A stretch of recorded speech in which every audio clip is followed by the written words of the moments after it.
Tapped.gg gave me early access to some of their data features for people that are using their tracker. And if you want to use their tracker and support my content, check out my affiliate link here. But like, the data's a little grim for recent stats. I've got here from player rank 70 through 100 plus, and then I've sorted it by average cubes and sample sizes that are 300 plus games. And it's basically all Thanos and Shuri all the way down. Oh, sorry. There's Death Wave here at the bottom with 10% less win rate and like half or a third the average cube rate. So one thing to note when you're looking at stats like this is using a tracker is voluntary, and the tracker only has data from the people that choose to use it. So there is sampling bias in any of the tracker data. That's true on Untapped or anywhere else. But in my experience, the sampling bias tends to skew these stats to be a little bit higher.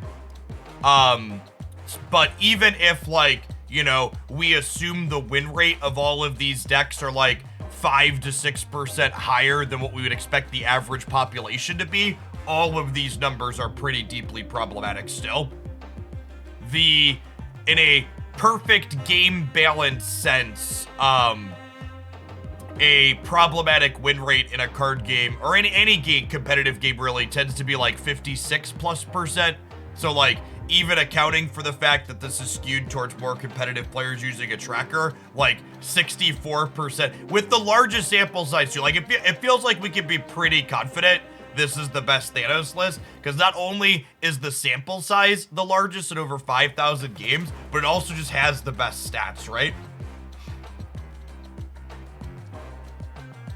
Well, it has a slightly worse win rate than this one, but slightly better cube rate.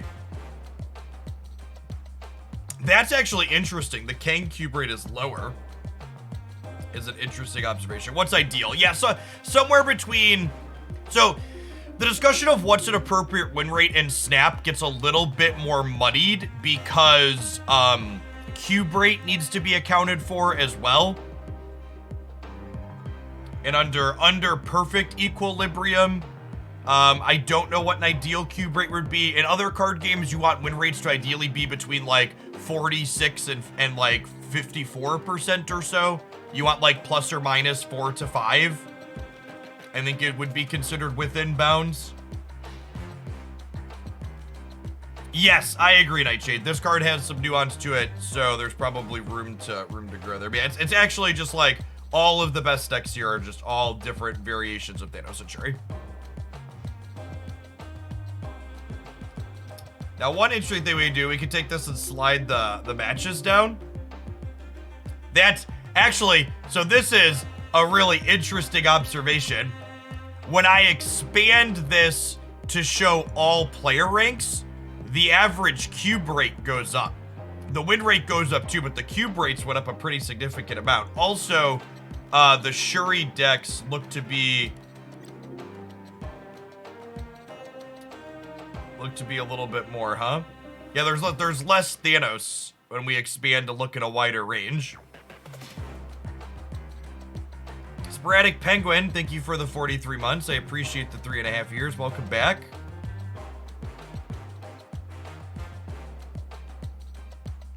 I loaded up the negative Nimrod list and I drew the nuts of the first game, and then I got leeched on 3 from Lockjaw. Yeah, part of it's definitely card acquisition too. I would wager we would see more Thanos at lower ranks. Actually, one of the things we could check the ranks here. So like, what's like just 30 to 70? Is there any Thanos in the 30 to 70? Yeah, there's still a lot of Thanos. This is a large. Let me sort by, instead of sorting by cubes, let's sort by sample size. Yeah, wow. Even in the 30 to 70 range, Thanos still has the biggest sample on this site.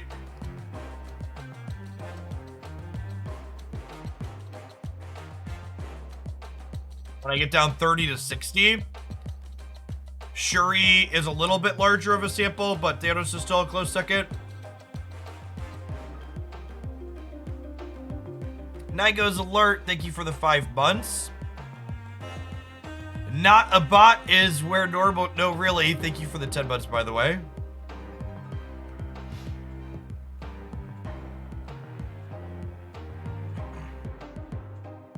Doesn't rank very wildly independent of MMR. Yeah, that's another thing. Well, that's something that we'll never have access to from outside stats, right?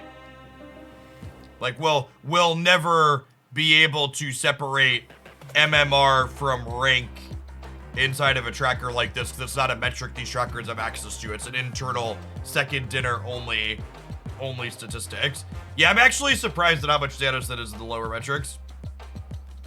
I was expecting there to be less, but it's still some of the most popular stuff. So, these stats also can't take bots into account, but it's also a safe assumption that whatever bots are inflating things, they're uniformly inflating everything. And you can see, even if you operate under the assumption that everything is uniformly inflated, that non-Thanos decks still have worse stats. The expectation would be that, okay, well, everything's getting inflated by bots, they should all be inflated a similar amount. Well, I get here to Deathwave, and its stats are still shit compared to Thanos and Shuri, right? So you actually can't subscribe to get access to this on Untapped yet. Eventually, they will have a premium subscription available to get access to more stats, but they're still building all of this out. Like one of the things they plan to do at some point is some like automatic grouping of things, or giving you the option to condense, because like this Shuri list and this Shuri list, they're 1 card off, right? Top row is the same. This is Captain Marvel versus Polaris. But otherwise, this is a 3,500 game sample. And it's actually amusing. They're 1 card off, and their cube rate is slightly different, and their win rate's exactly the same.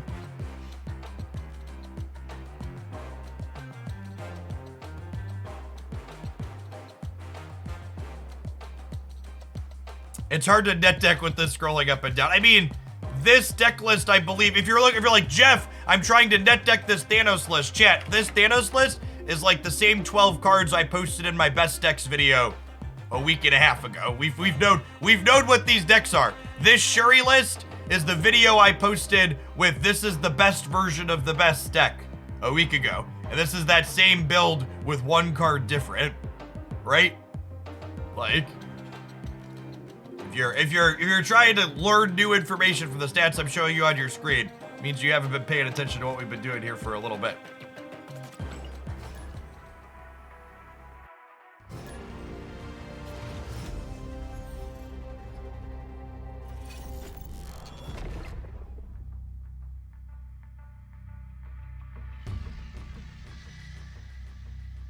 Well, that makes this a little bit more sad. I think I might actually wait on this, because I could go like Widow into Bishop into Bast on 4 along with other stuff, maybe. We'll see. I might be wrong.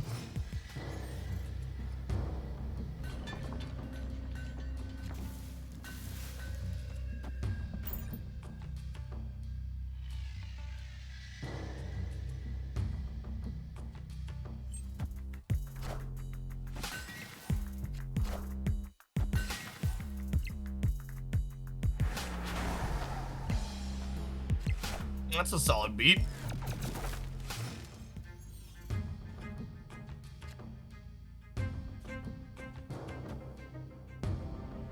I'm gonna wait and see if they have Lockjaw here before we step them.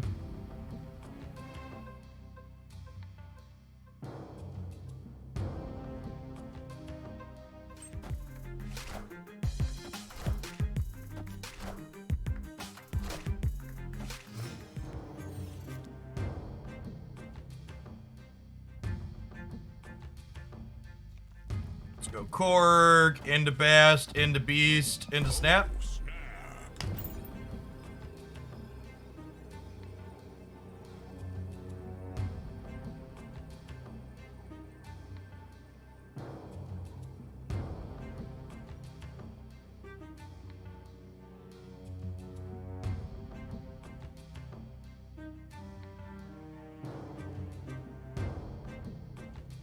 Hey, Thomas, thank you for the 42 months. I appreciate that. Welcome back.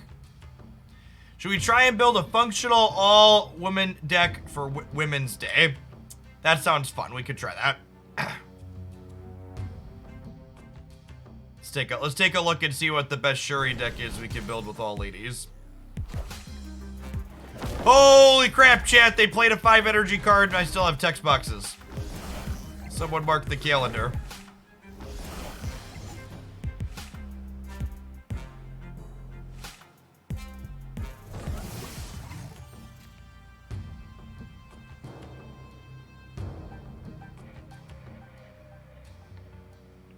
Now, something that's a little bit awkward here is the Isle of Silence in the big house means that I don't really have a good way to get stats into either of these locations.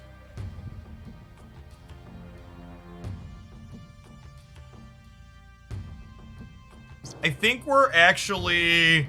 This is gonna be a play Chavez game, right? I think is the way it works out.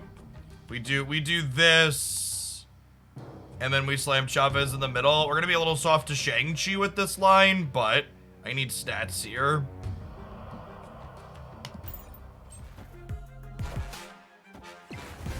Oh, and they're waving us, so super rewarded for planning to go with the Chavez line.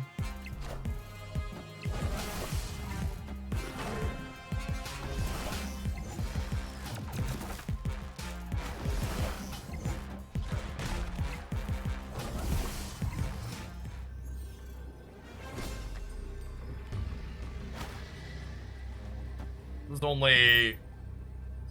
No, I'm gonna lose the middle.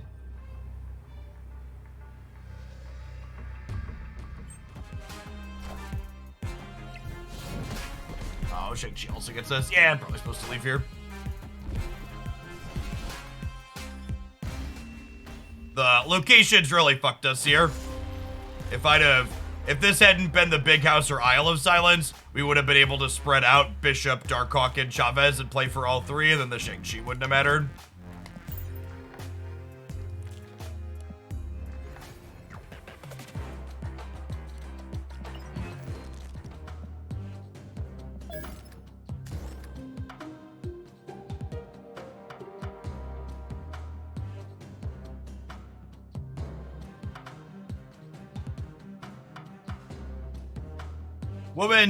Is it Women's Day or Women's Day? How do I spell this, chat? Women's Day. All right. Words and English and stuff. Oh, I want to turn all variants off.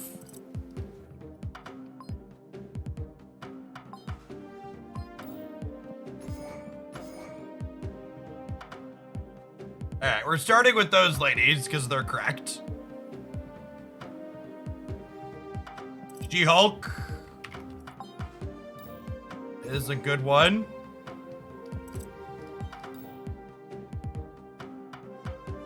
Polaris is a very playable card. Arrow, okay. We're cooking with gas.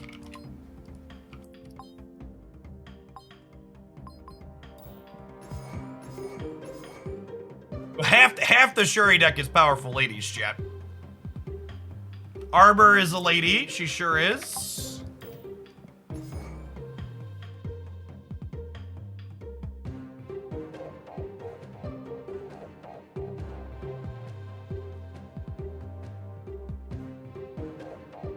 Oh, we do totally. We're actually just you can actually just play the Shuri deck with like a few cards different, huh? Cosmo is a girl. LOL. Yeah, Taskmaster's a lady too.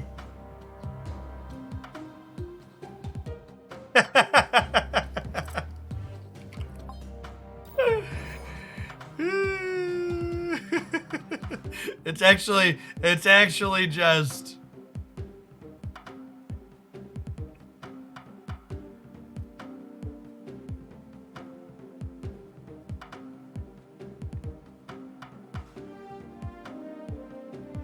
We want wave, do we?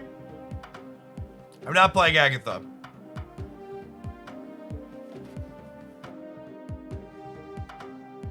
I feel like I need some cheaper curve filler. This quickly became less fun than I was expecting. I think I'm actually not going to do it, chat. I don't think I can. It just got too sad too quickly. It got too sad too quick. I can't do it. I'm just not playing the Shuri deck. I don't enjoy it.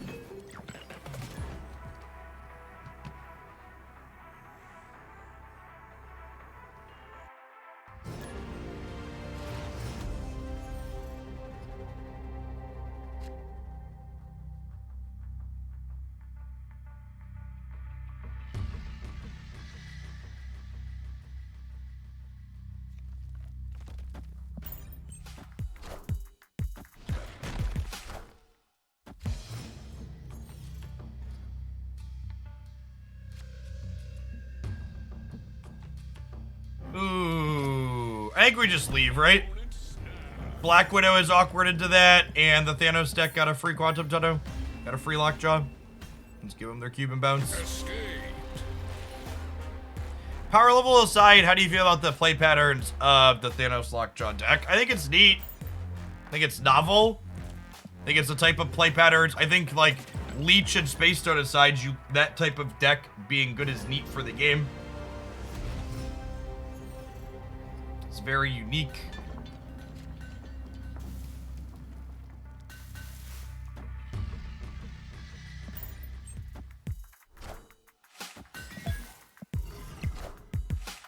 All right, 3 Thanos decks in a row. Somebody start keeping track.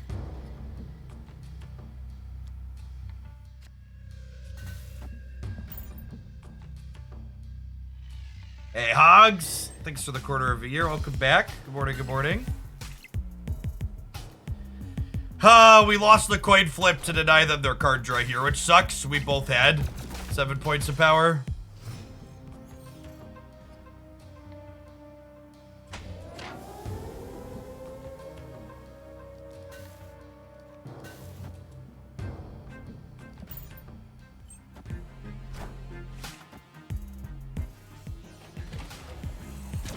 We have the power. Ooh.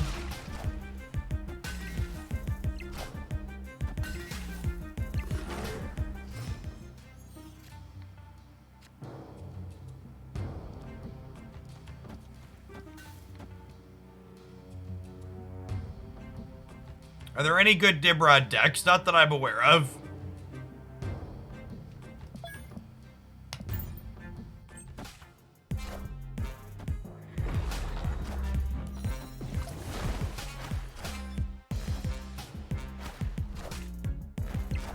And another card loses text. And another one down. And another one down. Another one loses text. Hey, they're gonna leech you too. Another one loses text. Do do do do do do do do do do. Boo boo boo. Boo boo boo do do. Do do do do do do do do do do do do do do do.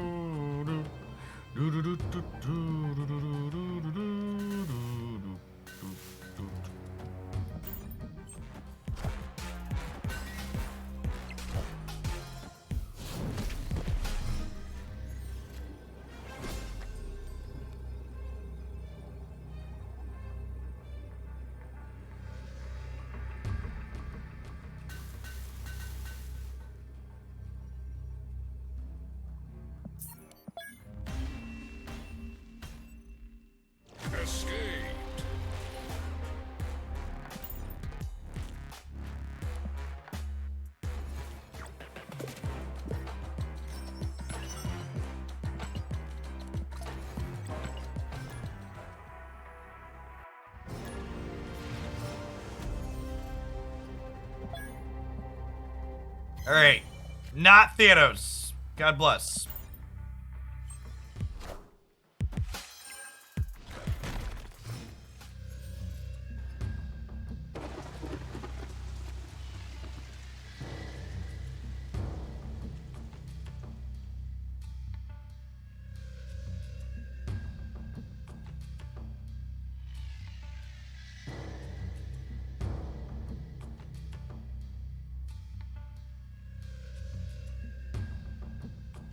Balance idea. Yes, your balance idea is good. There are lots of good balance ideas. You know what is the only bad balance idea? Doing nothing.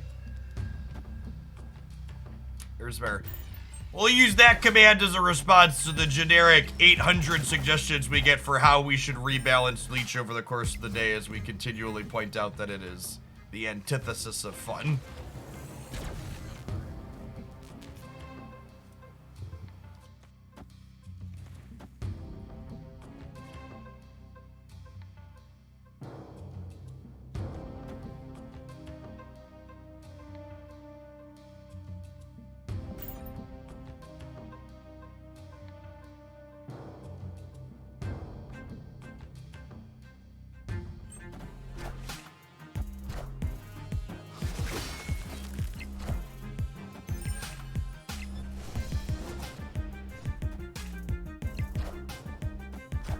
Stream chats turn into balanced discussions because people feel helpless in the current metagame, and talking about potential balance changes makes them feel like they have some agency over the thing that's making them sad currently.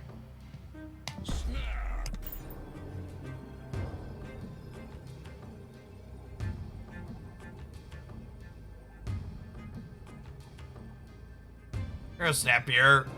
We're gonna load their deck up, make the Dark Hawk even bigger, grab something off the raft.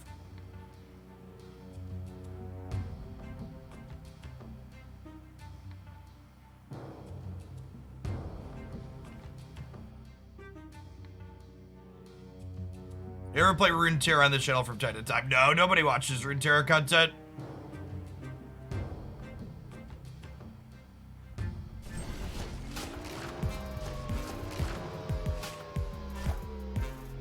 Ooh, that's a fun one.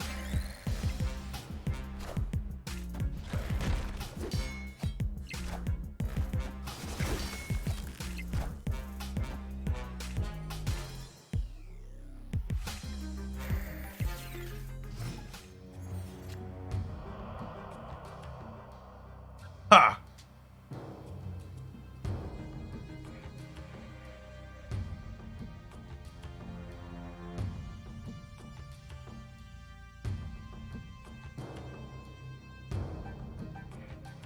You basically can't, J-Hogs, is like one of the really big downsides of Leech being omnipresent, is the fact that you basically just can't ever snap. Like, snapping appropriately doesn't exist in a world with Leech, essentially.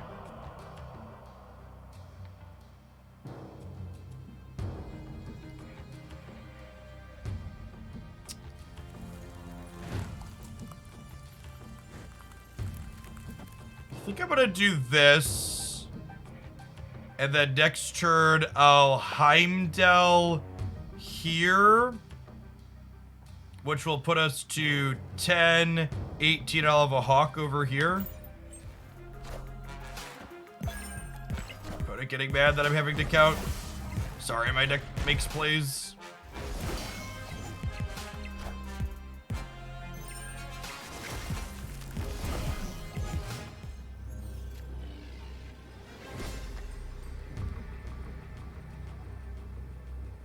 Oh, what if I do this, actually? This is probably ideal. They have a free 6-drop as well. I could realistically lose this game. Maybe I should have had Angela end up over here in Xandar.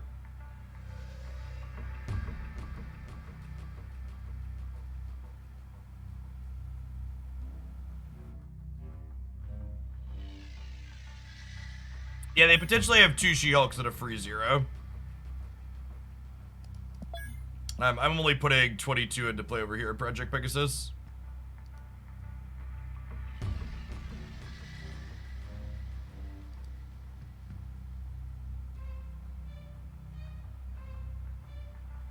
No, they don't have 2 free 0s. They Moon Girled and then filled the following turn.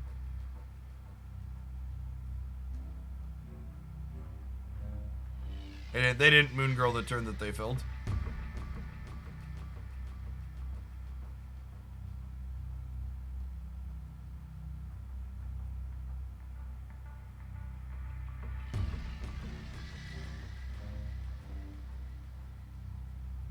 Yeah, the emoting me for taking my time thinking on turn 5.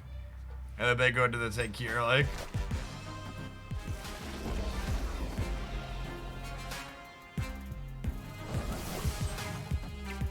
We might lose because we had Heimdall. This is their other 6 here. Uh-oh. Well, that wasn't very good. That seems like a really bad stay from them, right? Because, like, I was showing... I guess they were thinking maybe I could beat their 6 in the middle, but, like, I had 10 here on the right already.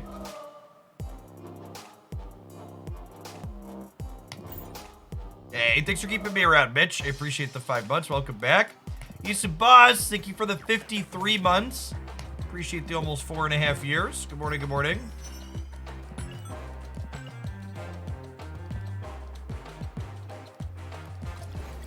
Win a location with 10 power or less. I feel like giving us a quest to win a location.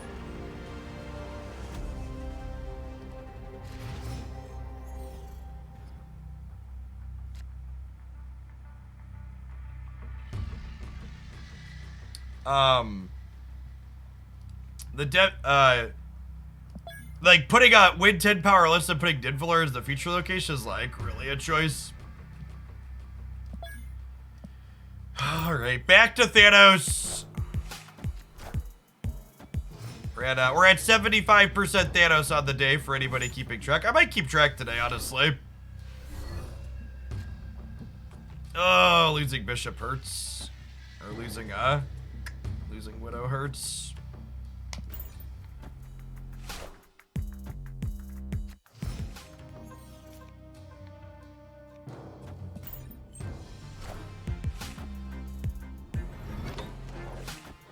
We're really hoping for a core gear.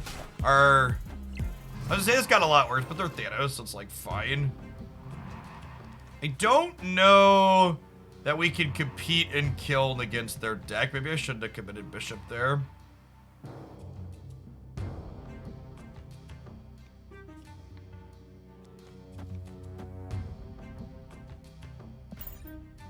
I think I have to try. Maybe I'm supposed to put Hawk there. But the problem with putting Hawk there is I don't know about putting these other places. Carnage is really sad because Carnage in the Thanos deck typically means the Galactus version of Thanos. I think Falcon's our best draw here. Best.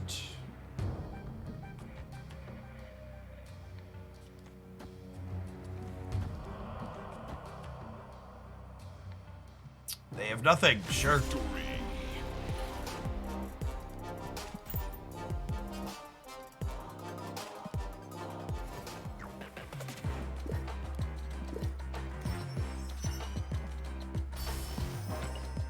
Yeah, I think that build of Deathwave is an ideal one, but I also just don't think Deathwave is very good right now.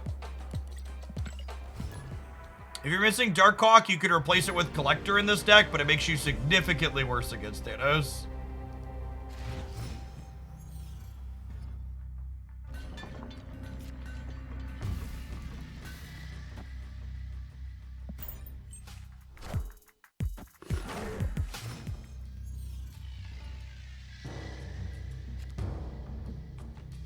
Been playing the Genshin TCG since you talked about it a few streams ago, and I've been enjoying it. Hey, I'm glad you're having fun. Yeah, I was really surprised at how good it was. It was just like an extra feature inside of like an already complete game. And I was kind of shocked at how well it was fleshed out.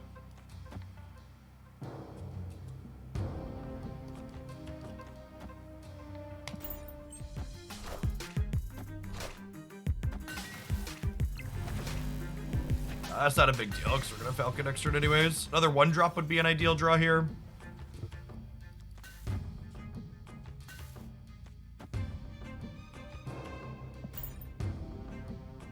Does Bast make Mysterio 7 power? No, Bast makes all of your Mysterios 3 power. It gives you 9 stats in total, plus 3 more on the Bishop. It's very good.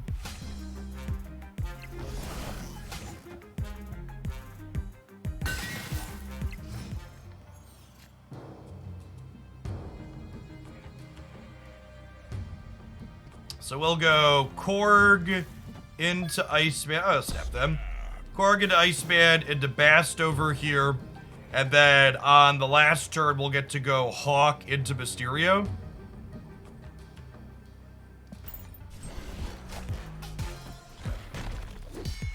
You know anything about Genshin to play their card game? You actually can't just play the card game as a standalone.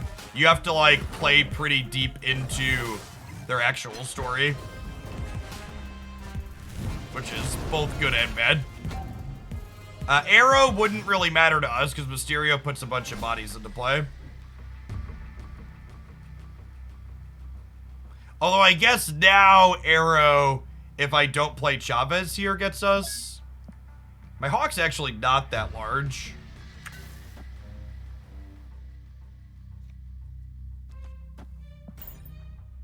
I'll do this despite the Arrow issue, obviously, because... Ooh, that sucks.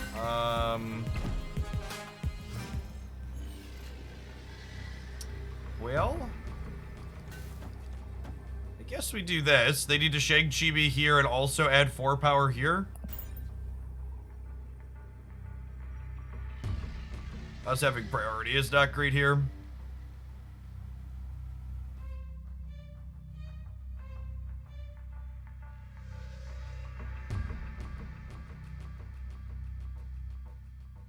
Well, I don't think you need actual knowledge of Genshin to, like, play their card game, but you have to actually, like, it's not just, like, a feature you could, like, go in and unlock. I wonder if they'll do a standalone, like Gwent did off of Witcher at some point. Because it's got a lot of polish.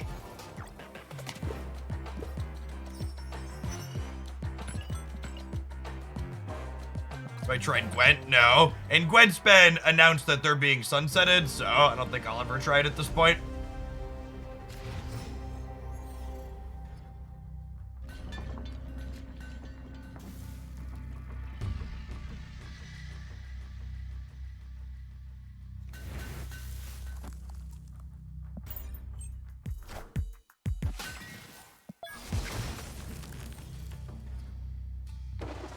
Barely.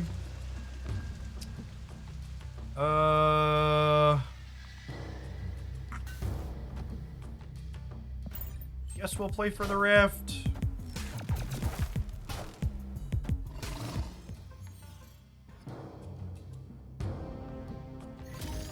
Very DC card games announced. Yeah, DC Dual Force has actually been in the works for a little bit. It'll be out sometime next year. Or sometime this year. It was supposed to be out last year and they got delayed. But yeah, sometime this year we'll see DC Dual Force.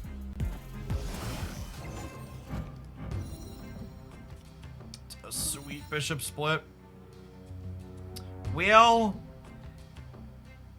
I want to get Bishop going, but I also want to fill the raft, right?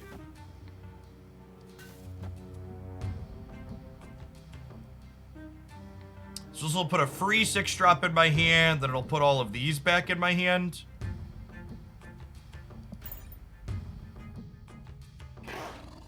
This might be snappable, honestly.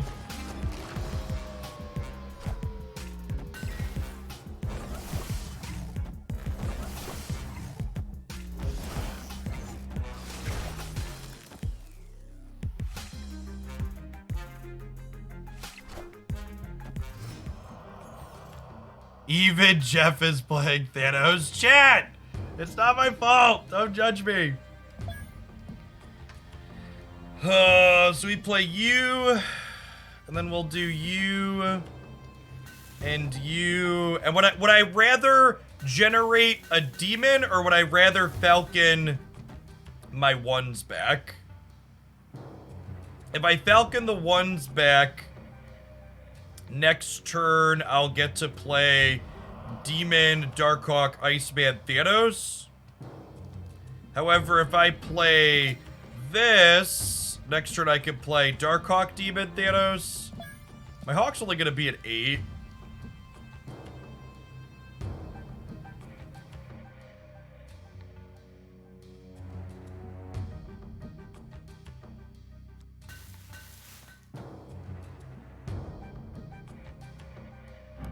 Oh, and you know what? Let's real quick here. We wanna Iceman before we Widow, because I don't want to Iceman the Widow's Bite, because they're not gonna have, there's only one more turn in the game.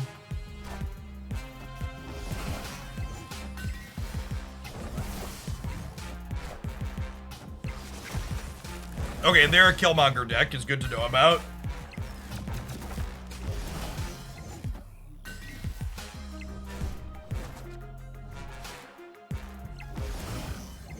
And the Falcon here is actually huge because it means that we no longer have priority. Which is good, because it means I don't have to worry about getting Killmongered. They potentially have 16 in the middle, but they're also -3 if I shrink the lizard. Oh, we cut them off a draw, so my Darkhawk is 10. Oh, and this makes the Hawk 2 bigger as well, right? So this makes 12, 13, 14, 15, 16, 18, -3. Do I need Demon in the middle is the question. So this is 18, and they're maybe at 13. And they can only play 4 things. But they could kill...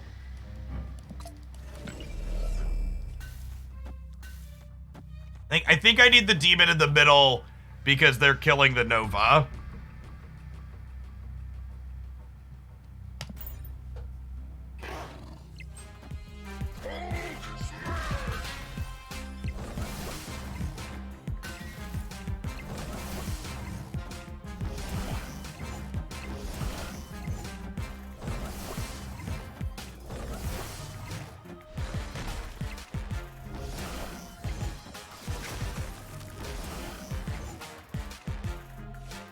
Yeah, their Nova Mysterio was in the middle. Victory.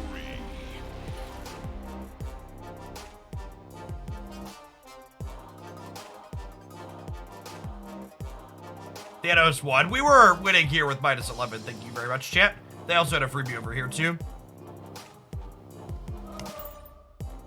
Why play Widow into the Ninfiller free location? I mostly don't change my decks for a lot of these feature locations. I just play decks that I want to play.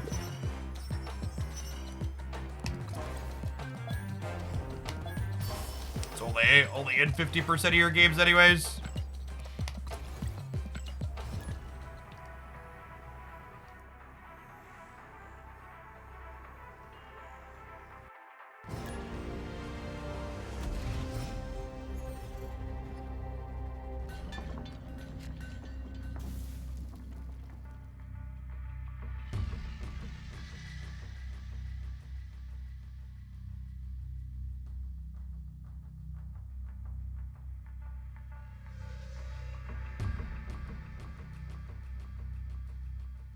Solid best.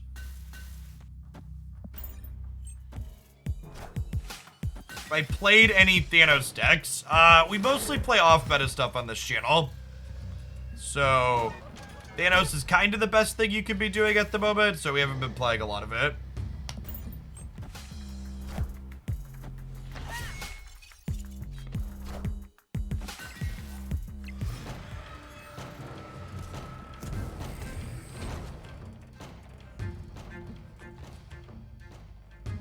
Do I want to save Bast, or do I want to make Angela larger? I think I want to make Angela larger.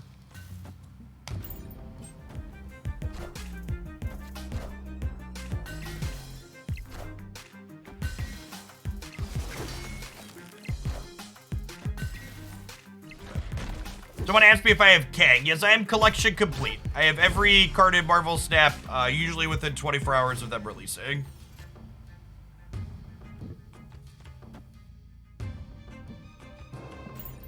Andrew Lull, thank you for the brand new tier 1, by the way. Appreciate that.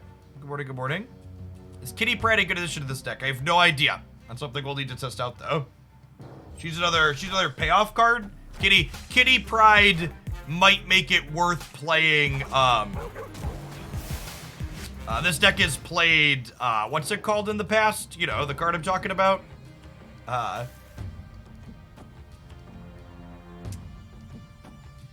This deck has played Collector in the past, and Kitty Pryde probably makes us want to play Collector. You don't have to worry about Shang-Chi. I'm gonna snap them. How do Patriot decks fare? I don't think Patriot is very good. Patriot's biggest problem is that its numbers aren't really big enough to be competitive, so it can't really keep up with things like Shuri.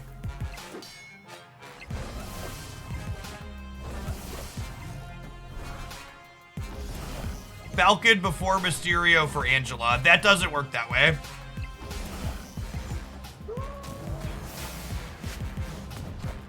Yeah, this deck might also want Master Mold, honestly. It's a reasonable take.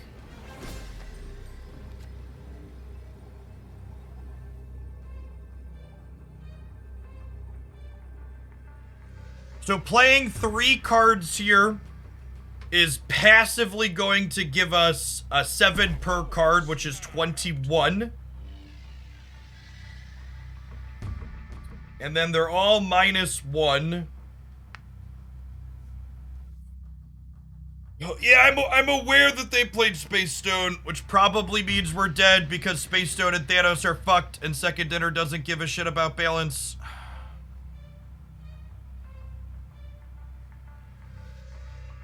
Oh, and their Thanos is 22 because they played all the stones. Yeah.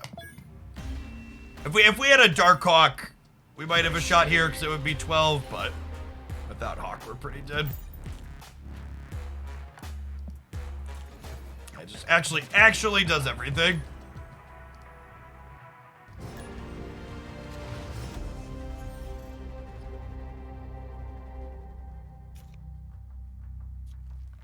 I'm gonna wait on the Korg till after we Angela, so that way we can Falcon it back and make her bigger. You and me both, Ferox. Thanks for the 3rd of a year. Welcome back.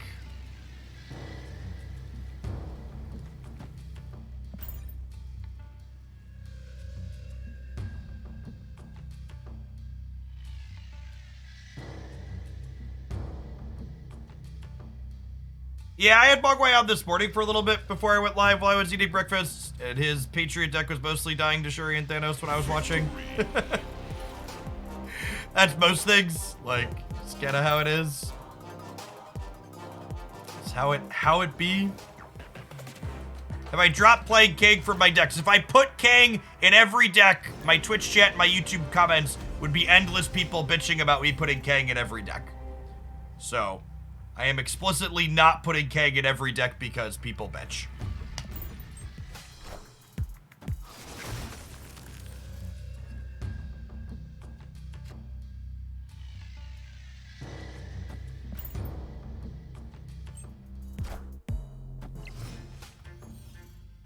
Kang is not an essential card in any deck that you play him in. Kang is this card adds a small amount of value and cube equity to the thing that you are doing. It is never the defining feature. So while I think Kang makes a variety of things better, I do not think it is necessary. I actually don't think this deck wants Kang. Kang makes your turns 5 and 6 more consistent, and this deck isn't interested in more consistent turns 5 and 6. God, that's so fucking unlucky.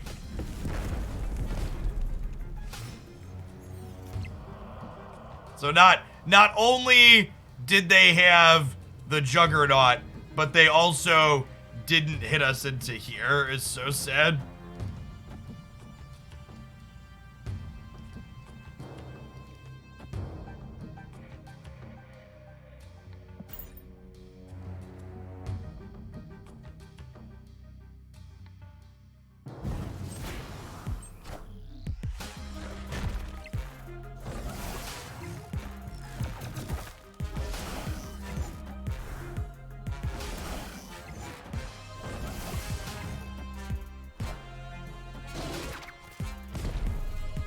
Okay.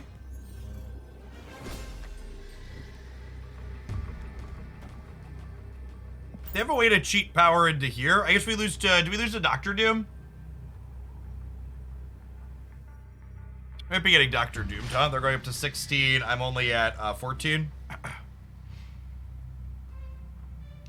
They have an unused demon, though, too, still. Ooh, they could be Surfer with Mr. Fantastic is a good take. Yeah, we lose to Surfer Fantastic. I think this deck is competitive. The only competitive decks in Marvel Snap are Thanos and Shuri. Possibly only Thanos.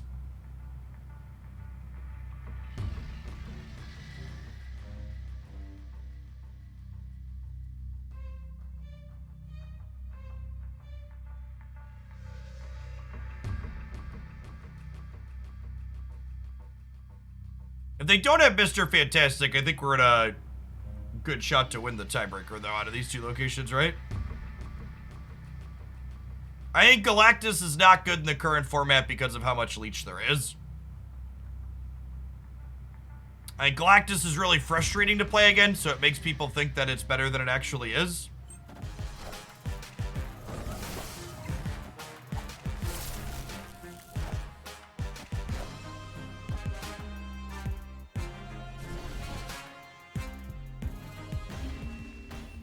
And that's the kind of the other side of the balance coin too. Like, it's not as fixing the current Marvel Snap metagame is not as simple as, okay, you fix Leech or delete Leech or whatever.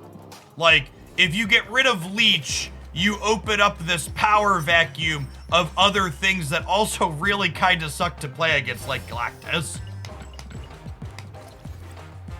If they end up making a change and they only change Leech, I'm gonna be pretty disappointed with the direction they're headed in.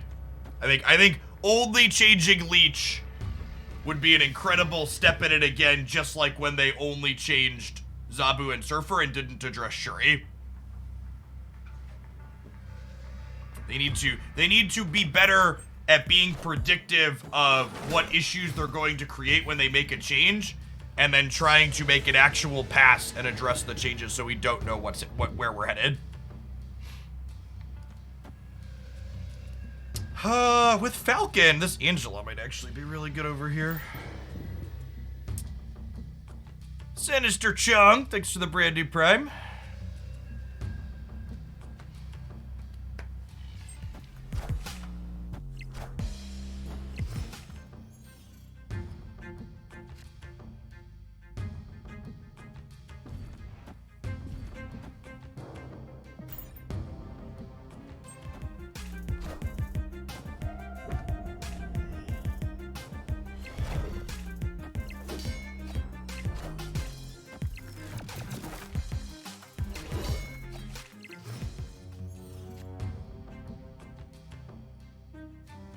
Demon into Falcon here.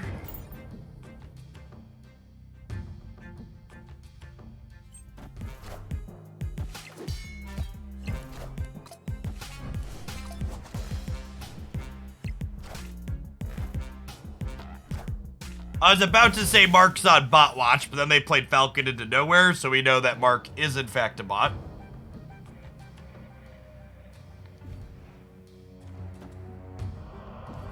Beep a boop, beep a boop.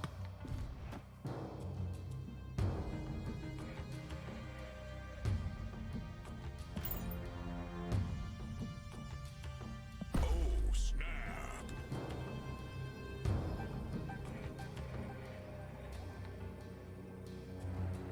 So the one comment that was removed in chat, it was removed because it's a sentiment that I absolutely despise, that I frequently hear people make. And that's the idea that the people that work on Second Dinner, or any card game really, don't test their game. An incredible amount of playtesting goes into games like Marvel Snap. And just because we're not happy with the outcome of balanced passes that they do, doesn't change the fact that they do lots of testing.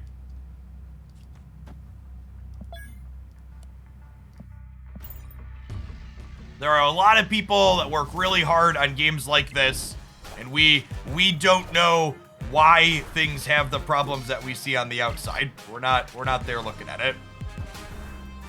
I am Iron Man.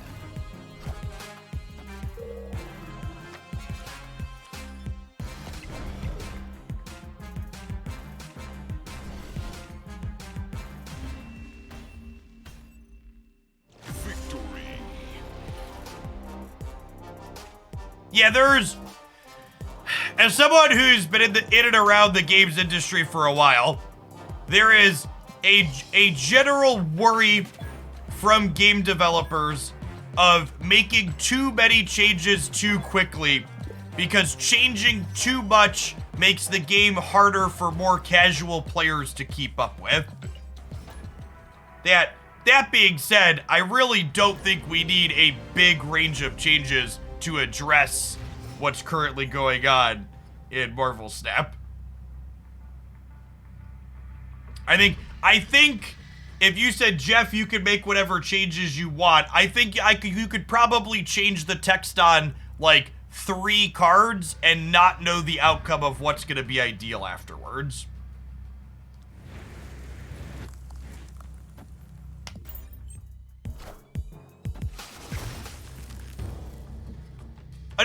Another thing to consider too when talking about possible changes is like, here's something to consider, chat. When the people working hard at Second Dinner to make Marvel Snap designed this format and they balance tested it with what's it called? They balance tested it with Zabu and Surfer having different text boxes, right? Which is one of the other things that's tough to manage when it comes to juggling too many changes, right? Like, once you make a change that's meaningful, suddenly like all the other work that they did kind of goes out the window.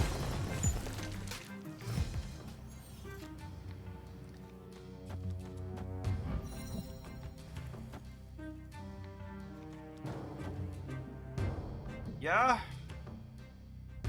Yeah, Angela's gonna live, chat. I can feel it.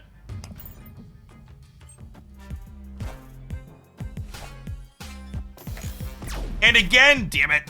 Again, my points that I'm making here are not me saying they shouldn't fix things and we shouldn't get faster balance passes. It's simply me pushing back on the idea that they're not doing anything and they don't test anything. That is my goal. My goal is to challenge that very wrong idea. All right, chat. The Danger Room is popping. I believe the Danger Room's gonna win us the game. We're due.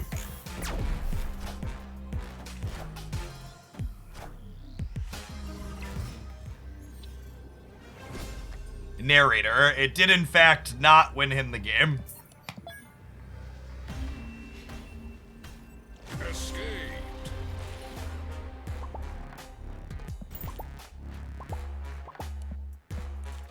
Yeah, but I get it. You won your 25%er on the one that mattered. Congratulations. Please emote me some more.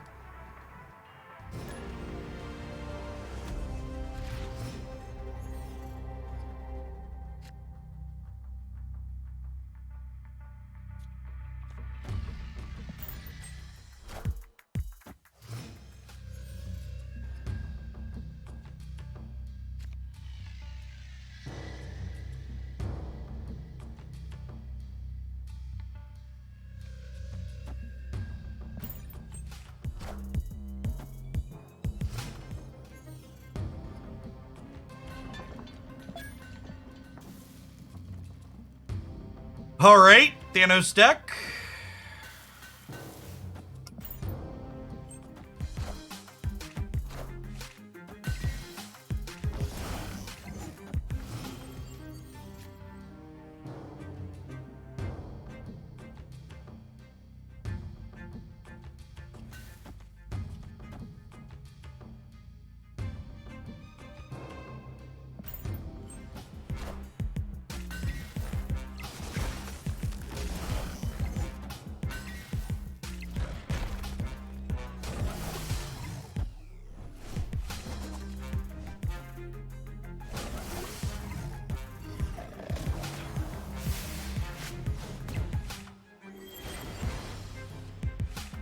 Okay, most importantly here, we stopped them from drawing cards.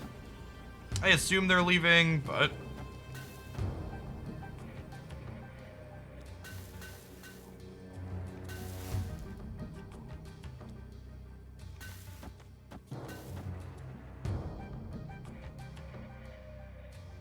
Well...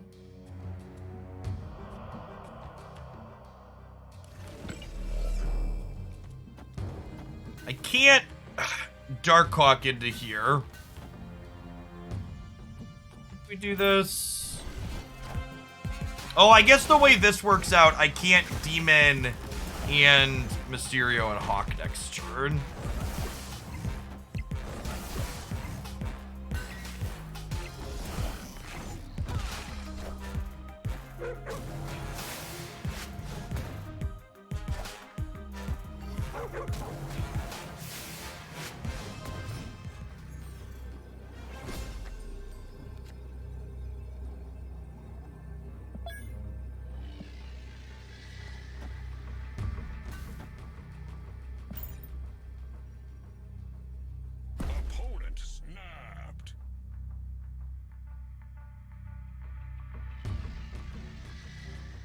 I'll stay here.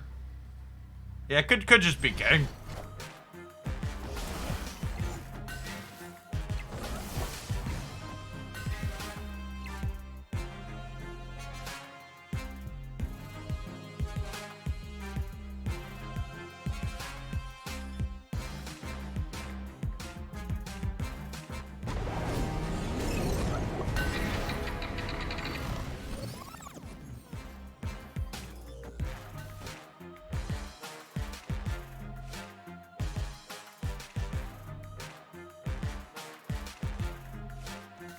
This is slightly better against Shang-Chi. Yeah.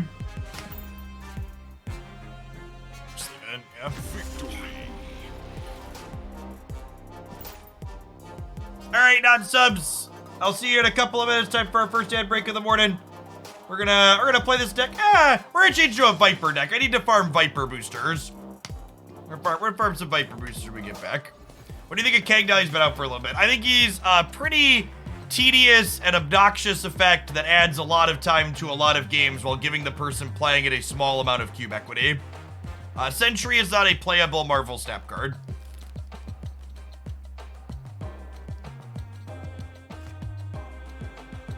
As much as it hurts me to say, I really like his design, and he should be a sweet card with Viper, but he just is not enough points.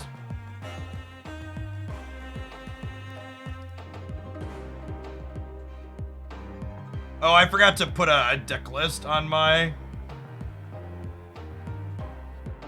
Hold, please, for a second. I need to put a deck list on my YouTube video for this morning.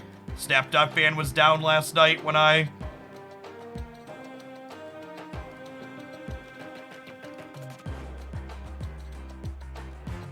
was putting it up.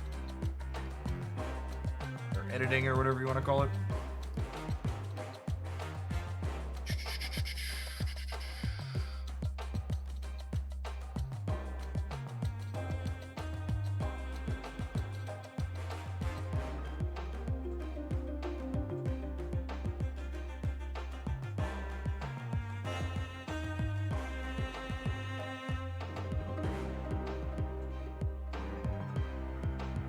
You didn't get an ad break, or you sub. No, it means you live in a country where Twitch hasn't sold ad space.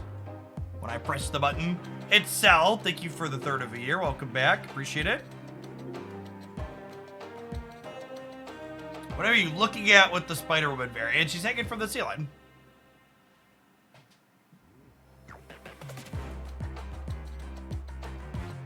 Yeah, you could also have an ad blocker. That's true.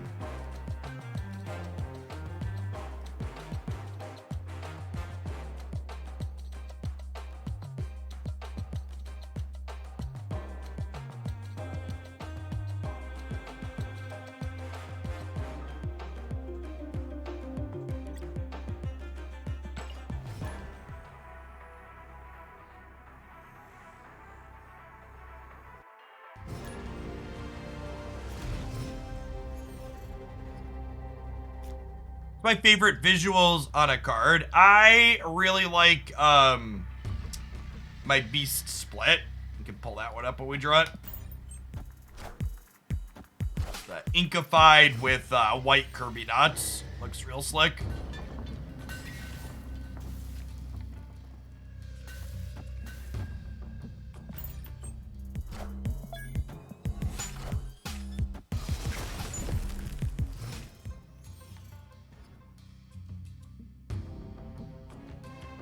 We shouldn't have to worry about Killmonger out of a Sunspot deck.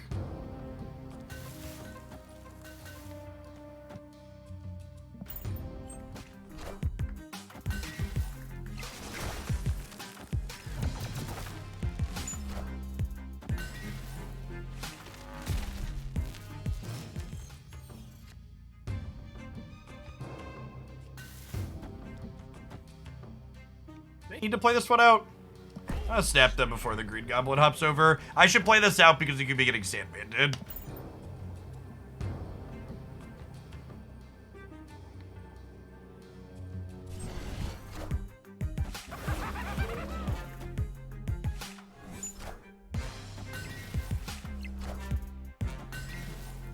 Oh, right, we widowed them into their Electro.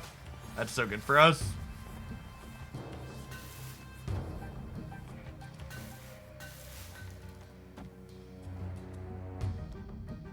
Do I want to widow again here? And cut them off with their last straw? I don't have anything else to play.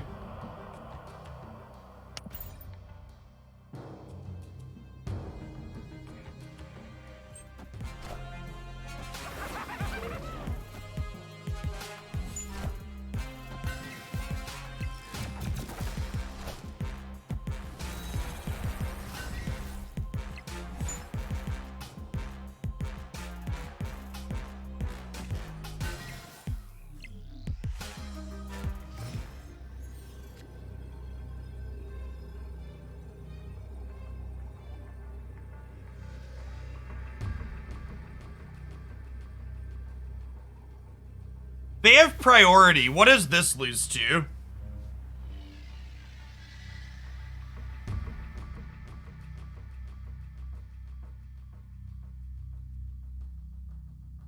Odin?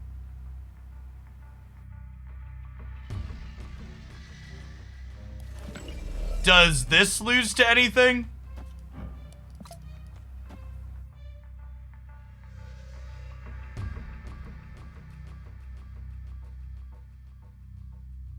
This beats Odin, it beats Magneto. We're going second, so we don't have to worry about the Titania. We're playing her second.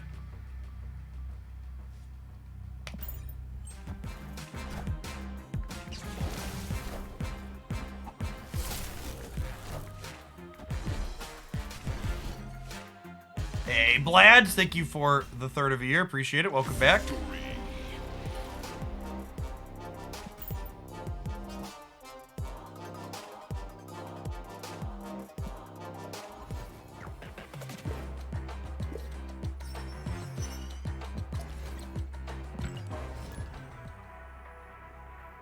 Hey, Oolong Tea, thank you for the brand new Prime. Appreciate it.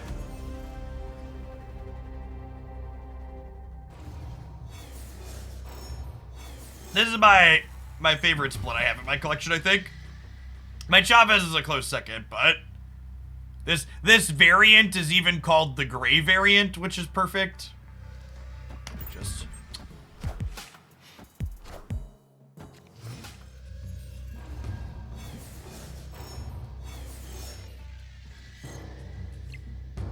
the hood's not bad. That's true. Not bad. This one is tops, though.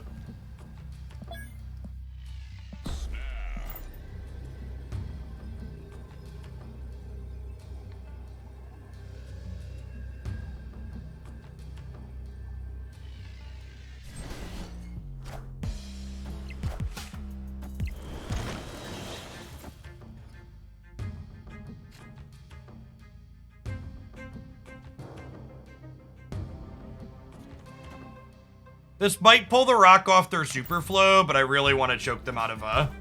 Well, shit. Oh, the Space Stone.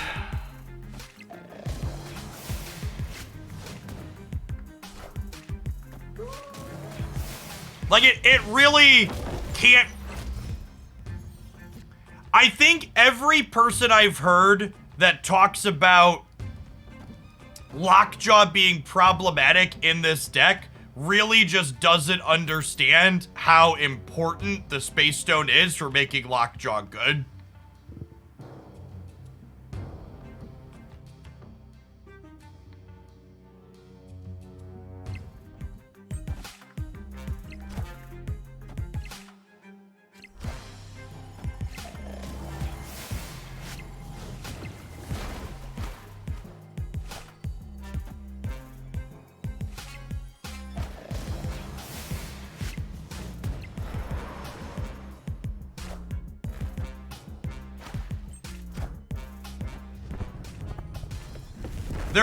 They're actually just playing a different game than we are. Like, they're actually just playing a different game than we are.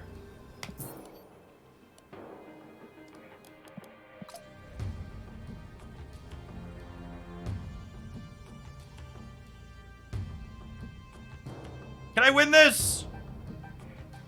Can I win this? I Spider-Woman here. I Shang-Chi plus Titania here. They're at 9, that's only 8.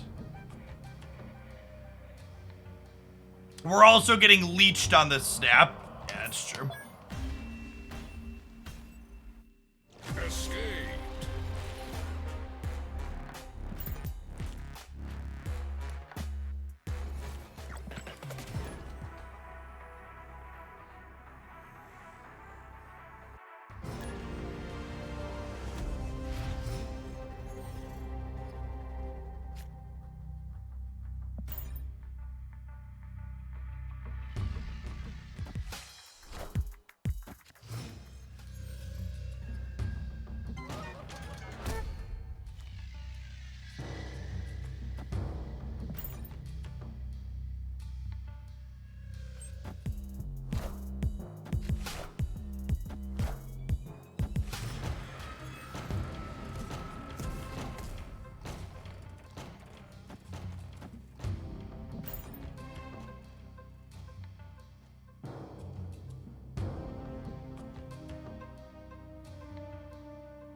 They're gonna move something off here with Space Stone, I think. So I'm gonna Green Goblin here, and I think I'm punting the Crimson Cosmos and playing for these two.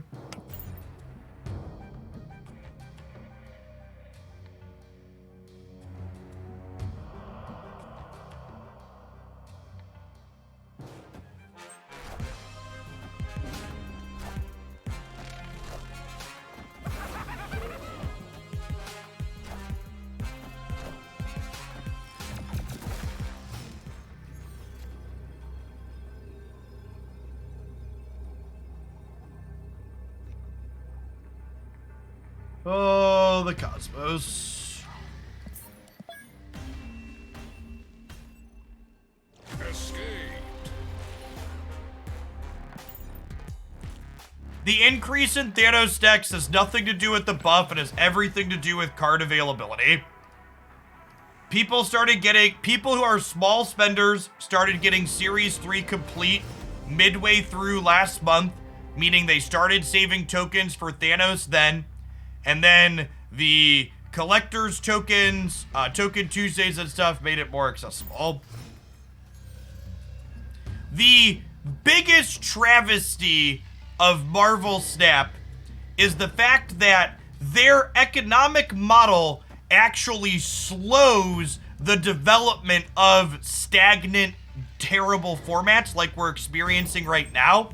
And the fact that they didn't use the lead time that their economic model provided to them to make the format better proactively is such a huge miss.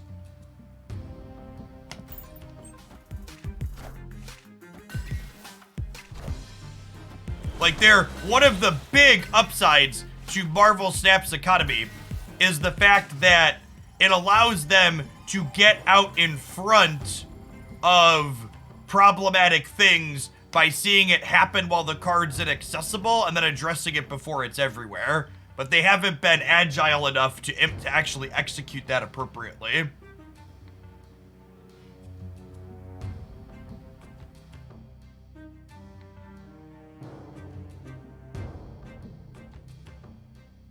Even playing a Shuri deck, I can't climb. The Leech Thanos decks are impossible. Yeah, I think a big part of why the Shuri decks have seemed good is because of a lack of card availability, and I will bet the direction the current format is heading in, as more people get tokens to buy Thanos, we are heading towards a one deck format.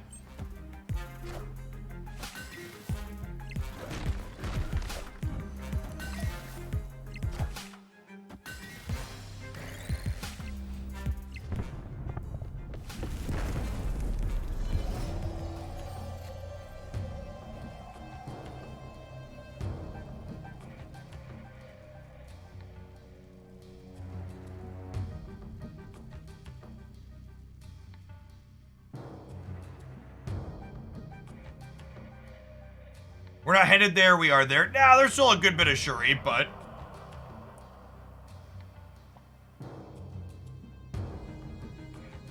Polaris is awkward here, the fact that we have to give it to them with Mindscape.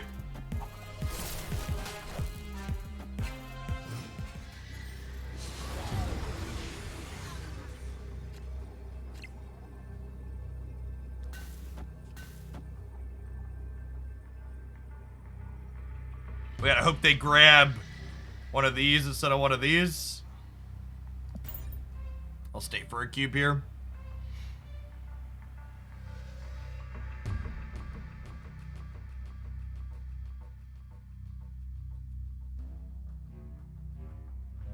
Victory. Is there a part of that plan that doesn't seem okay? Only whales and beta players getting access to cards that are early stage are potentially extremely powerful. Yes, I think that's worth talking about. It's really wrong that people that are collection complete gain access to these busted powerful cards. Like, it's really unfair that Dazzler and Ghost and Sauron and Shadow King and Shauna, it's completely fucked that all of these cards are only available to endgame players, and they get to lord these powerful busted cards over the community while nobody else has access to them. Because let's be honest, chat, you're just fucked if you don't have Dazzler and Ghost and Sauron and Shadow King and Shauna. These cards are cracked.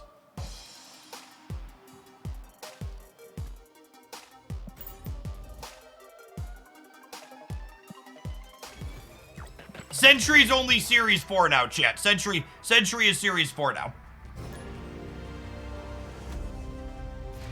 We're looking at the most exclusive cards.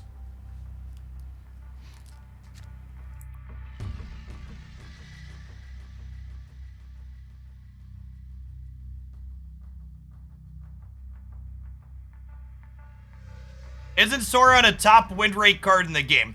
So, pointing out that Sauron is a top win rate card in the game is a good example of data doesn't lie, but liars love data. So, let's explain what I mean. So, Sauron has one of the highest win rates in the game. And the reason why Sauron has one of the highest win rates in the game is because Sauron basically only sees play in the Red Skull Shuri deck. which means that the worst version of Sauron is basically still pretty cracked. Shuri, however, in addition to seeing play in things like the Sauron deck, sees play in better builds, like ones that don't play Sauron but play Armor and Cosmo, while simultaneously also seeing play inside of bad decks like Nimrod, right? So Shuri's win rate is, I would expect, lower than Sauron, because Shuri, in addition to being in the busted deck, also goes into a bunch of really shit decks, because she's a fun, flexible card.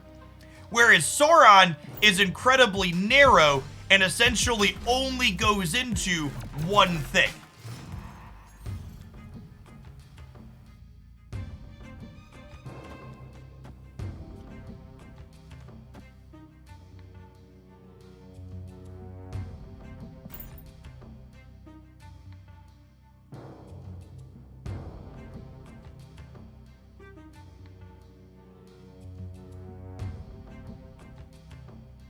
If your goal is to win matches of Marvel Snap, buying Thanos is the best way to do that currently. And that community events and tournaments should limit decks to pool floor only. No, I think that's very silly.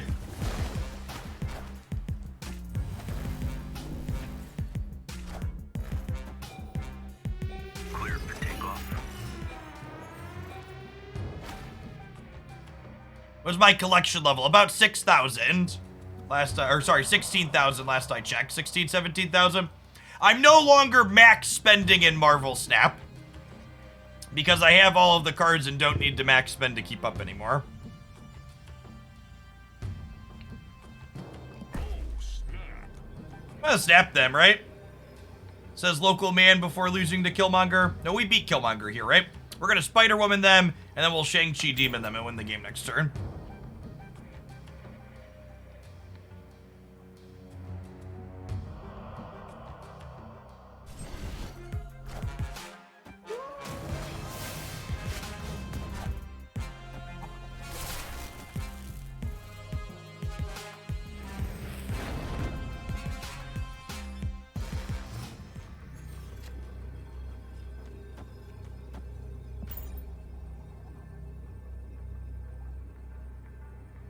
We're beating Arrow here too, even, right?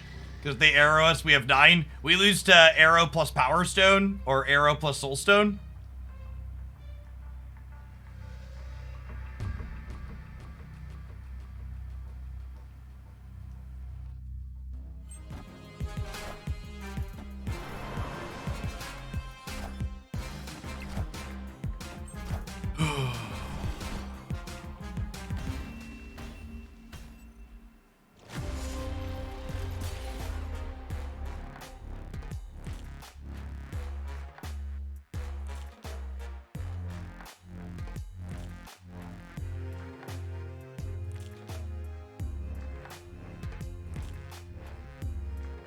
This is a game where a 0 power arrow would not have won.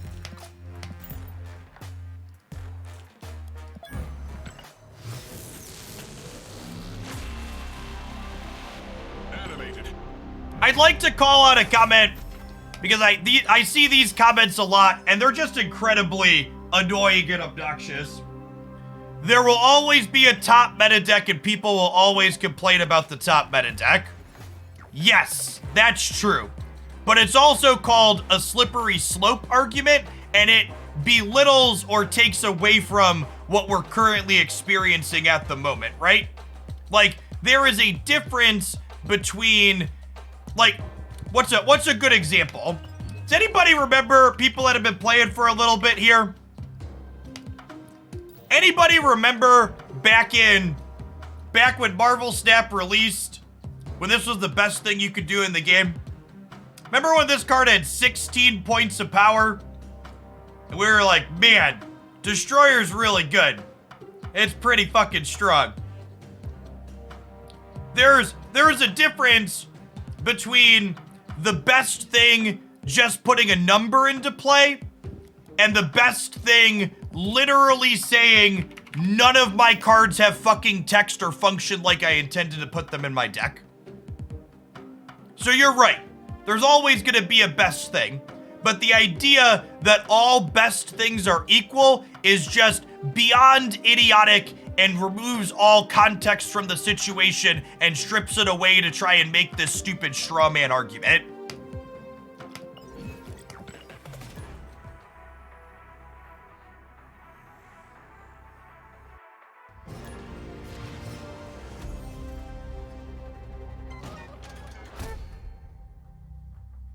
Without a Viper in sight, I'm just gonna play Hood in the Murder World, let him go.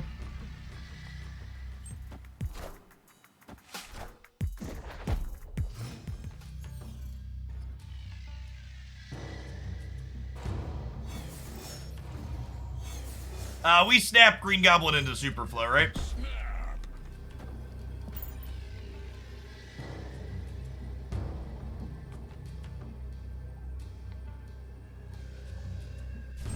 Yeah, the power differential between best decks is a big thing too, right? Like, yeah, something's always gonna be number 1, but the power between number 1 and number 10 should ideally be close.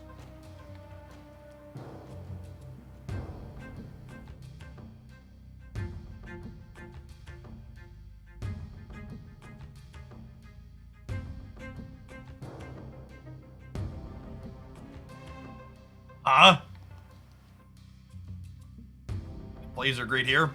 They might play into Necrosha. This could get me into trouble, but it might lock them. Oh, I guess they have Nightcrawler, so it doesn't lock them regardless. I'm just passing here. It's only turn 3.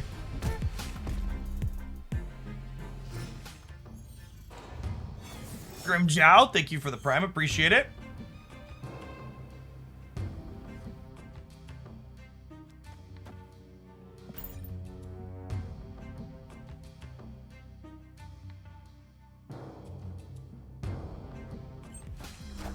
You think they're Galactus? Alright, so they have a Shang-Chi that doesn't matter.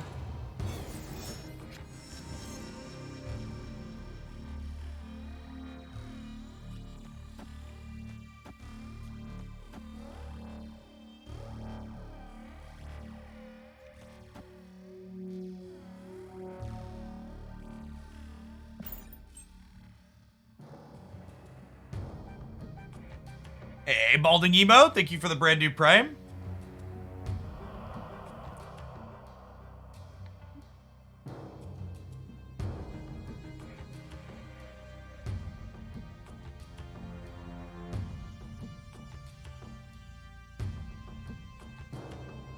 They could Professor X steal the left, but then we're still in okay spots, center and right, right?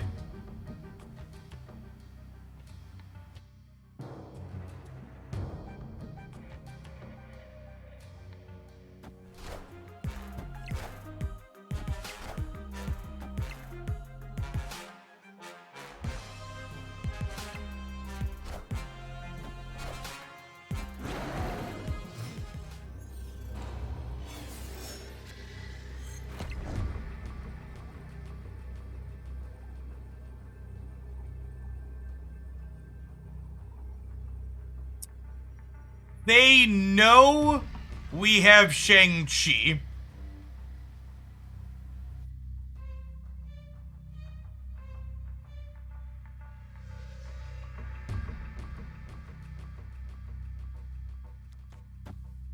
They also know we have a Spider-Woman, though.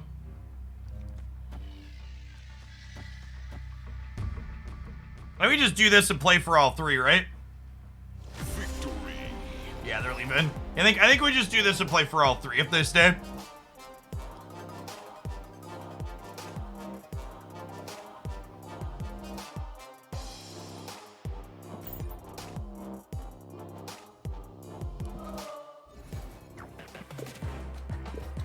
All right, well, we accomplished our goal of doing the season pass quest of winning locations with 10 or less. This deck is very good at that.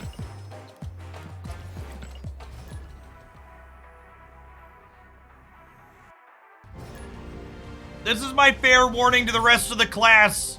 that Leech isn't the problem and we need to nerf Lockjaw takes are not welcome here. This is not Reddit. Take those somewhere else. Thanks.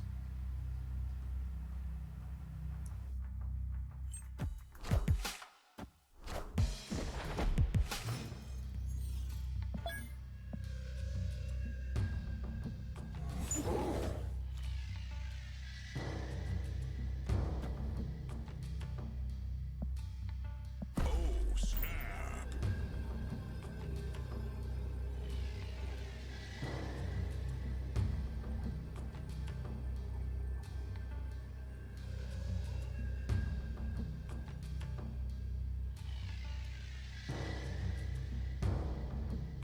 I think Lockjaw is a lot like Mr. Negative, and that it's a dangerous design that they're going to need to balance around and design around a little bit, but it's also an incredibly interesting and fun design that people enjoy building decks around and playing games with, and it's worth having in the game for that reason.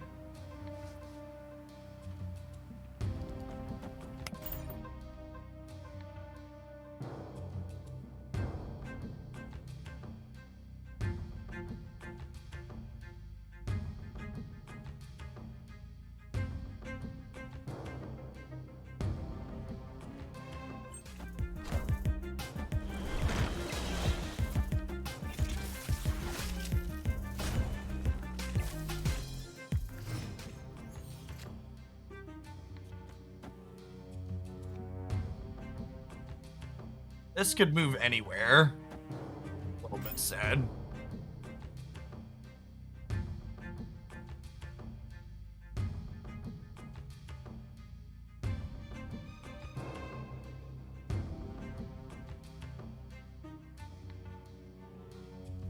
I agree with the take that a large percentage of the player base is probably going to be vocally upset no matter what they do. I don't envy their people making their decisions, because I think that's probably the case.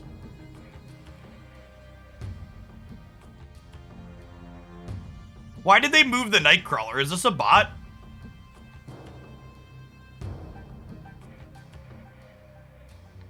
Feels a little beep boop, right?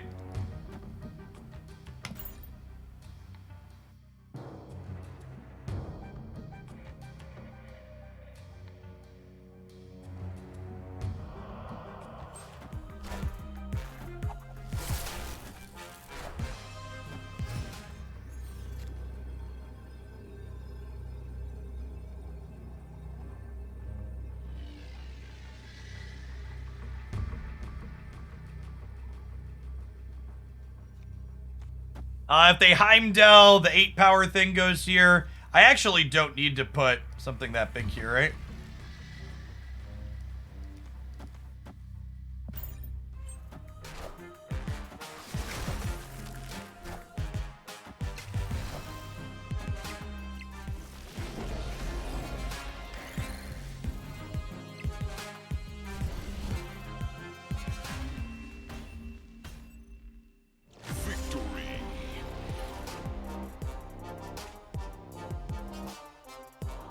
Is Ragavan really coming to Arena?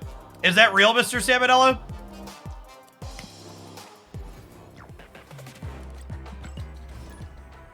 I haven't followed any Magic news. I only get what people throw in chat on occasion.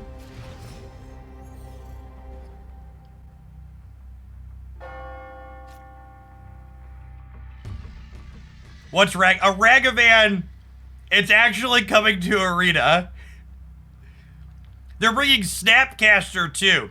Okay, I have no emotional attachment to Ragavan. That card sucks shit. But like, Snapcaster Mage has a special place in my heart. If there's anything that could tempt me to play Magic Arena again for a brief moment in time, it's finding out that what's it called? That Snapcaster Mage is unplayable in another format. This is not a bot, this is a human. We know it is a human because we're playing them twice in a row. You will not get the same bot 2 games in a row. I sell out of paper magic together. Yeah, long time ago. I haven't owned meaningful paper magic cards in a long time. I have 4 Birds of Paradise. I have a Kiki Jiki, a Restoration Angel, and a Court of Calling. And I have a foil copy of Timeout. These are the 8 magic cards that hang out on my desk.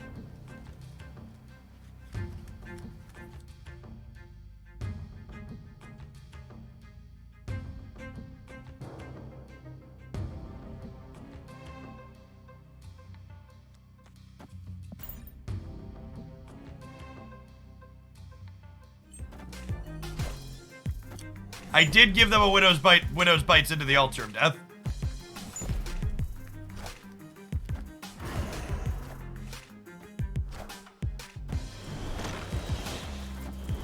Sentry is not playable in any Marvel Snap decks. It is very, very bad.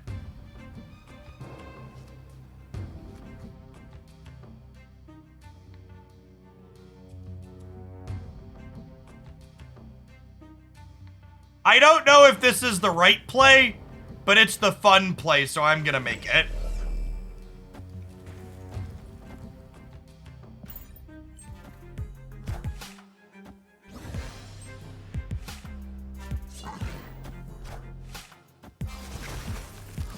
Oh, I forgot I was gonna make their Craven bigger.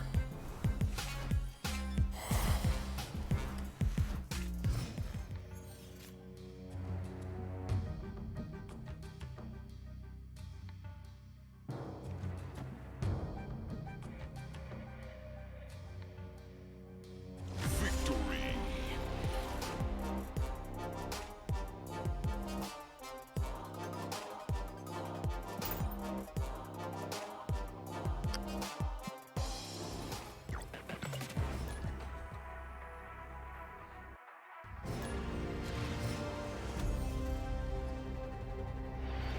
Just out of morbid curiosity, when does Snapcaster Mage release on Magic Arena?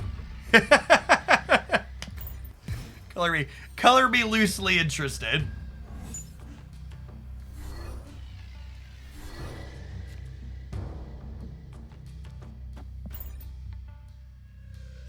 New set release doesn't tell me anything. You gotta give me a date. 3/21. Okay.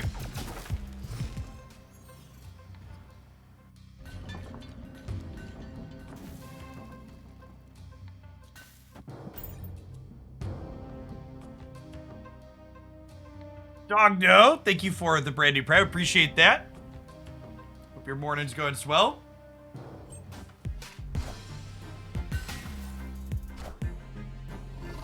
Yes, probably a Shuri deck, which is not good for us. Our deck is a pretty mediocre Shuri matchup.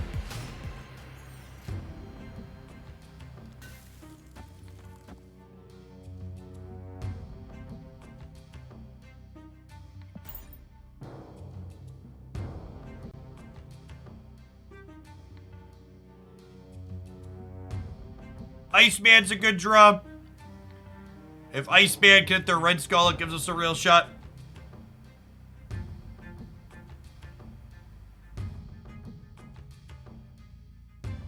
I'm hoping that Gwen Spider makes move decks more competitive, but she's probably not releasing until Spider-Verse 2 hits over the summer. I think Spider-Verse 2 is set to release in July, right?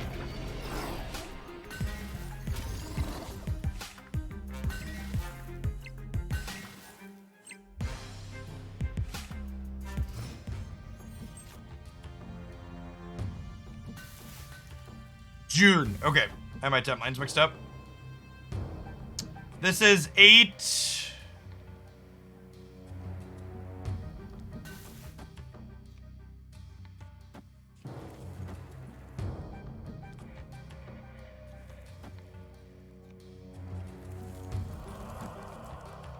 I want to Iceman and then Black Widow because we're going into the last turn.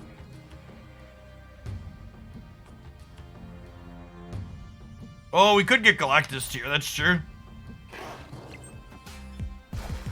Oh, I actually didn't need to Titania here, right? I forgot their lizard was gonna get smaller. I could have played Black Widow. I could have played Black Widow. I forgot their thing was gonna get smaller. Yeah, we have to go. We just can't beat a Taskmaster. And they have armor to protect Red Skull.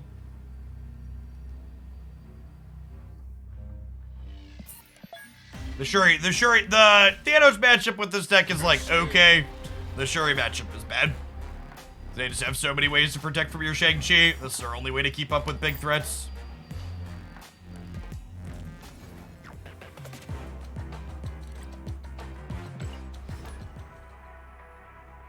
Have you seen Galactus with Nimrod? Galactus with Nimrod is really bad against Leech, just like every other Galactus deck.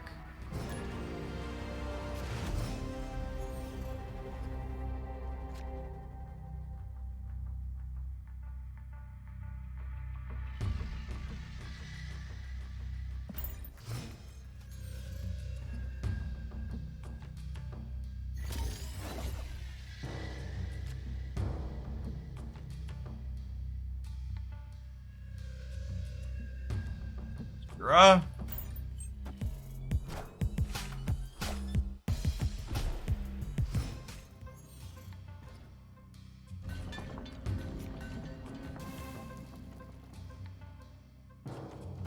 What are your thoughts on this deck that has a big turn 6 payoff or the same every time? Yeah, essentially. Opponent snap. TLDR.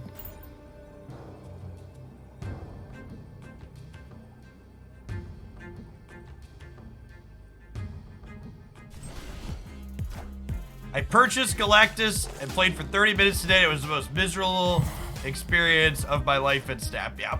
I mean, even before Leech was everywhere, I found Galactus pretty dry. But with Leech being everywhere now, it's like dry and also not particularly fun.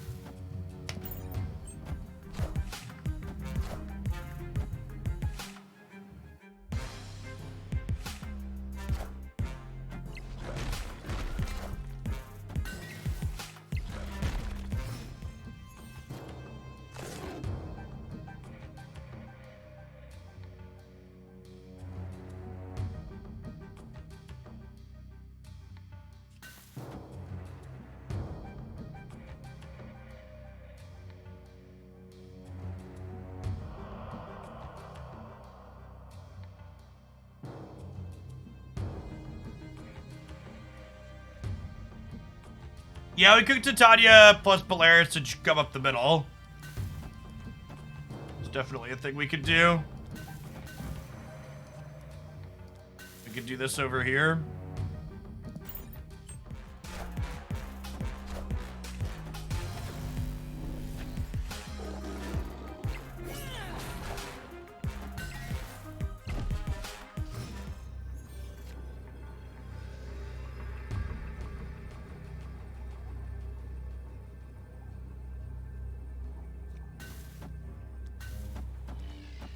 So Titania doesn't jump until all of her on reveals have resolved. So the Viper will resolve, and then Titania will jump back. They'll go down to 8. We'll go up to 15. It should be a win. Should be a win, says Local Man before getting arrowed.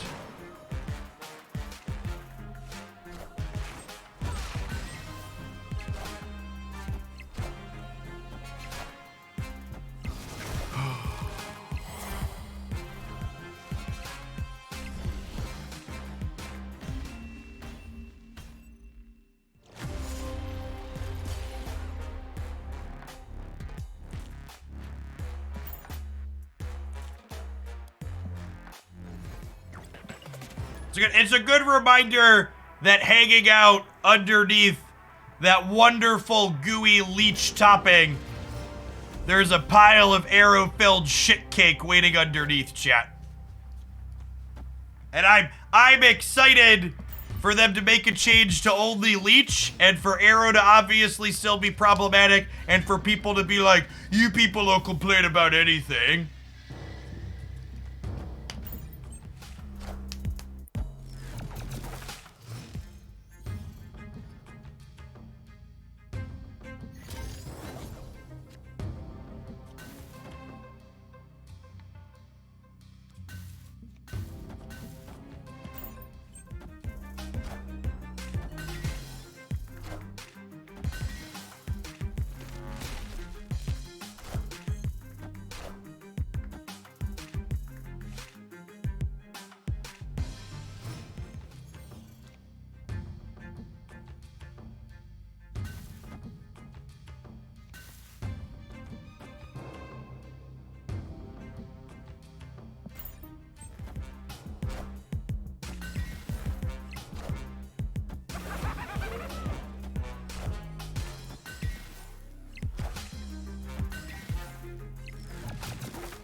Punished for not playing Hood on the right.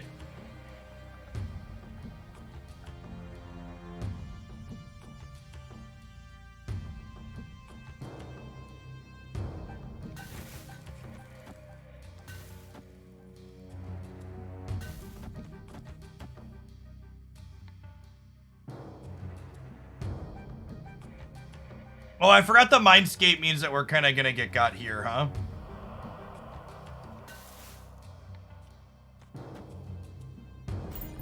The Iceman's also technically not great for us. Oh. Well, shit.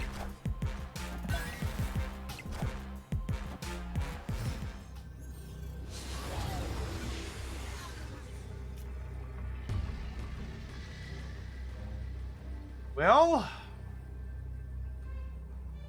Opponent snapped.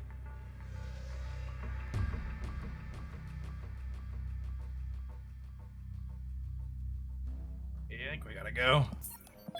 This game's such a shitter. Escaped.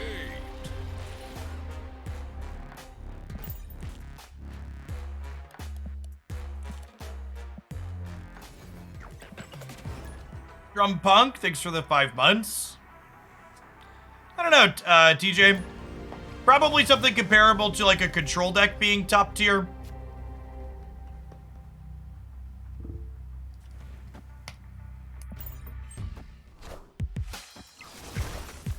Yeah, honestly, Cawblade's probably a good comparison.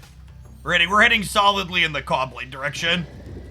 I think it's a good callback for people that remember. 'Cause the Thanos deck isn't just a busted control deck, it's also got a decent proactive plan too.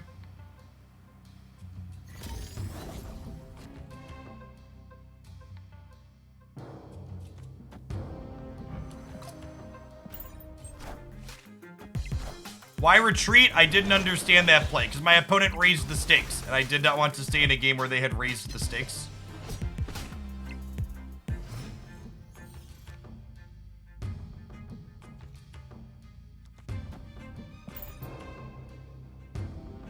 The stones are just Squadron Hawks, dude.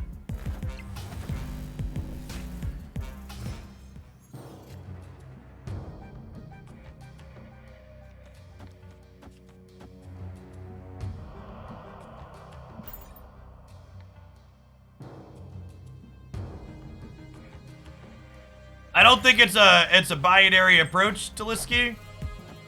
It's probably got a little bit more nuance than that. I think it depends, probably, is a good qualifier here.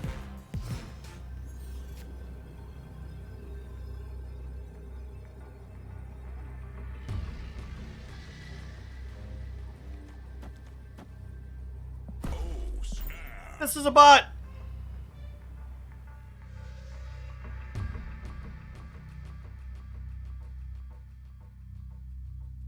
Why Titania the left? Because their Electra Iceman deck has Kazara and stuff in it like that. I'd wager. Assemble. Wind, aid my hand.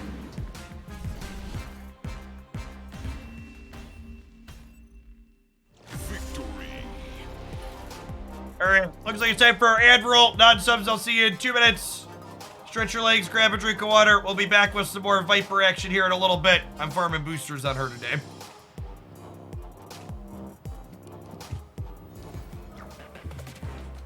I think we're a farming booster on Viper stream. While the metagame is bad, I don't have anything else I want to do.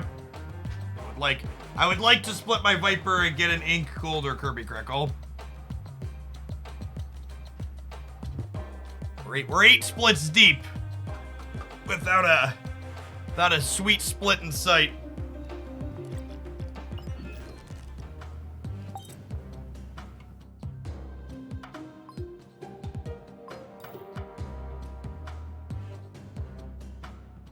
Playing Viper, can we play Sentry for the lulz? No, there's not going to be a lot of deck variety on this channel until we get a balance patch. We're not going to play the stock meta decks because I don't really enjoy playing them, but we're going to stick to the kind of off meta decks that have proven themselves to be good.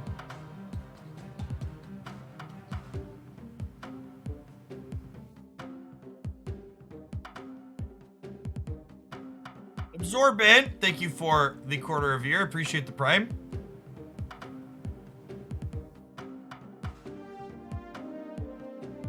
What's wrong with this Viper variant? I think she's great.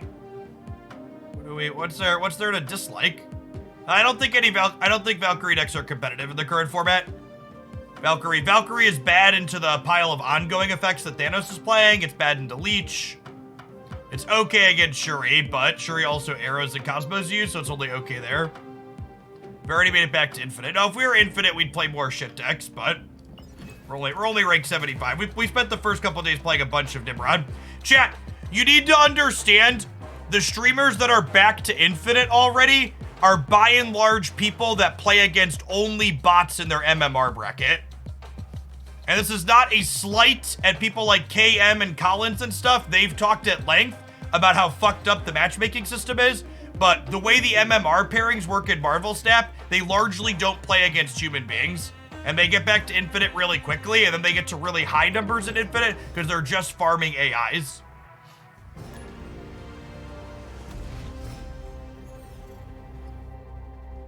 It honestly really sucks for them. I hope Snap, like, works to fix their shit because it's a bad experience for them. Like, KM Best is one of my favorite Snap streams to watch in the evenings, but I've had a hard time watching his stuff because he just, like, mono cues into bots. And it's just, like, not relatable or relevant content for me to be able to see.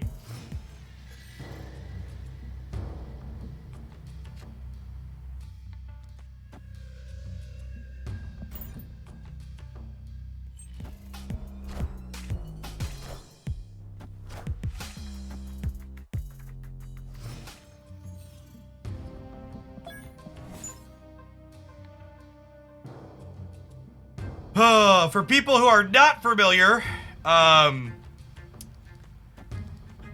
Warlock Yellow Jacket likely means that we're playing against Galactus, so we're just gonna... Opponent's snapping me. I'm honestly gonna snap them back here, because we have Viper the Hood across here, and we have Green Goblin here. We should prevent them from drawing here. So, if they are Galactus, we should be in a good spot. If they're like Valkyrie Cerebro is one of the other decks that sometimes plays these cards, we could be in trouble. No, the wave should be in that they're Galactus, so we're good to go here. Our deck's got a pretty solid Galactus matchup. Unless we get hard diffed on this expansion. Nah, it'll do pig.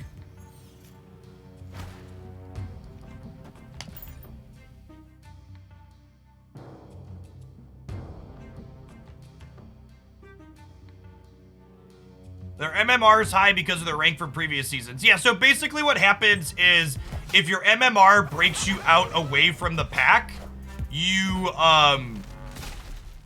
get into a bracket where you don't play against other human beings anymore. And it's just the same bots over and over and over again.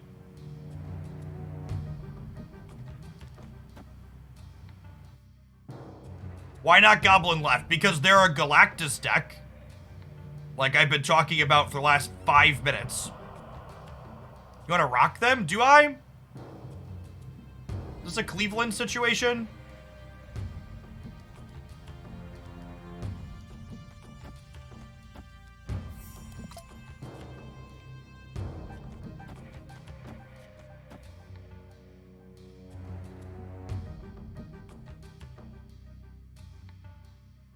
Yeah, I like it.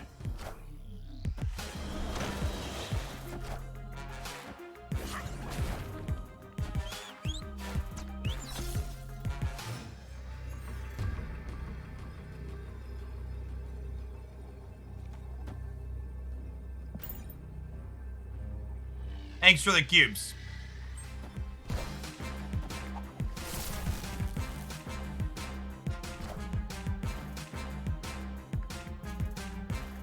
They're just wasting our time. Actually, just wasting our time.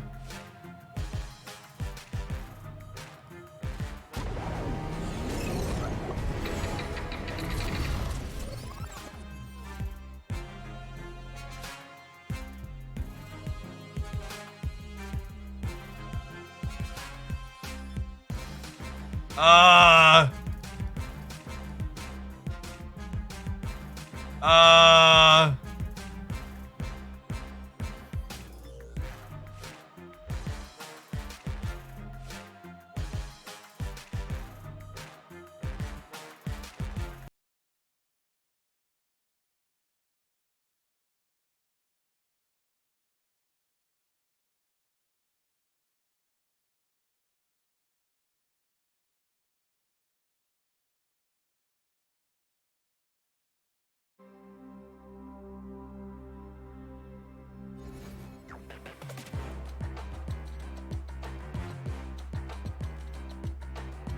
I believe I have 4 more cubes than before.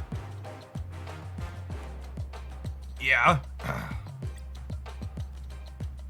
Yeah. Karadai, thank you for the 23 months. I appreciate that. Welcome back.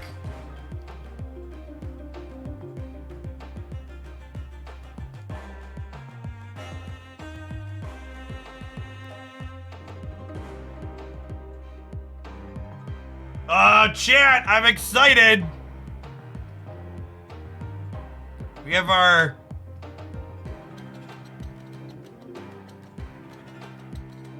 next set of emotes coming that are Marvel Snap themed. We're looking good. Okay, we got a Moon Girl taking notes and a Black Widow pew.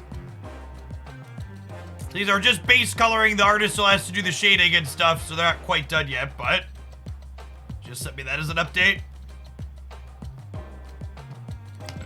Just excellent work.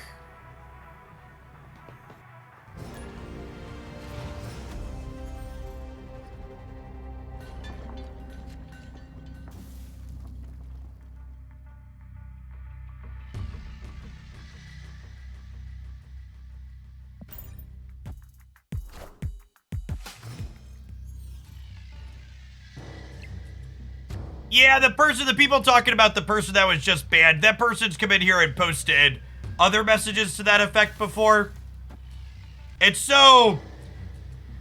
I have to imagine your life has to be pretty shit-tastic, that, like, the best thing you have to do with your time is, like, show up in a Twitch stream and, like, make extra accounts to try and harass someone online that you've never met and probably never will meet. Like, I hope whatever is so atrocious in their life maybe improves for them. Because they are clearly not in a good spot.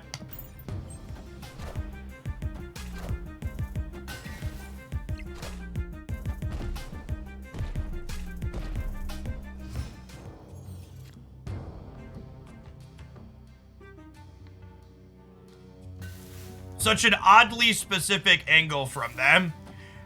It's actually very common that people who are my detractors attack my wife and my children because I don't say or do anything that's actually awful, so they have to, like, make shit up about this villain in their head to, like, make it okay for them to be upset with me. People are fucking weird, chat.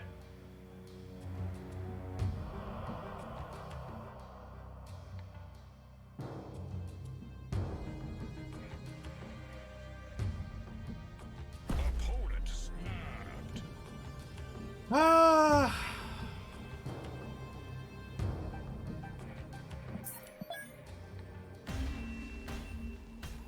Yeah, Twitch's automated system is pretty good. If someone makes a brand new account and immediately gets banned, it tends to clean them out right away. I kid you not, chat. When I first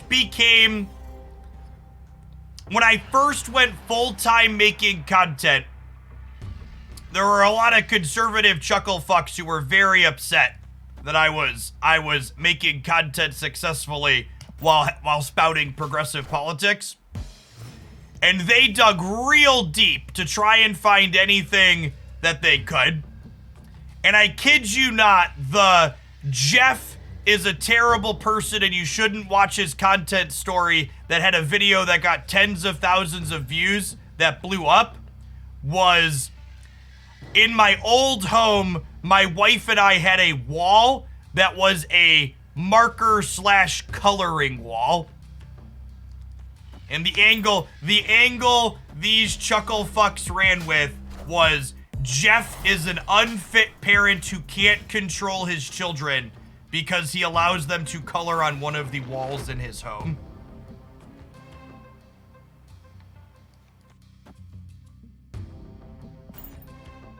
Which is a good reminder that when people say things like, anybody can get canceled, what they're actually saying is, if you're a shit human being, there's things in your past that are worth canceling you for.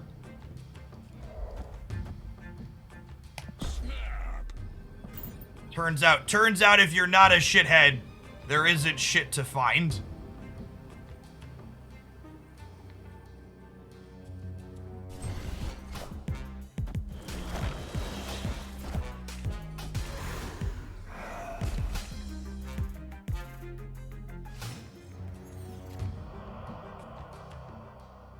Do we want priority? I think we just win the game like this, right?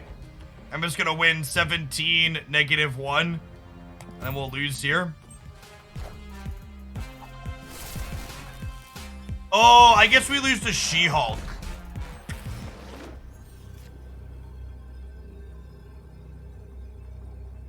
I guess we lose to She-Hulk, right? God, the Shuri deck is so fucking good, chat.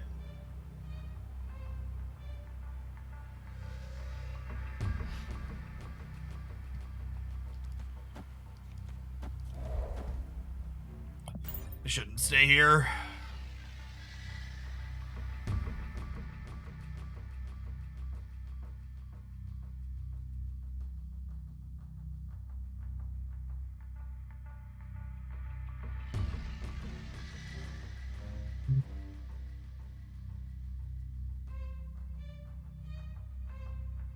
Why didn't I debris the left to clog the mid? Because I can't win the tiebreaker without winning Death's Domain. And I needed debris plus Spider-Woman to win Death's Domain. 2 Boos, thank you for the 5 months. I appreciate that. Welcome back. If you look deep enough, everyone has something bad in their past. Shitty people who assume everyone else is shitty. Yep. And chat, my Twitter account was made when I was 16 years old. And at one point, I even went back and scrolled all the way to the beginning and looked back through and was like, did 16-year-old Jeff or 18-year-old Jeff have any shitty opinions in here? And it was like, nope. He's an asshole. That hasn't changed too much. A bit of an edgelord. Really complained about not being successful dating. But yeah, no, nothing terrible in there. My Twitter account was made in 2007.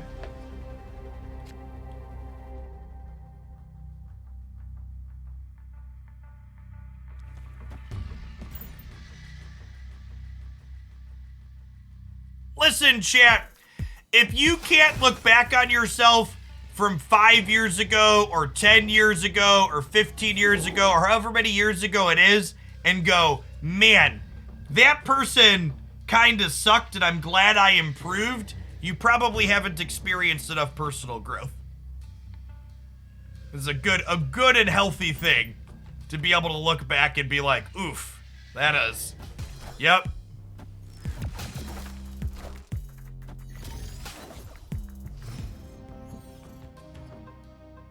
I am 32.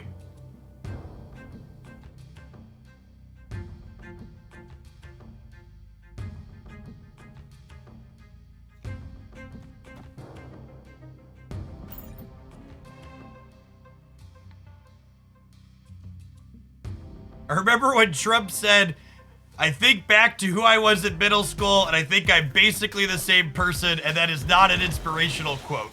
Yep.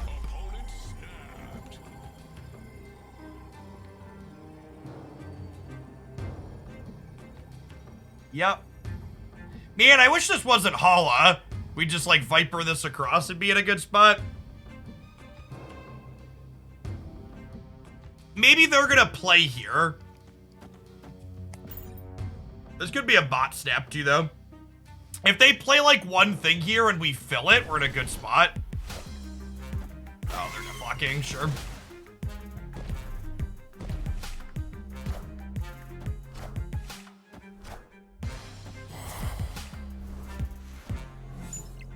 Would Spider-Man work over Green Goblin? I think Green Goblin's pretty important for this archetype, unfortunately. You really need to be able to come up the works.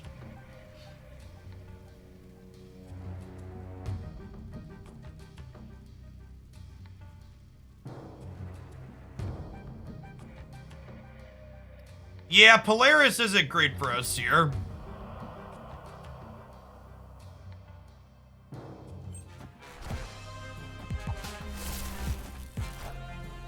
I still believe in heroes.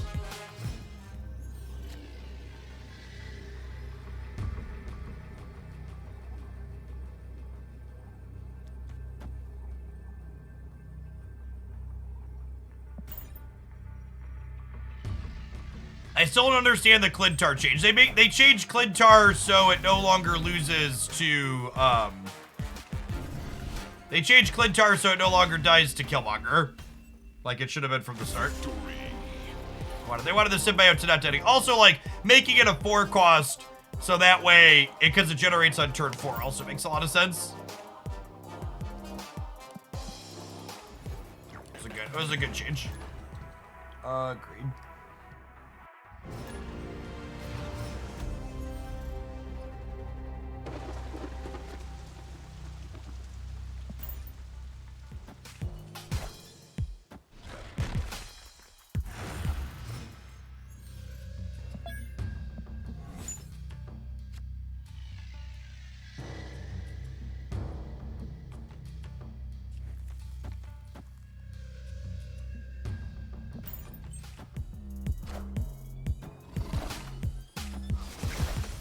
Might be giving up the Isle here to get value in other spots. We'll see what we draw this turn. Or what the last location is. Do I want to drop Demon here to maybe compete here? Yeah, probably.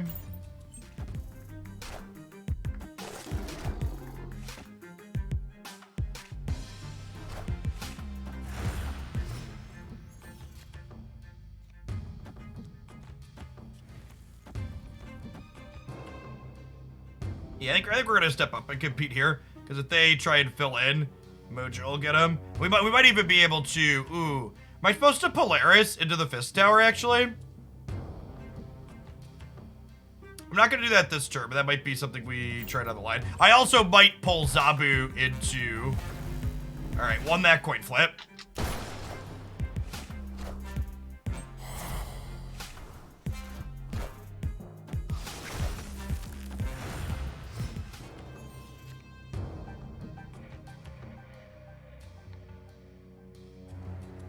Okay, well...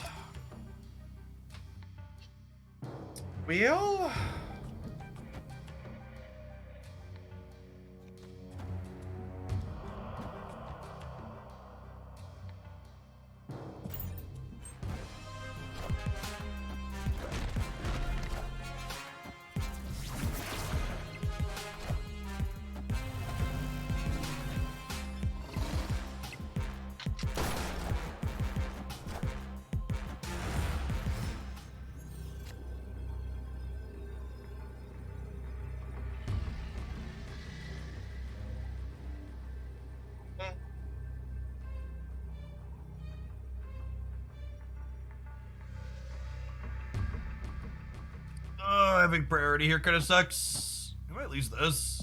There's 5 cards in my deck. Or Hawk is 10.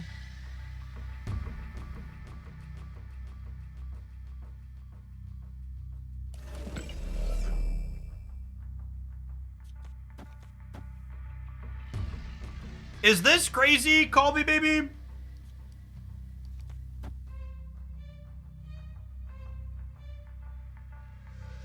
No, if I keep the goblin on my side, the mojo triggers and it's bigger for me overall, right?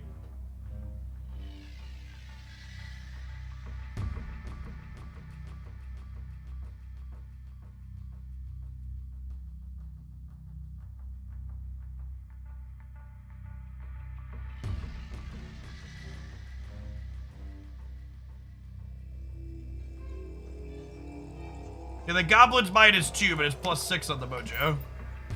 I don't know, it's 1 cube, I'm gonna stay. I don't want to play the Goblin first, chat!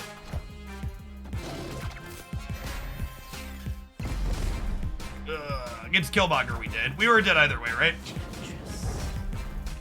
Yeah, I don't think we had any outs to Killmonger. Our deck, this current deck's playability is largely based on the fact that Killmonger isn't meta right now.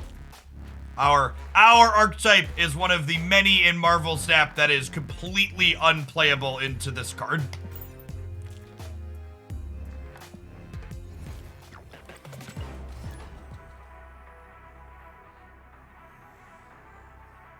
Thoughts about adding armor? I don't think adding armor helps you beat Killmonger terribly often.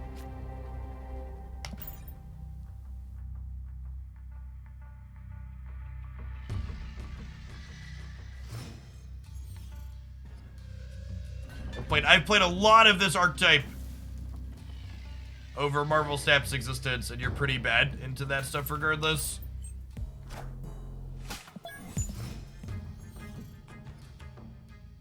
Yeah, Deathwave. Deathwave being pushed out of the metagame was a huge boon for this archetype.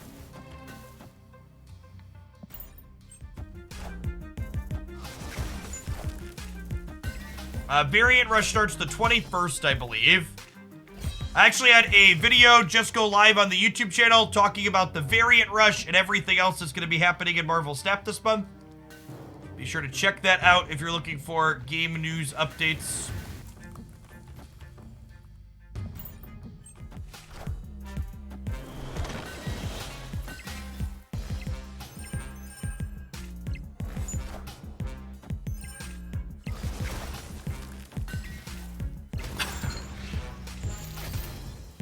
Okay.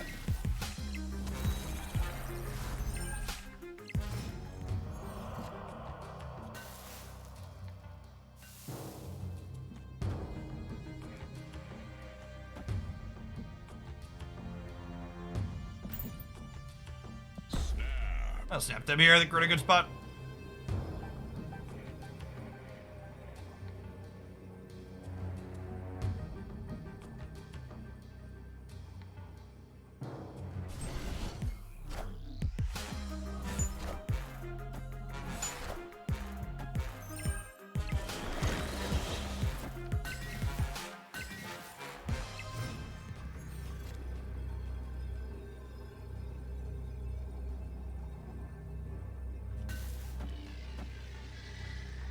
This is 10 plus 6. Then we have Spider-Woman over here. I don't think Juggernaut is good in this deck. The problem is, like, what you're talking about, like, the lanes are so full, you don't have room to push stuff around with Juggernaut a lot of the time. Mojo is very, very good in this deck. Like, it's often 2 energy, 8 stats. Death and Crows, thank you for the quarter of a year.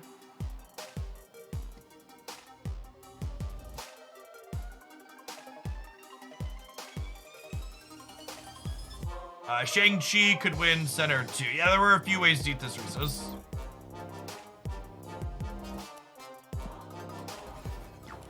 Yes, my 666th Black Widow booster, as opposed to the Viper boosters that I am looking for. My kingdom for booster magnets. Are Daredevil and Gamora good in here? These are my favorite 12 cards for this archetype. I do not like other cards. These are the 12 that I like.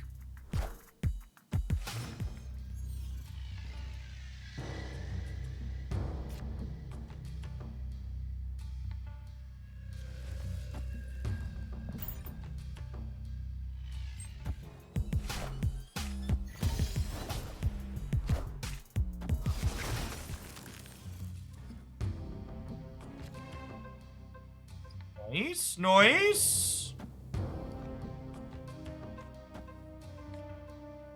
Said if I want to compete over Hala. I do.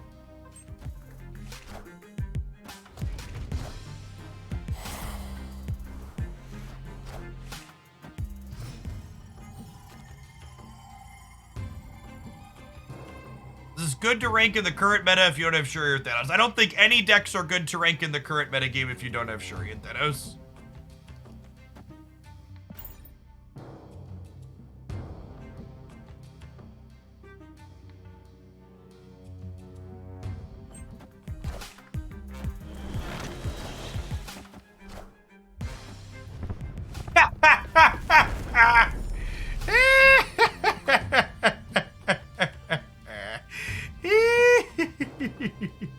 Get fucking rocked, Warpath.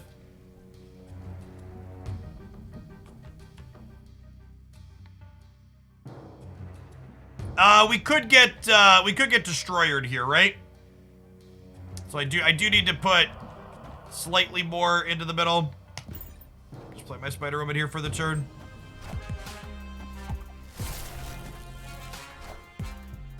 I need to care about Spectrum. Claw we're also beating now, which is nice.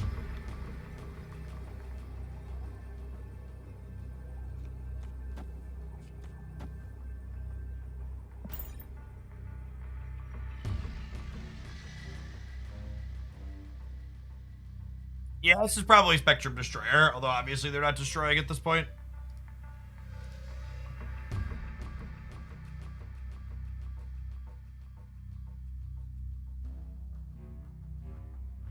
Get rocked, Warpath is a top tier dad joke. I try.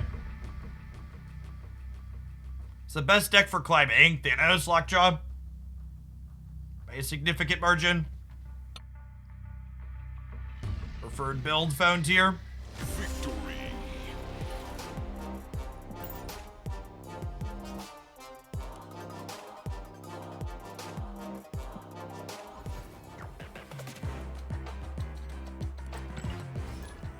You should never spend tokens on cards you don't want to play with. Anytime you buy anything from the token shop that isn't a perpetually Series 5 cards, you are technically losing tokens when you could be waiting.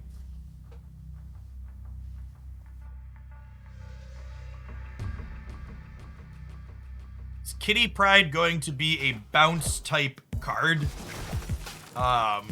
I mean, is there anything else she could be?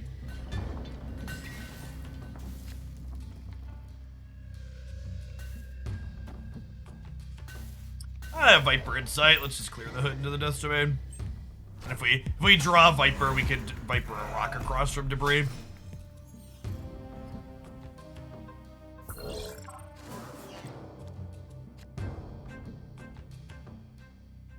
Mojo is wonderful into Ant-Man. Opponent's done nothing so far.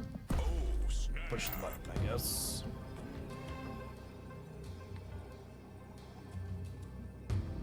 Does Kitty only buff on her bounce? I think she only buffs on her bounce. I haven't seen clarity on that, though, in one direction or the other.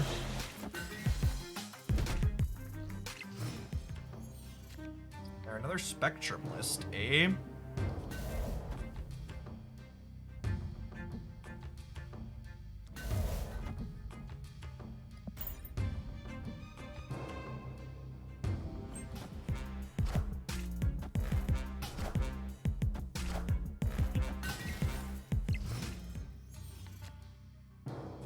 Snap Discord, Glenn has stated cards like Falcon and Beast won't buff Kitty. Thank you for the clarification.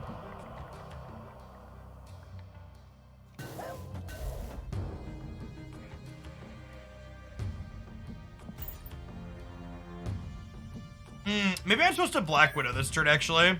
Cut them off a draw. I think I want to Cosmo the middle. And we're dead. Rough.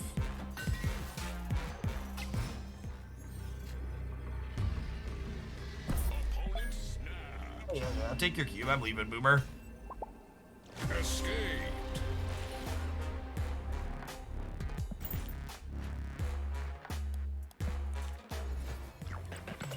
I haven't played against enough Destroyer recently. Should have been on. Professor X should have been on my radar.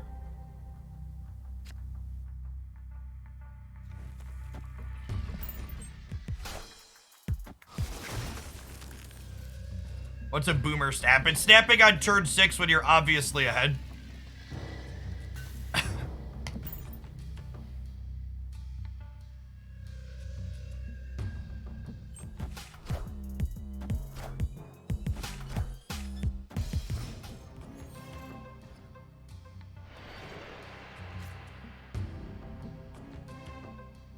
Ha! Bifrost killed is a heck of a combo. Alright, it's just Bifrost killed on the left.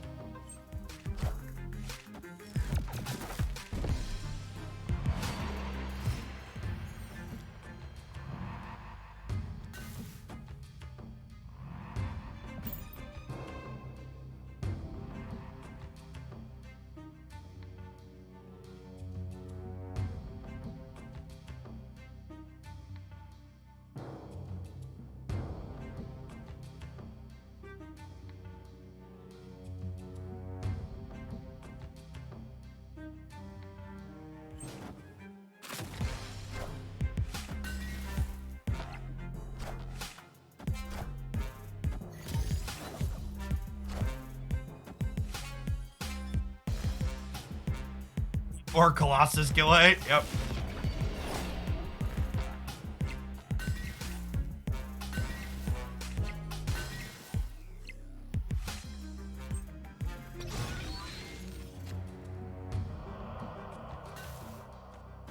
Okay, so let's debris into Mojo, into Iceman, into Widow.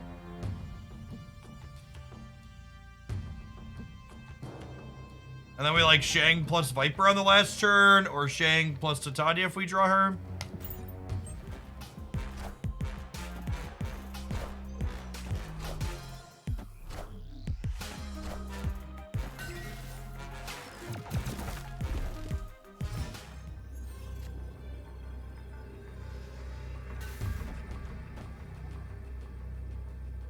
Well, Cosmo and Armor are on the right.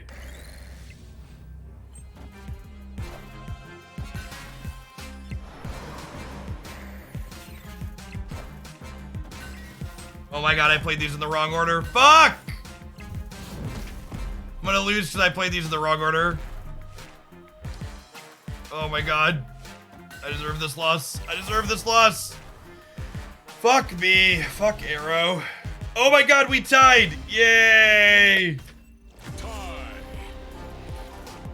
So that's the second time I've done that today, where I didn't play the Viper in the right order, and then they arrowed and we got punished for it. We should win those cubes, chat, not tie them.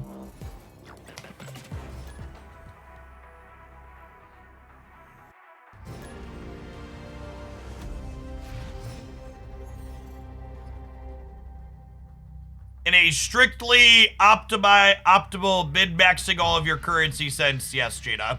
You should only buy cards that are permanently Series 5 to start. Gavin, thanks for the Prime. What's the correct order? If I had Vipered first, their board would have been full, and I wouldn't have been able to send something across.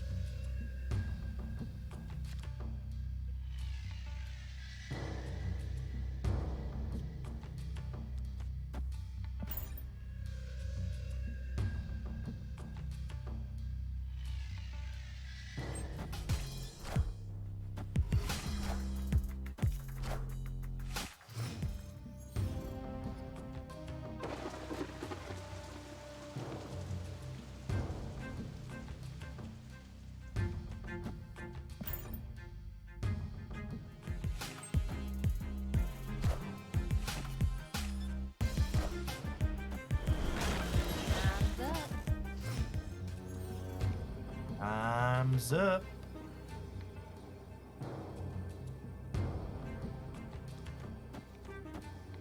Oh, I have priority here, which sucks. I can't really play those. Sure.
Iceman actually gets worse here into the Triskelion is said.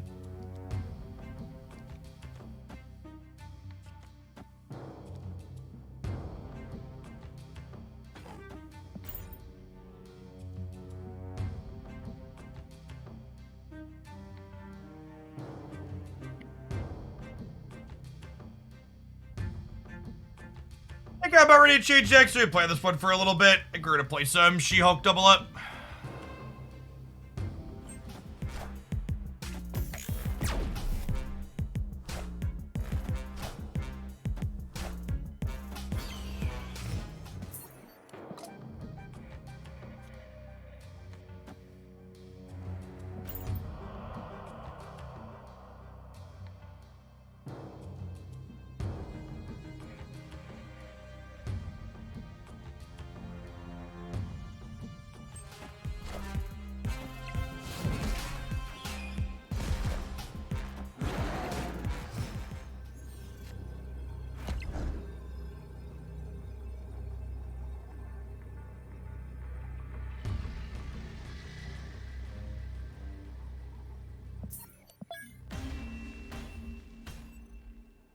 The Beast Darkhawk Brew is the most I've ever had playing the game. Yeah, that highlight's actually doing pretty well in terms of metrics, which is good. I think it's one of the more interesting and unique decks in Marvel Snap that highlights a lot of the good things the game has to offer. We'll double check. If Kang is still broken with Moon Girl, we'll swap him for Chavez. He gets a bit worse here if he's bugged with Moon Girl.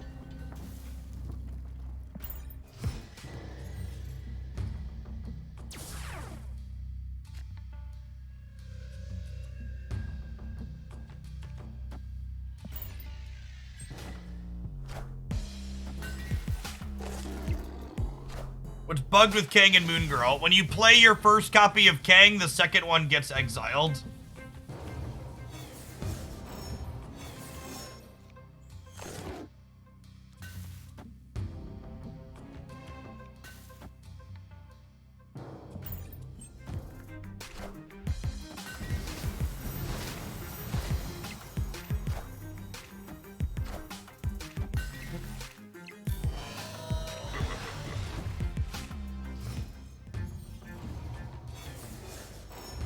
Do I ever play Thanos? No, we're not really a meta deck stream.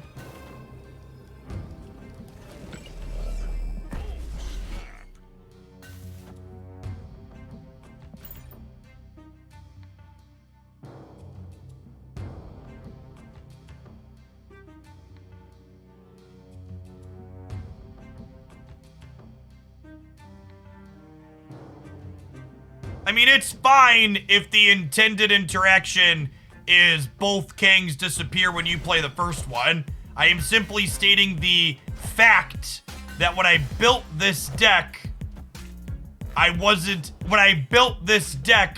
wasn't the interaction.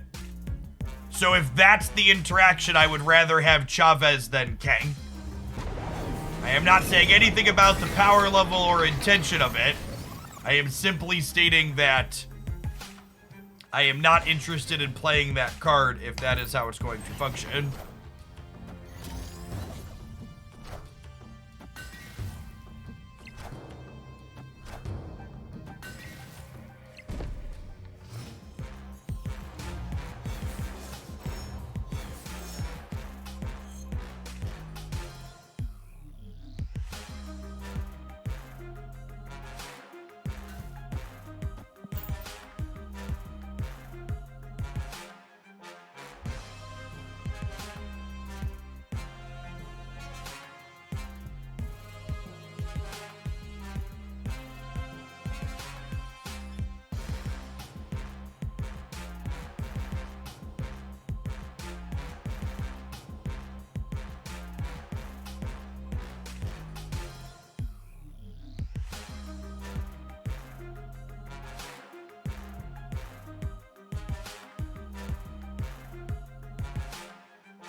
I'm so confused.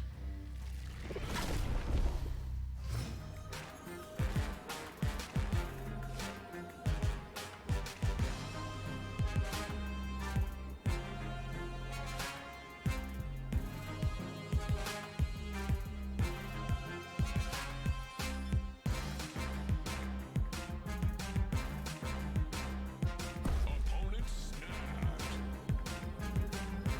Yeah, I think they're just the Nimrod deck, right? We probably leave. We can't beat Artem Zola here. Take your 1 cube with your Boomer Snap. Quindode, thanks for the prime.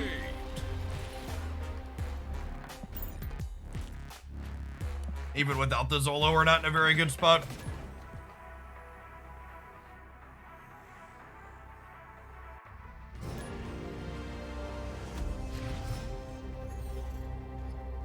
Yeah, I also just can't win the game, chat. Like none of my lines are even against not Zola. I don't have any lines that win the game.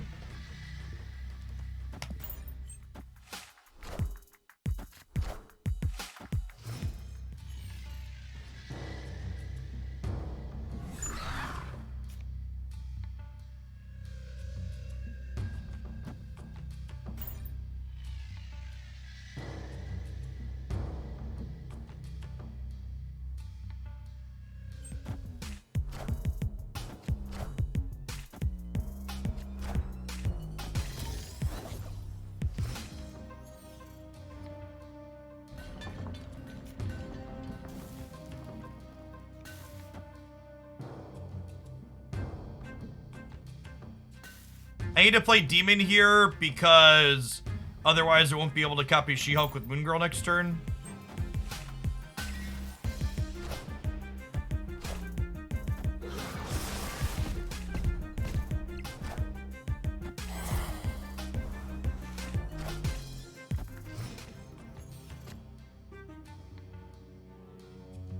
Thoughts on Dracula? I think Dracula is a pretty sweet and powerful card when Marvel snaps a balanced game. Currently, it doesn't make big enough numbers to keep up with Shuri, but that doesn't mean it won't potentially be good later. Snap. See if the Kangs are still bugged out here. If Armor's ongoing is doubled, he should survive Galactus. Yeah, good mood.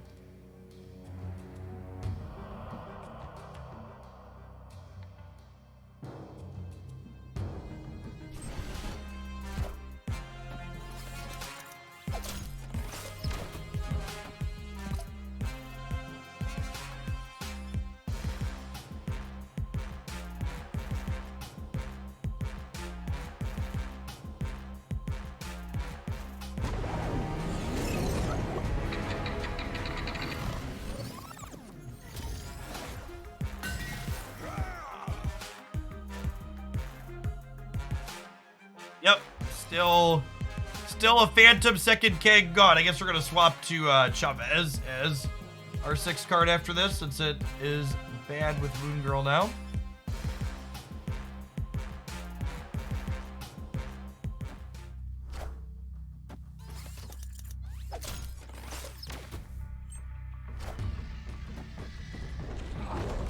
That's so good for them.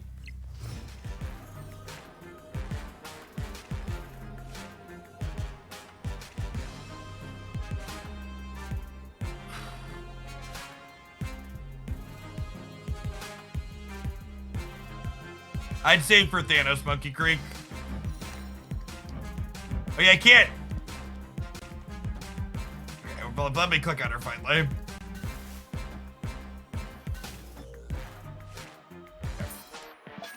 Alright, let's retreat and let's swap Kang since it's bugged now. Escaped.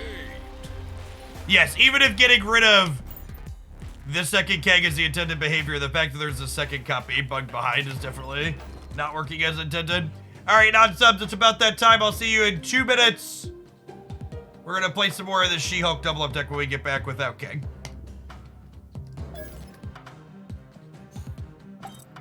That's fine. We get to put my sick Chavez split into it. The gold on gold on gold. If you thought about skipping games against Thanos opponents. I would just be, there's so much Thanos that skipping games against Thanos would mean I'd be spending a third or more of my matches retreating, which just wouldn't be good content. So that's not really an option. The bubble animation, that's the crackle. They call it the crackle flare. You hear me call it the Kirby crackle. That's what the community refers to it as often.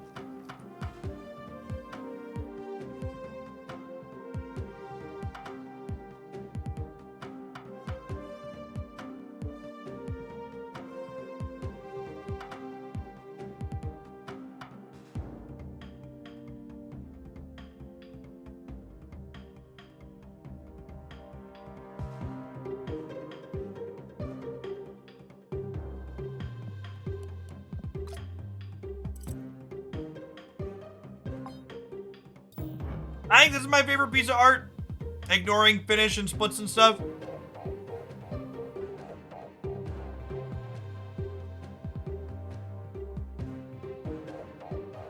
Untapped doesn't have any deck stats on it yet for individuals. They're still building those out.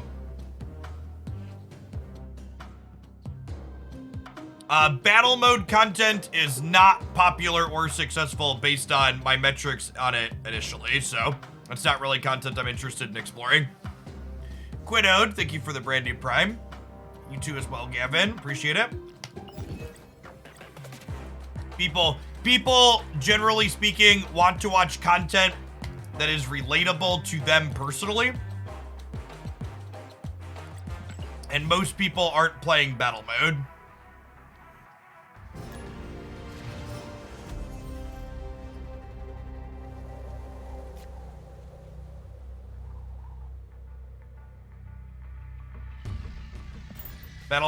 Battle mode gets a little repetitive pretty quickly too, with the same decks in and out every game. A lot of people want more variety than that in what they're watching.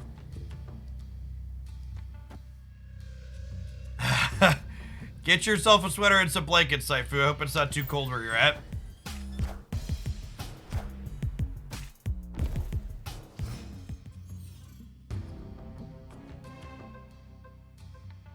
Someone asked, do you prefer Chavez to Shang-Chi? I mean, these are the 12 cards I like. Playing a lot of expensive cards in your deck gets your hand pretty gummed up, which makes it awkward with Moon Girl, in my experience.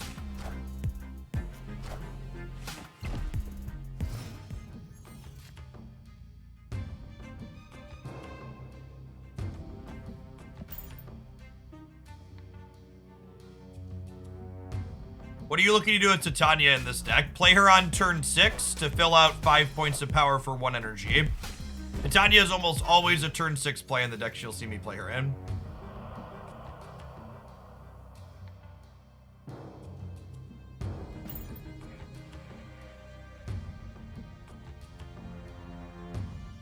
I wonder if I'm supposed to like She-Hulk Titania Quinjet here. I think I'm just leaving.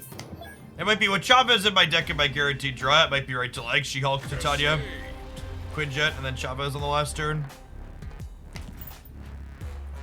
Board position just not very good though, so we'll leave it. They snap.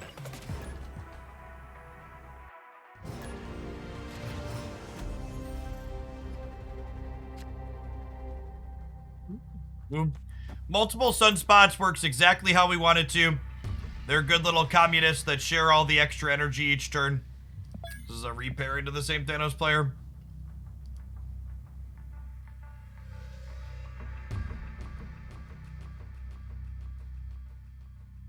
Opponent snapped.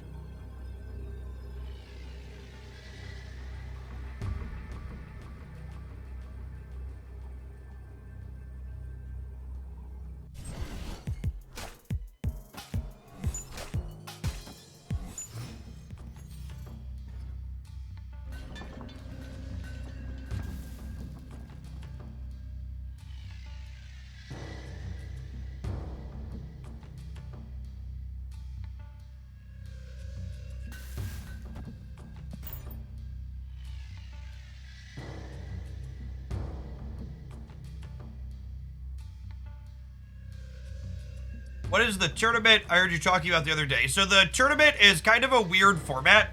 It's being run asynchronously over the course of the week. I'm actually playing my next match in it later this afternoon after I sign off stream. We can't play it while we're live.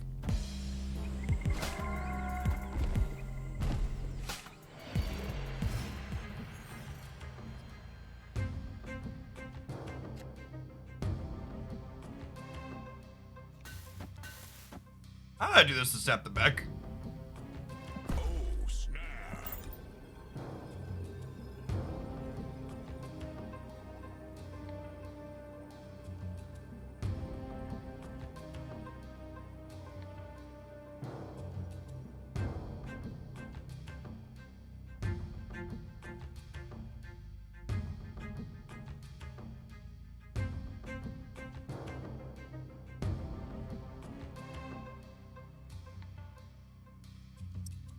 I think that's a little scary about my line here is they obviously have Space Stone to get into Sanctum potentially. It's 90% Thanos. It's closer to like 30 to 50% Thanos, but yeah, it's a lot to say the least.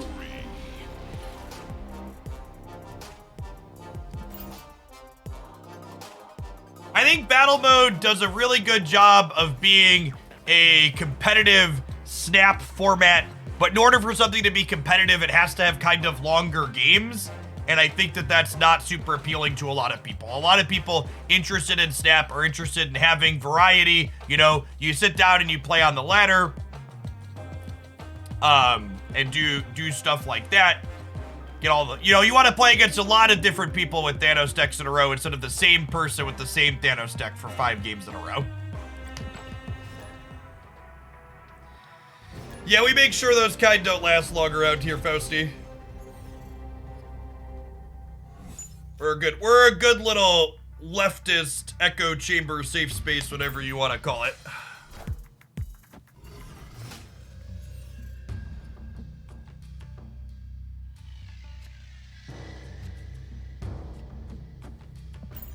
Could a separate ladder work for battle mode? Maybe. I think it would probably still be less popular than best of one.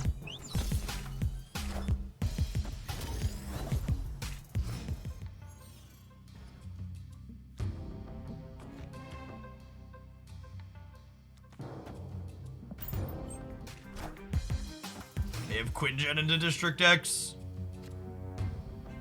Dear opponent, please stab me so I can leave. Thank you. Escaped.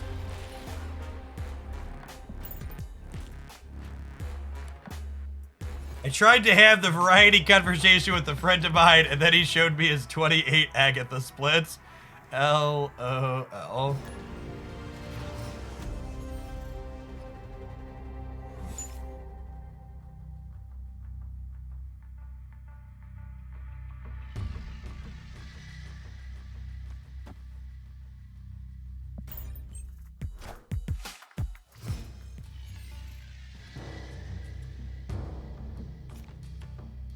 Galactus isn't great against, Leech, at least, is like the one saving grace this format has.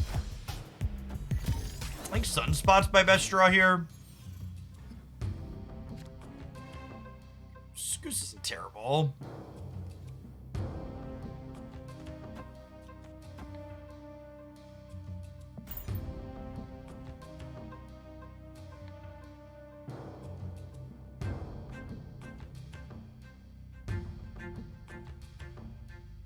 Happens, Slaka. Thank you for the entire year. Welcome back.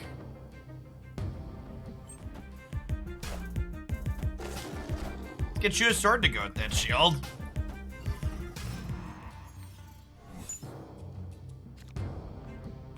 Oh, that's so awkward for us.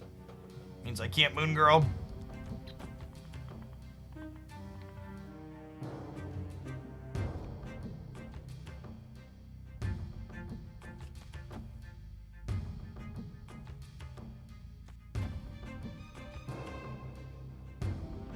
Do I do this so I get Moon Girl next turn?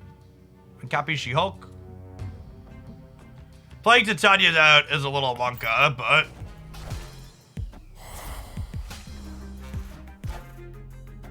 Oh, I guess I don't want to copy on 5 though, regardless, right? Clear for takeoff.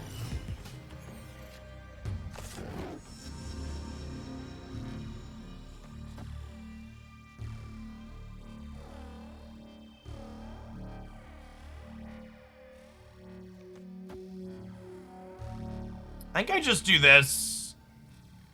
Because it lets me go Demon, Demon, She-Hulk. Or Demon, Demon, Juggernaut, Polaris.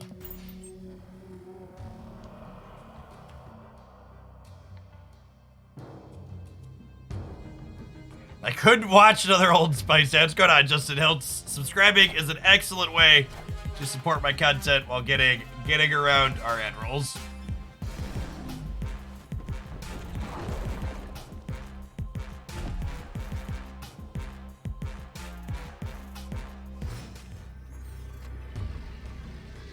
So, Jug, Demon, Demon, Soak. Yeah. Part of me wants to boomer snap here, but it probably chases them out. I think there's a chance they stay. I'm gonna be toxic and tank here for a second, seeing if we can get them to snap me. It kind of looks like they're in a good spot.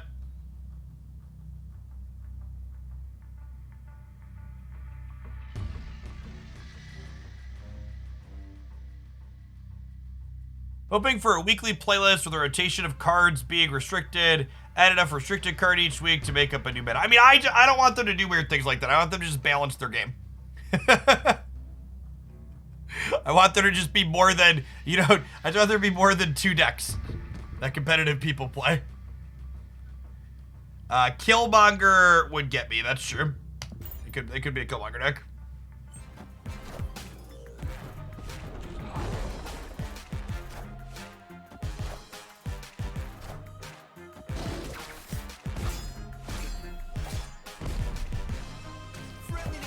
Oh my god, we beat the Skillmonger! Get fucked. Victory. I was not expecting that to happen. We were fairly dejected when the Killmonger flipped up, chat.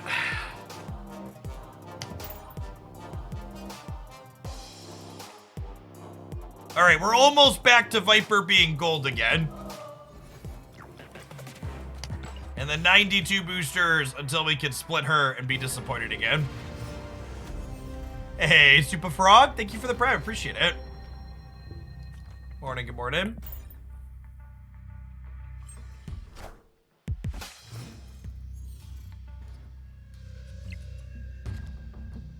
Read.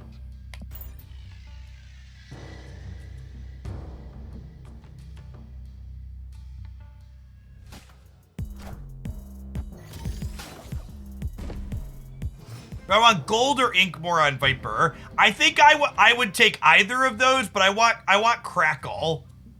Is what I really want is Crackle in addition to those. I want one of those two along with a Crackle. I want to be greedy. I've waited 9 splits. I deserve the Crackle in addition to a good finish.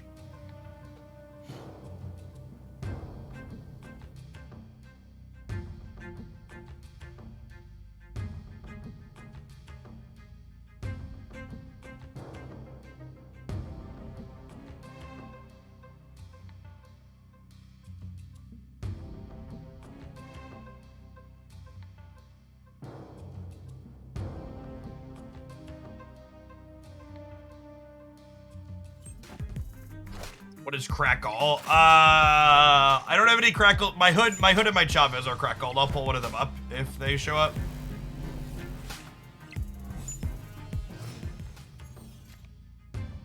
This is Crackle. Dots behind it. Think we're dead, chat?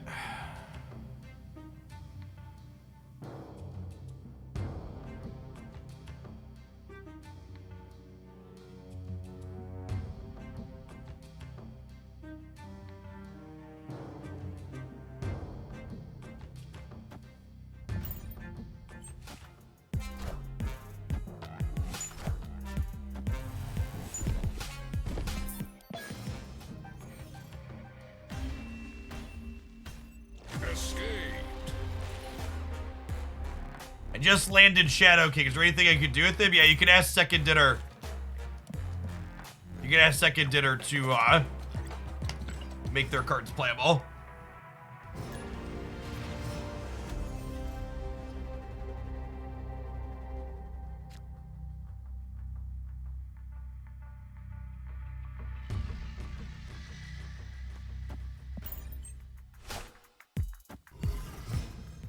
Thoughts on Second Dinner coming up with more reasons for players to harden reserves? I actually think that from an economy standpoint, the fact that you're frequently encouraged to hoard reserves in Marvel Snap is a problem. And I hope that they think on ways to make that less of an optimal thing to do.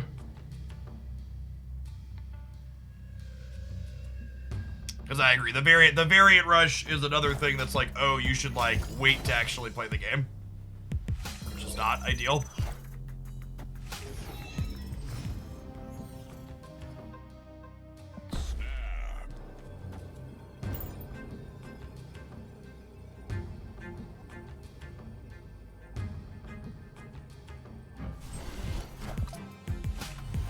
Herbie Crackle Invisible Woman, chat.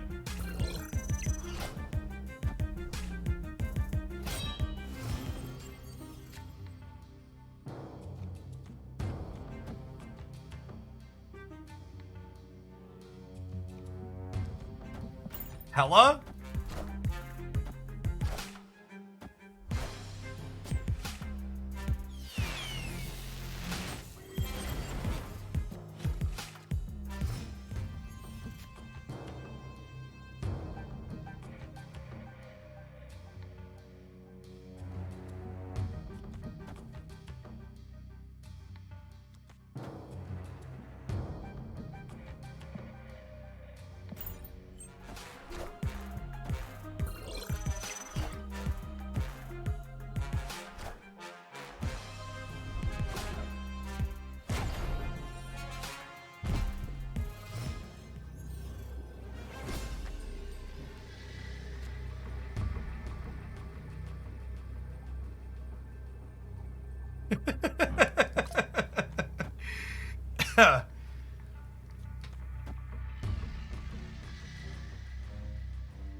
Oh, they could Ghost Rider the hella back. Yeah, that's true.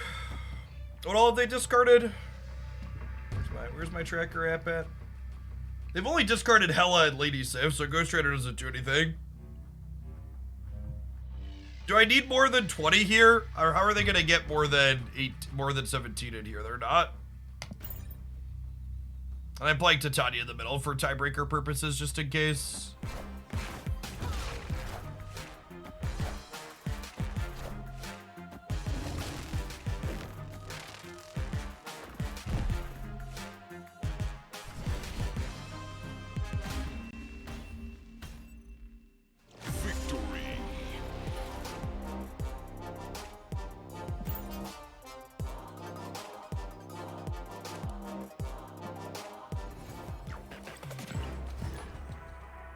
And Dino just wanted to see his daughter. Yeah, it was probably a beep boop.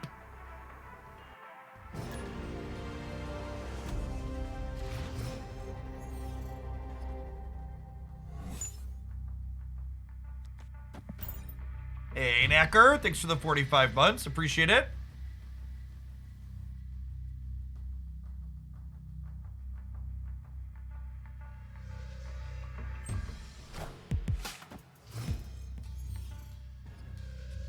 Best Thanos deck without Lockjaw. Doesn't really exist, sorry, bud.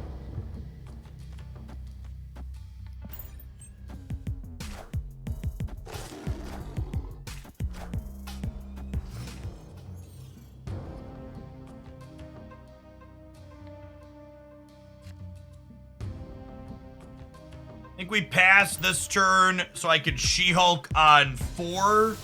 So that way I can,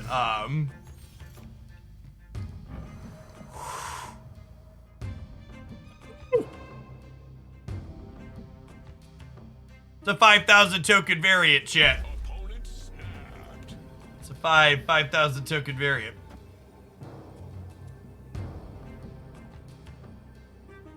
Snapping me. I think my hand's pretty good.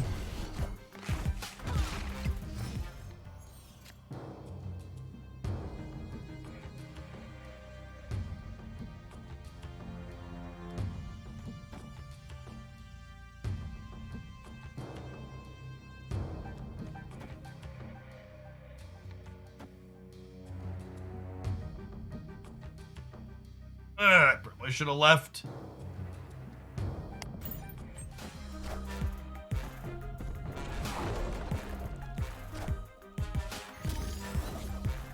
New York.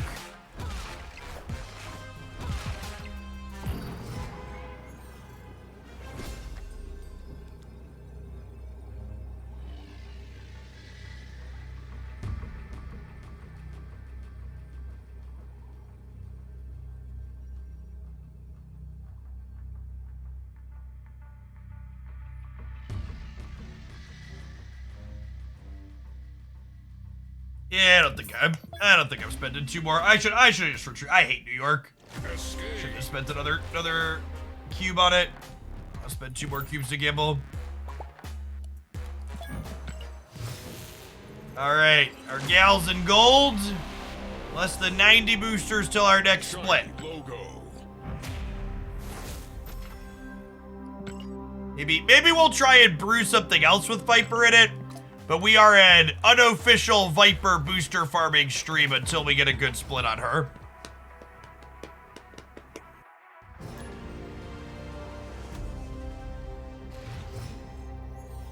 Shuri will not be dropping series at the end of the month. Shuri will be dropping series at the end of April. So if you want to get and play with Shuri sometime soon, you should probably buy her with tokens. Not be cheaper for like 7 weeks.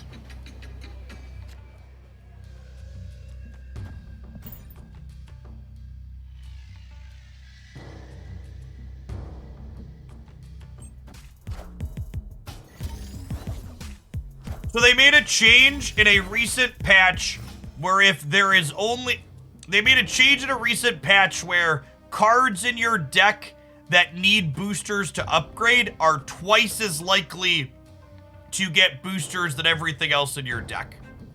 But you gotta remember, twice as likely is not that likely, right?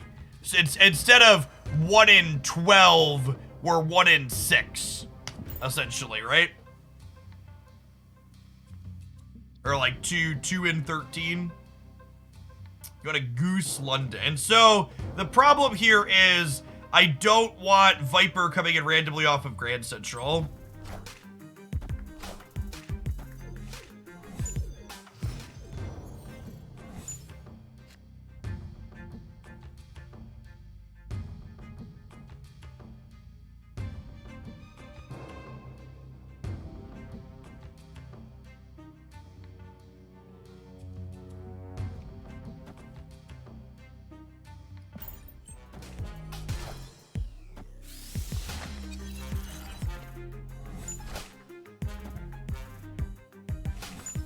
The dev that said it initially wasn't pushed followed up after the fact saying it was later implemented.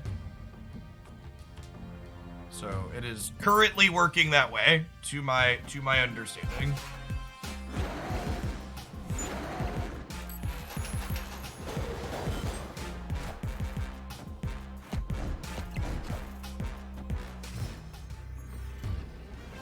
You know which cards drop in March. Yeah, if you check out my Series 4 and 5 tier list video every month, covers which cards are upgrading or downgrading when. You should check that out.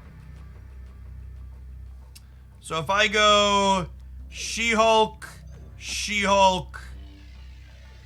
Polaris, Goose, it puts us up to 29 here.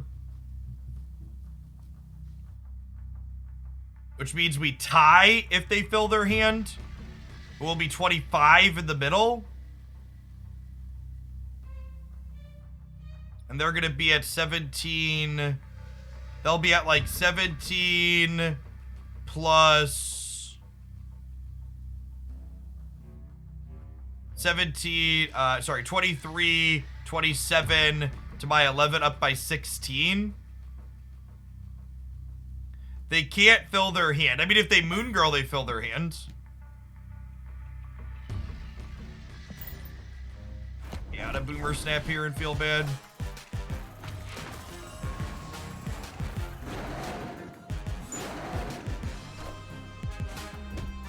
Oh, we beat that.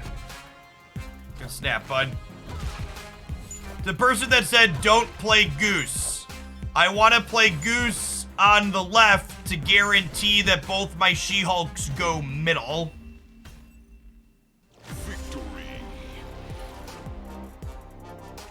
By filling this, I make sure that these two cards that I played first end up in the center. It's also arrow protection is accurate because there isn't a Cosmo in this lane. Why would I Polaris left instead of playing Polaris here, chat? If I don't Polaris here, there's a chance they make this Dino big and win this path. I want the most stats here. Oh, you're saying if I Polaris left, it ends up in both. That's a good call. Yes. So that articulate that, chat. I'm gonna give you a little bit of grace here, but if I'm telling you your line is wrong and I'm trying to explain my position, you need to explain your position. So you're correct, but I didn't do that because I didn't see it. And thank you for taking the time to explain it, but lead on explaining it next time rather than making me run in a circle and pull it out of you. So if we would have gone She-Hulk, Polaris here, these Hulks would be guaranteed to go here, and this Polaris would be guaranteed to copy here. So that is optimal. So we would end up with the same board state, only 3 more power here. So that is ideal when it is explained. Our replacement for Titania, Rocket Raccoon, is your best Titania replacement.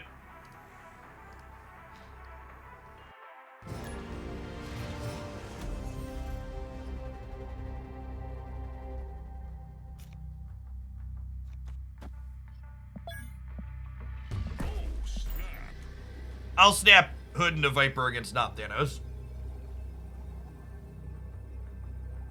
This Viper split's not fancy, but the Rainbow Swirl looks good.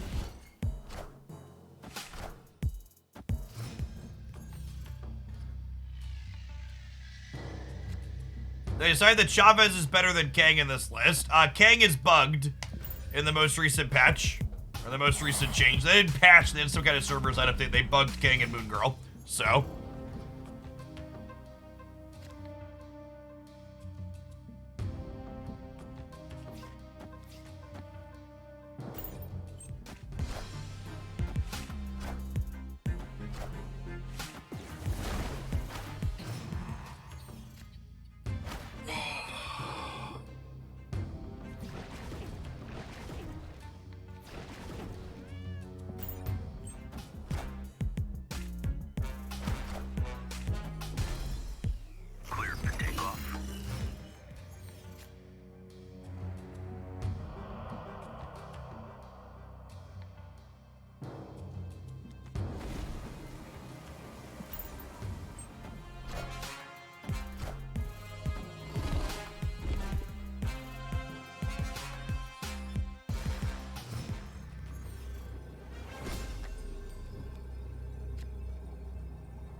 So this beats Doctor Doom, but this beats any big play.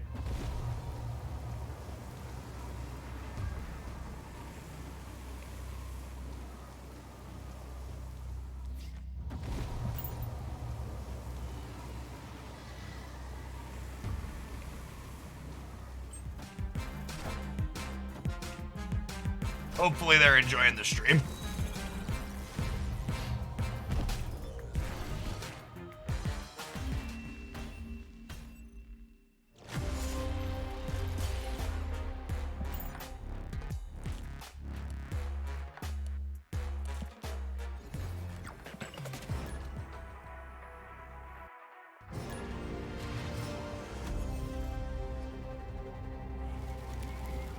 This just in.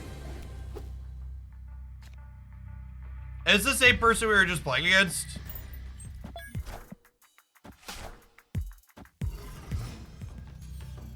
It's really unfortunate.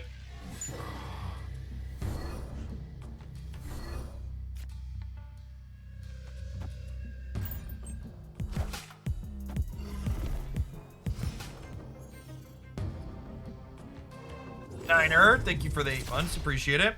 Someone asked, I don't understand the utility of Viper in this deck. The utility of Viper in this deck is doing exactly this shit.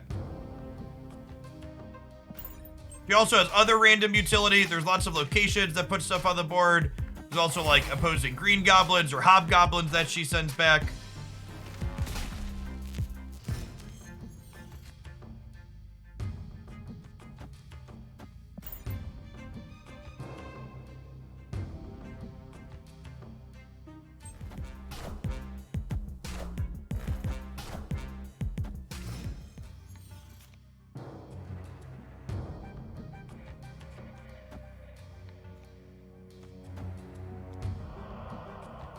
We're guaranteed to draw Chavez next turn, right?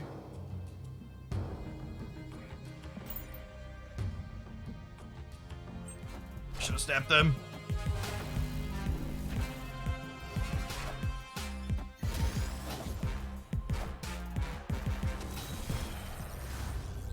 Should have snapped before the Polaris play flipped up.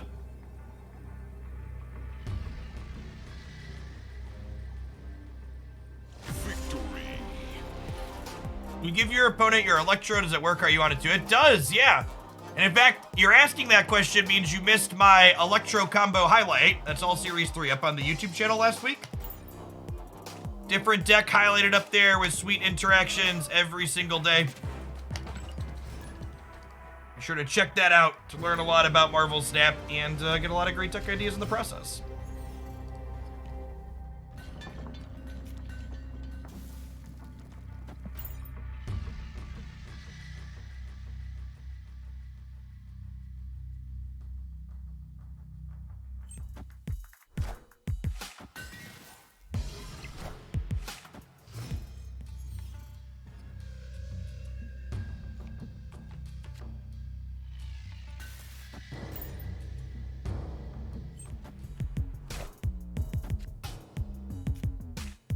Viper, the only card we need boosters to upgrade its chance. Yeah. Any chance Miles Morales works in this deck? I've played other variations with Miles, and I think they're unfortunately just worse than this one.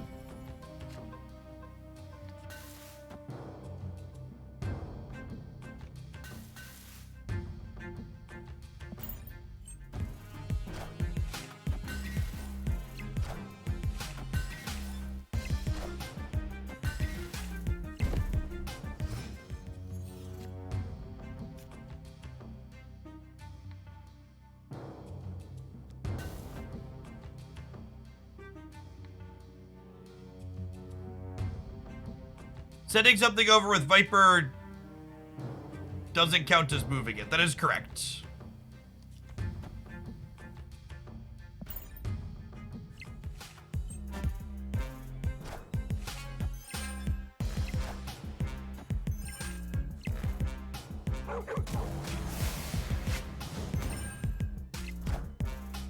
Oh, I forgot about Space Stone. Are you fucked up this Titania now?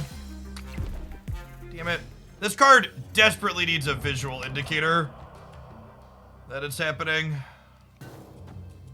It's frustrating.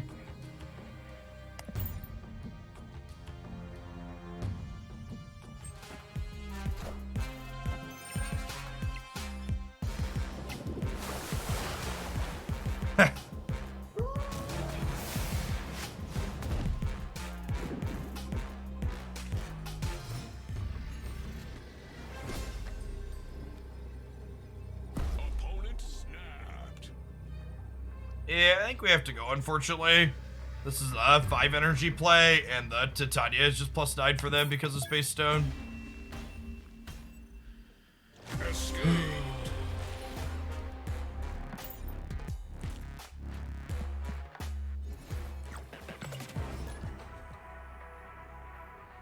Does nobody play Sentry? Sentry is not a playable Marvel Snap card. He is very, very bad. Is on the laundry list of cards that desperately need buffs to be playable.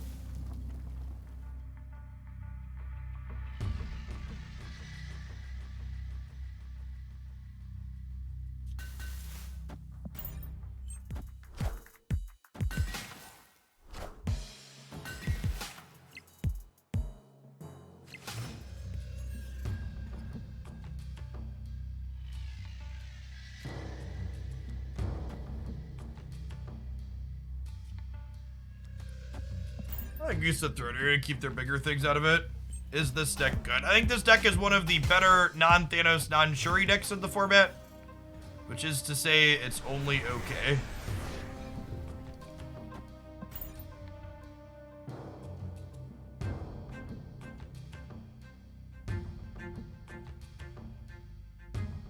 Alright, thanks for up with that Prime for the second month. Appreciate it. Welcome back.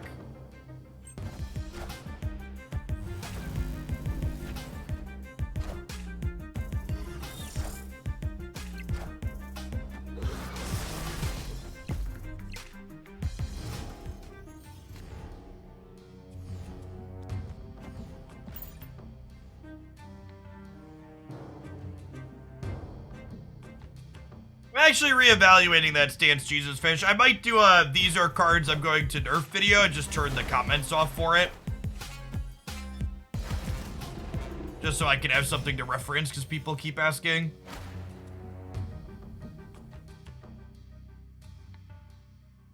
No, I don't feel like playing Thanos. I don't really enjoy that deck. So I'm not going to play it here on stream.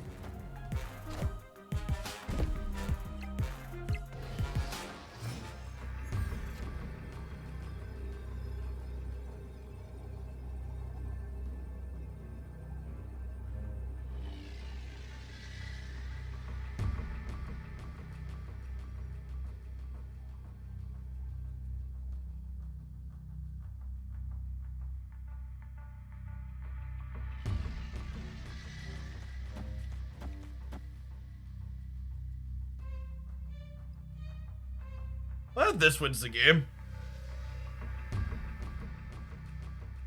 Stay for a cube. I think there's a chance this wins the game. Early event, yeah. Victory. Oh, could you...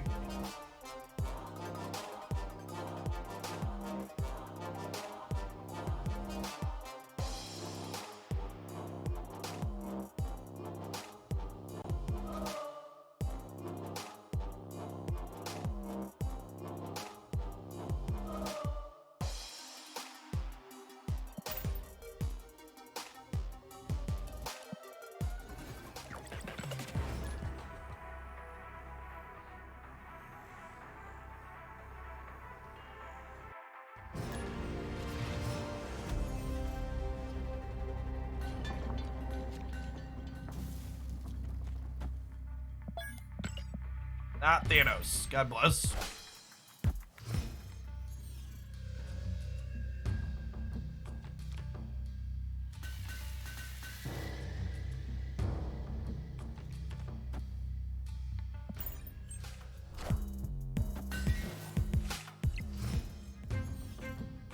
I would like all discussion of balance changes that is currently going on in my chat to cease and desist. A topic that will never stop, and nobody's ever going to be happy about the discussion with it, and I would like it to stop cluttering up the chat, please. It's just endless every single day. I get that people are unhappy, but like, I'm just going to hang out and try and focus on playing the game that we have.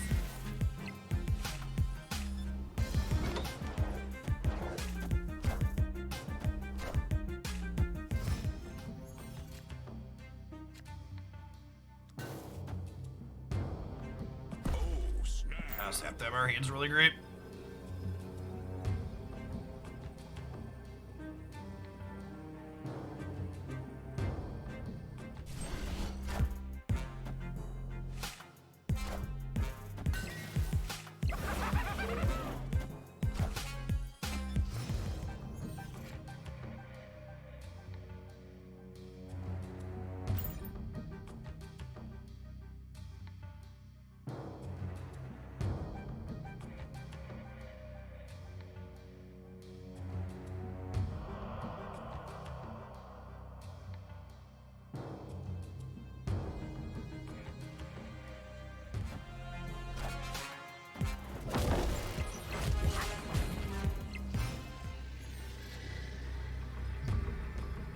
Green Goblin gets buffed by our surfers. It sure does, doesn't it?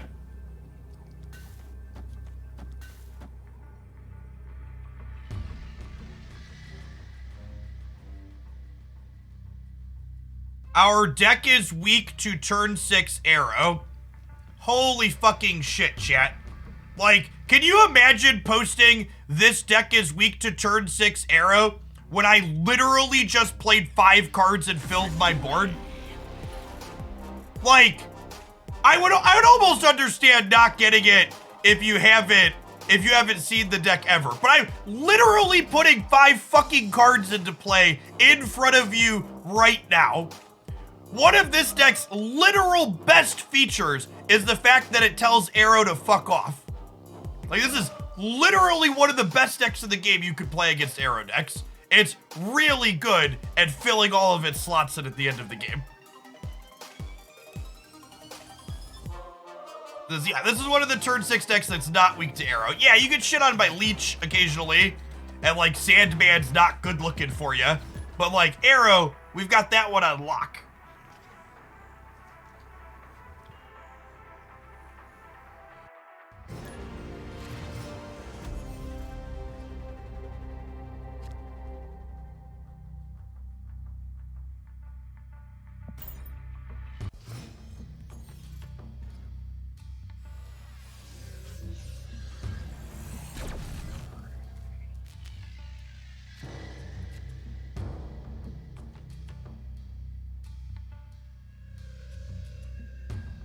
Yeah, honestly, this deck also has an okay Leech matchup.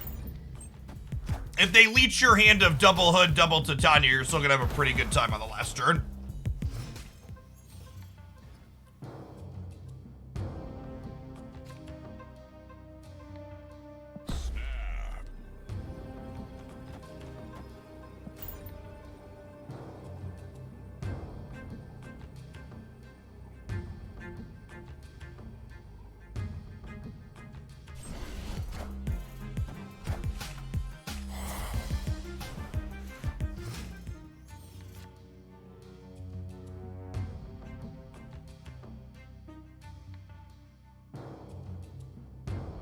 Are we about to kneel?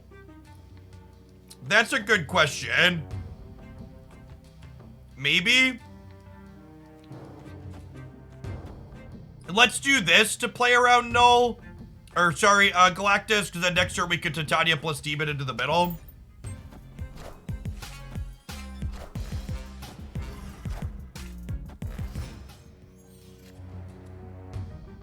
Why Jet Lab? It doesn't matter.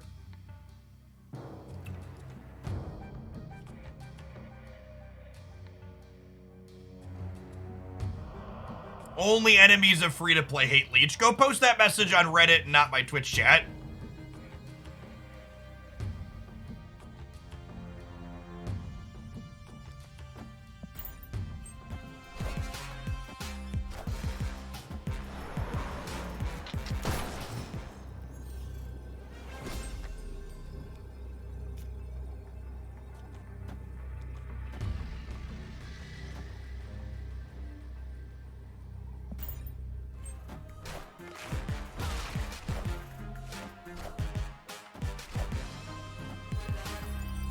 And then this beats Titania or 0 or whatever. Yeah. Victory.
Could is sad when he gets thrown across the field by Viper. Does he enjoy being a secret agent? Asking the real Marvel Snap questions.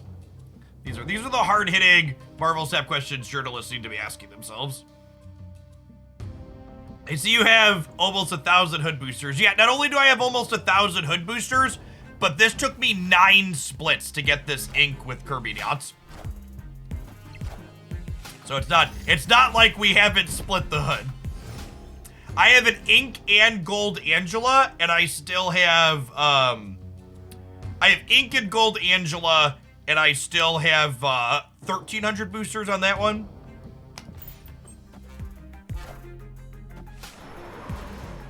Okay, got me. This game just Thanos decks over and over, only on the other side of the table. I'm an idiot not playing Thanos, so my side of the table isn't Thanos.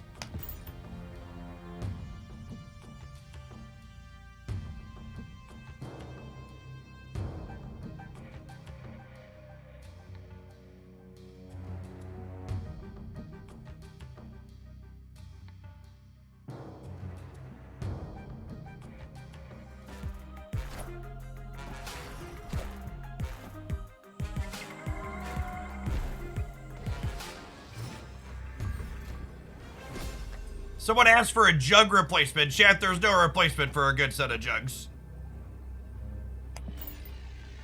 Irreplaceable.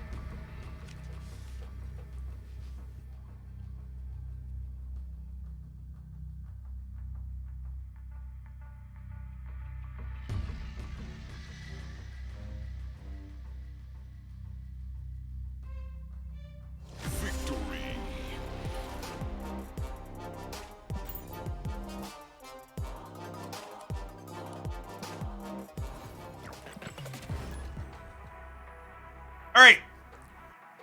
Here's a general comment about replacements in this deck.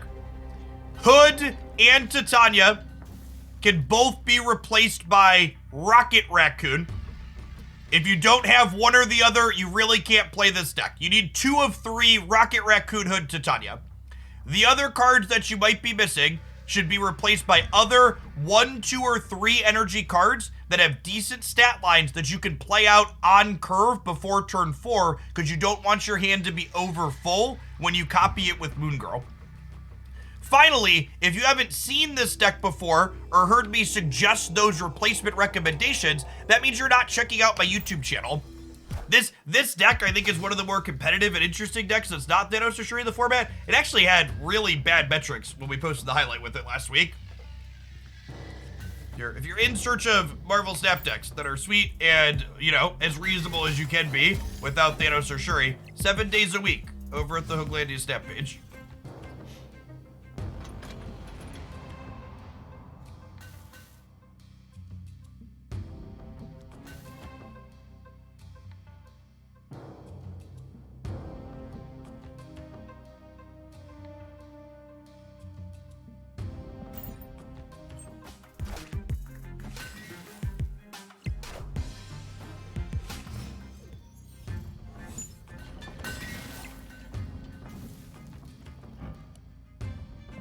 Bad dog.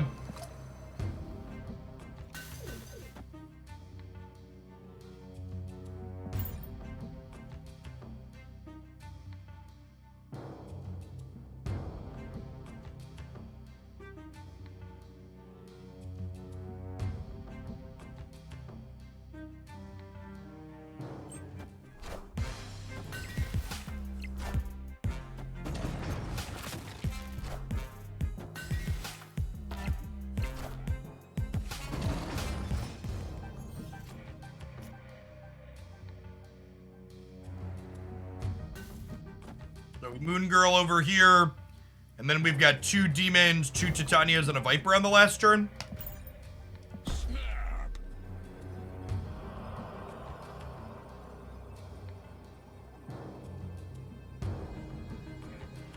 You can actually, someone said they're missing She-Hulk for this deck. You could actually build a variation of this deck without She-Hulk.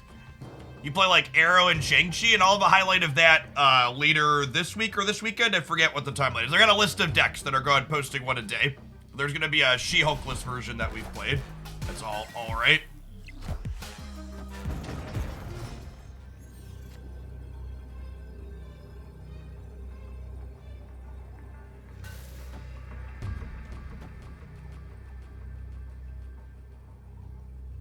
feel like this deck really needs Goose. Goose definitely helps this archetype a good bit.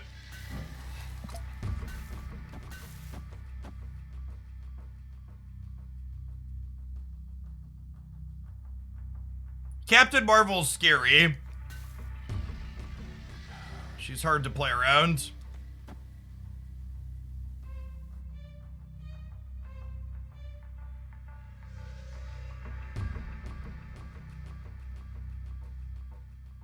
They play little things instead of a big thing.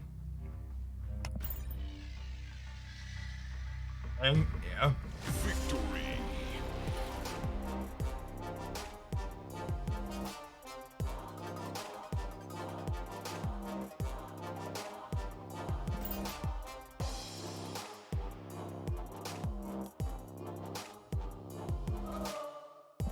Alright, chat.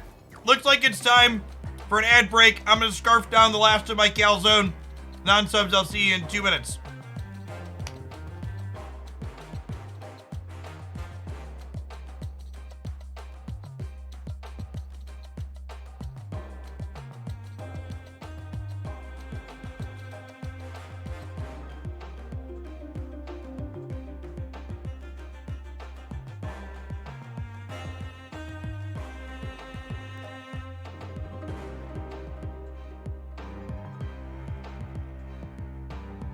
Also, because I'm a man of culture, this is a piece of pineapple that's contained in my calzone.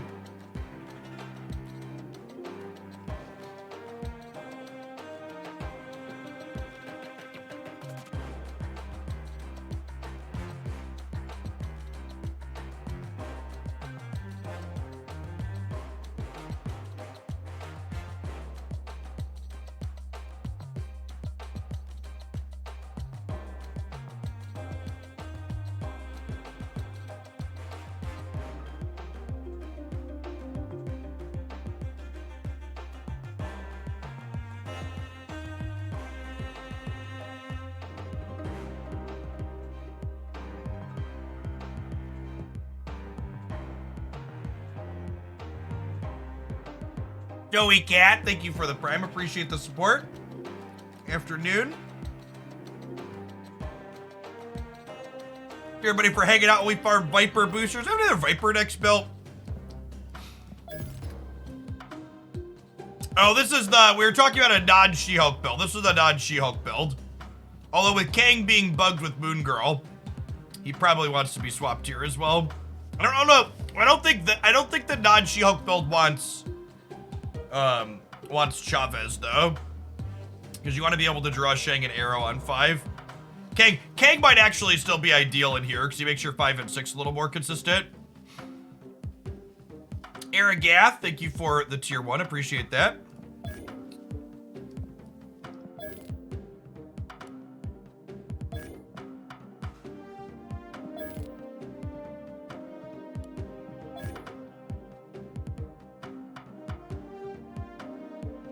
Probably Bishop or Mr. Fantastic Steak.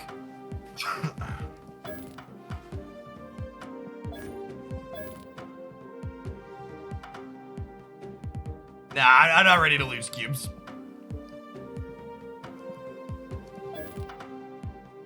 I do have this, though. Oh, this has Viper in it, chat. Okay. I don't fully remember putting this together, but it's got Viper. So it meets the requirement.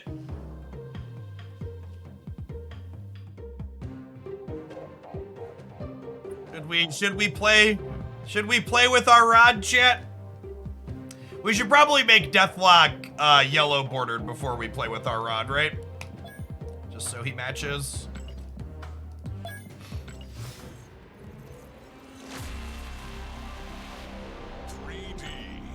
3D. Ooh, we could play a bad Hazmat deck with Hood Viper, that's true. Animated.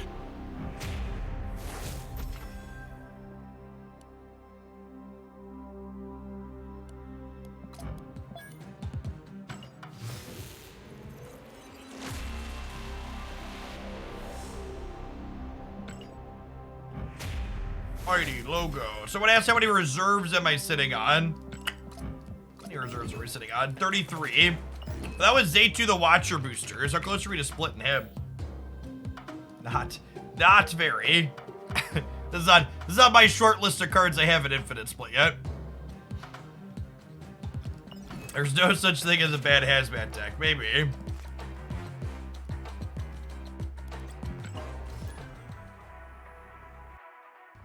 The saying, chat. Spare the rod, spoil the Marvel snap rank.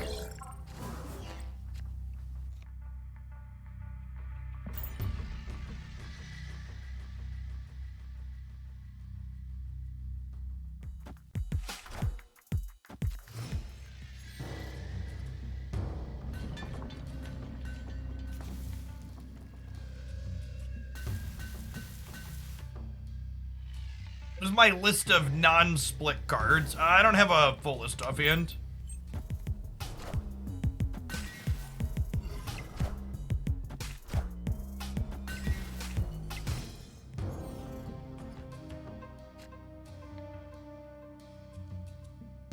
I was really hoping to draw a Psylocke this turn, so we could Sarah next turn.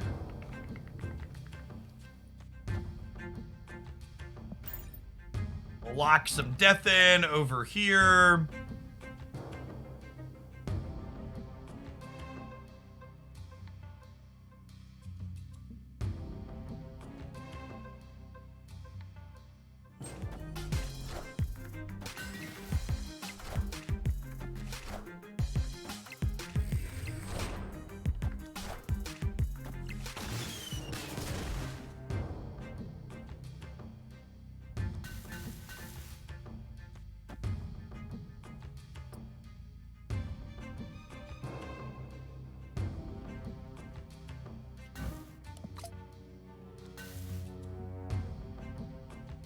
None of my plays are super exciting here, Chip. And another card loses text. And another one gone. And another one gone. Another card loses text. Hey, they're gonna leech you too. Another card loses text. Do do do do. Do do do do. Do do do. Do do do do.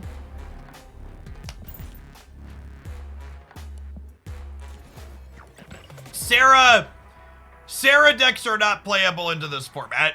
I want to make that clear while we are loading this up. That if you are trying to be competitive, this is not it.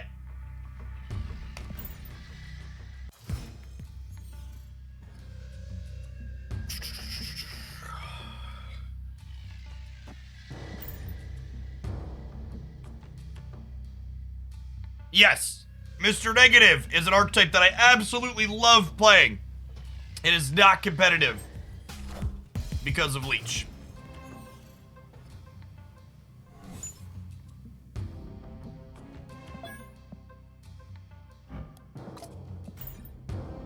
I believe in her, chat.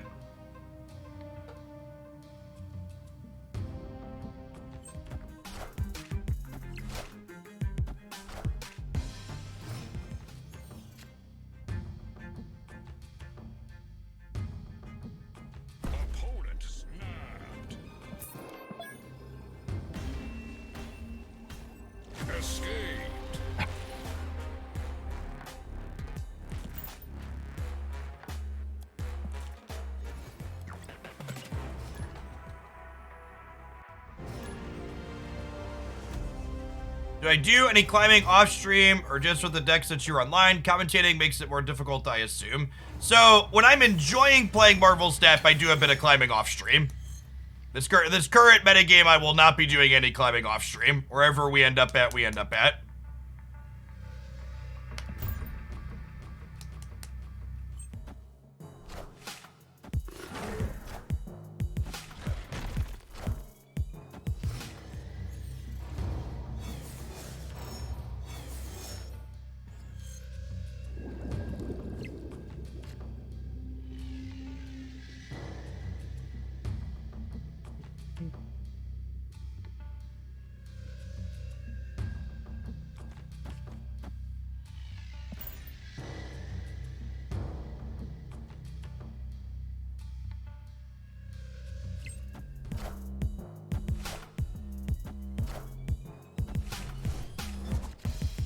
We're playing against the bounce deck. Fun.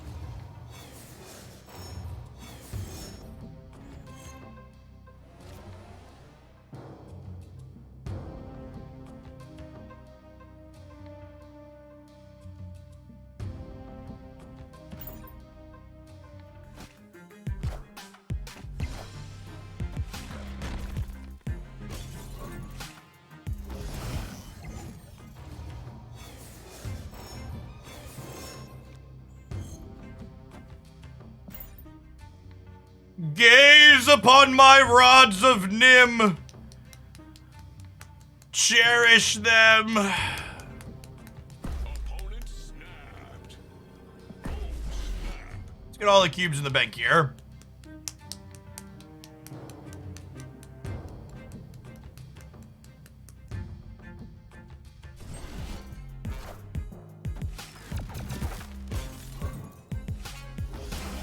We already have all of the cards that we need to win this game in our hand, so like, none of this happening on Luke's bar matters.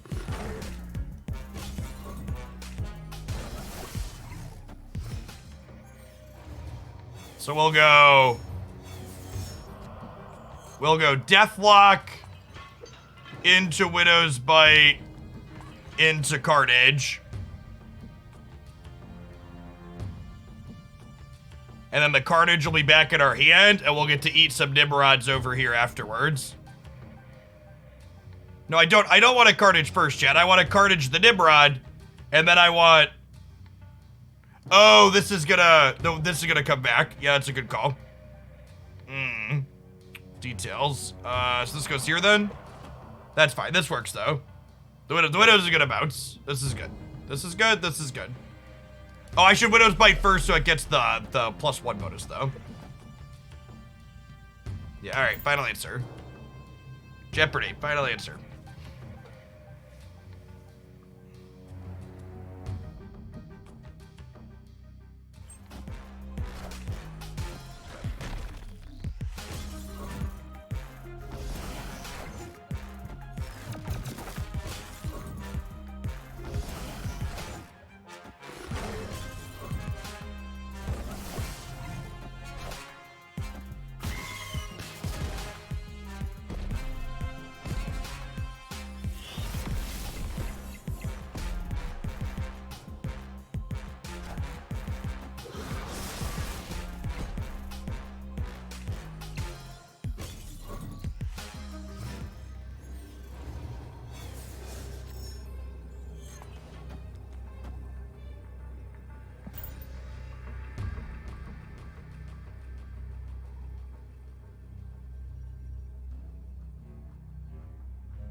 Please no armor. We have priority here. Armor doesn't matter.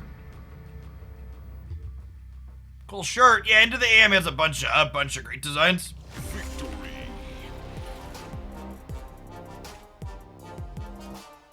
Our lovely stream sponsor.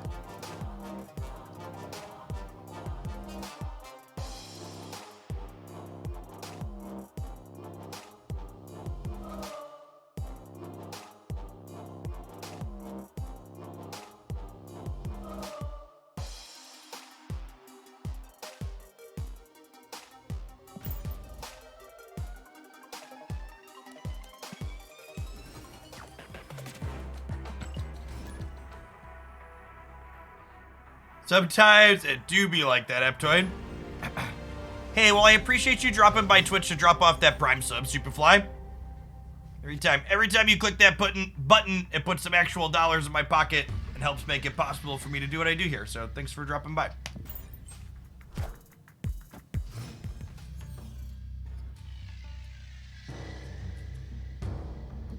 Flex money. Thanks for flexing a little bit of Jeff Bezos money over this way.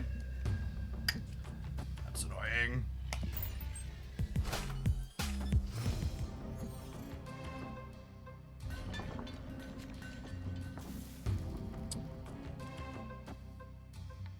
So we'll go Psylocke. Well, let's put her here, maybe.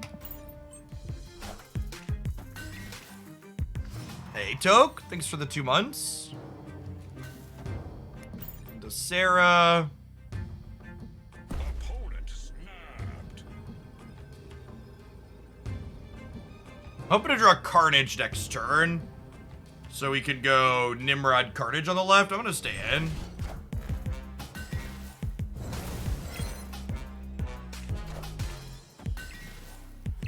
Clear for takeoff.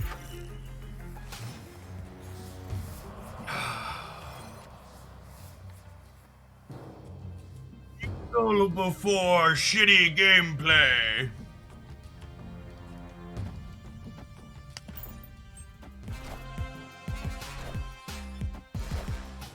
Kneel before Galactus.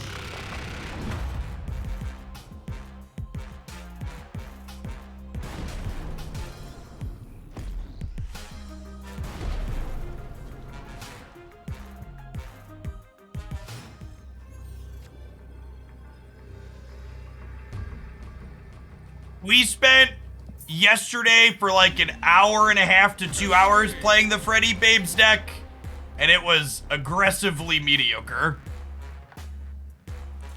I did not feel like I was competitive into most of the things we were playing against. I think it's probably a deck that if you play really well and give yourself a lot of small edges, it can kind of keep up, like these other decks that I enjoy playing that kind of keep up.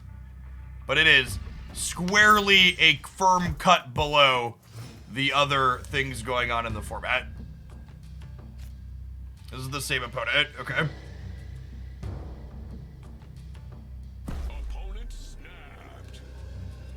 Okay, so because this is the same opponent, likely playing Galactus again, I'm actually not going to Viper on 2. I'm going to Mysterio. So that way, whichever lane they don't play into, I can Viper something across with.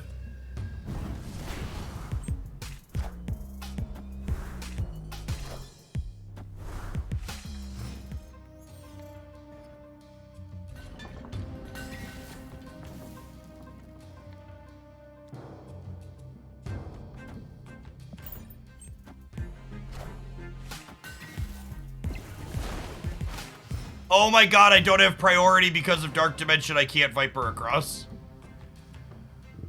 Oh my god, what a just miserable fucking gameplay pattern. Absolutely rancid. I really question what the designers were thinking with Galactus. Like, they had to have assumed that... They had to have assumed this is what was going to happen with Galactus, right? Like, this is the only way people were going to play it. Like, I don't know how you can look at that compared to everything else going on and be like, yes, this is an average case gameplay experience we want our players to have.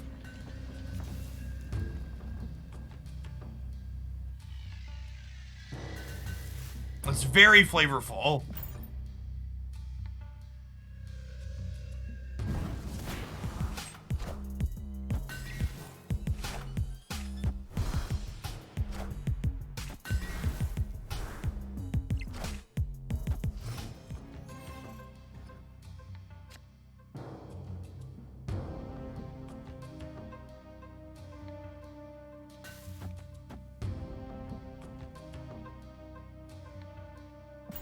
Playing on curve here.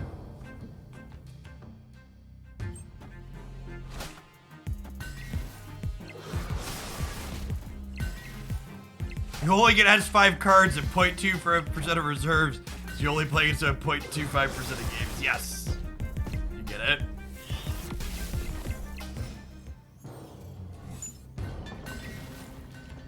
Yeah, honestly, with the addition of Nimrod to the game, I think making it so Galactus can only happen on turn 6 is probably an appropriate change.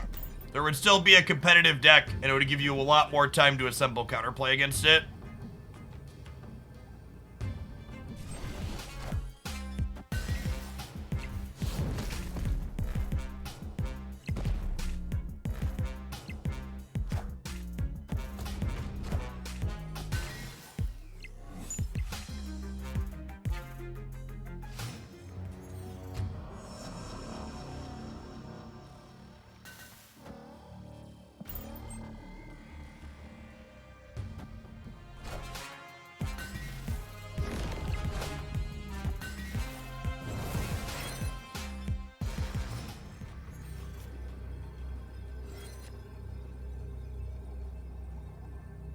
Ah, bots.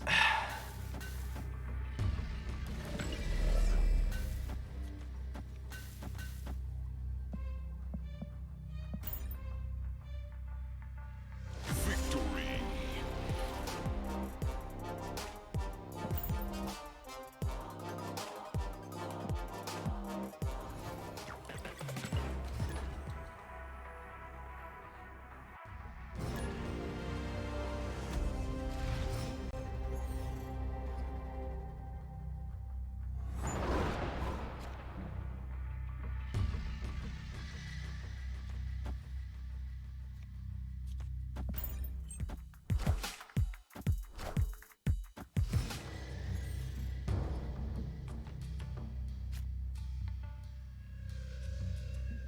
Ouch.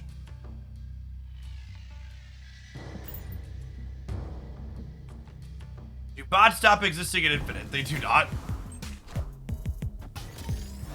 Okay, well. Could have gone worse.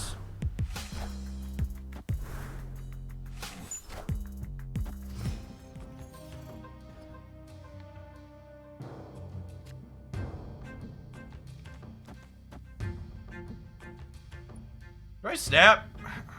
Opponent snapped. You're snapping me. Not Thanos. I think we're in a good spot, says local man about to get cosmoed.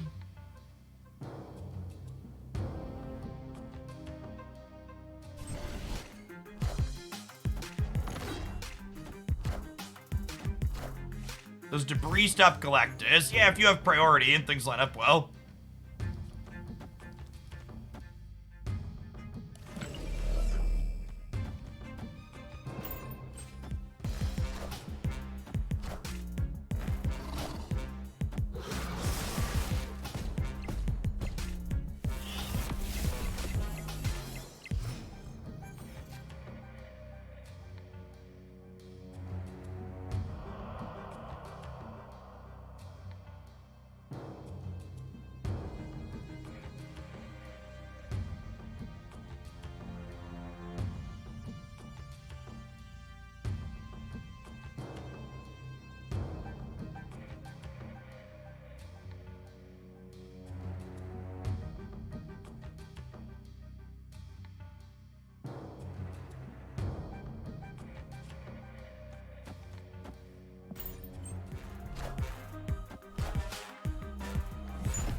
I just never beat Taskmaster She-Hulk, right?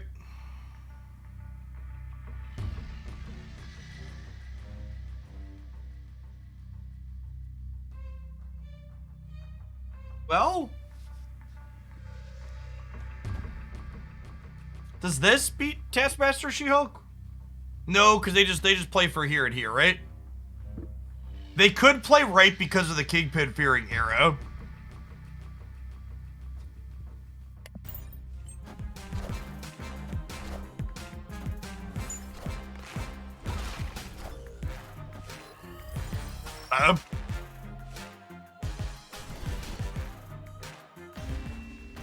I like the Kingpin one a second. Victory.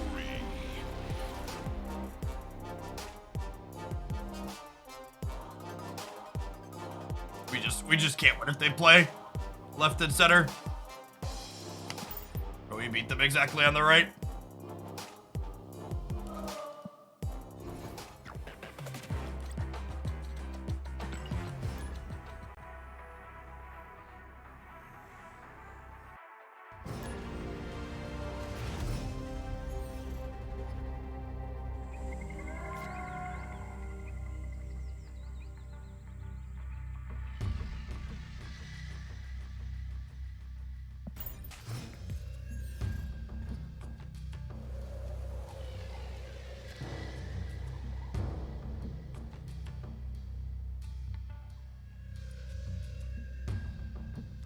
What do we think of Mysterio to get shrinking in the Jotunheim so we can send that across with Viper later?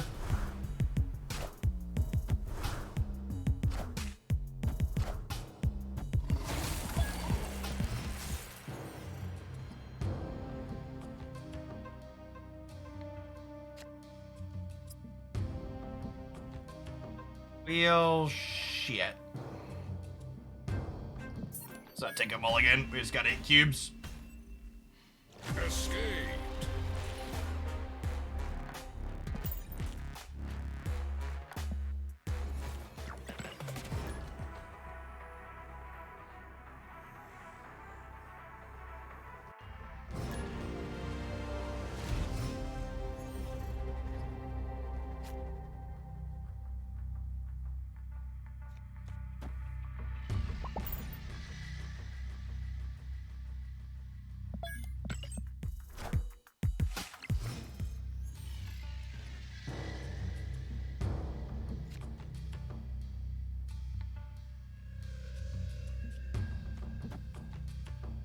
Oh, snap. TVA is good for our hand here. Victory. I think Master Mold and Eroded Shell will be good when it comes out. I mean, that's the obvious deck to put it in, right? I think I also want to test Master Mold in the Beast Bounce deck, because giving them 4 sentries in their hand is a lot of clutter.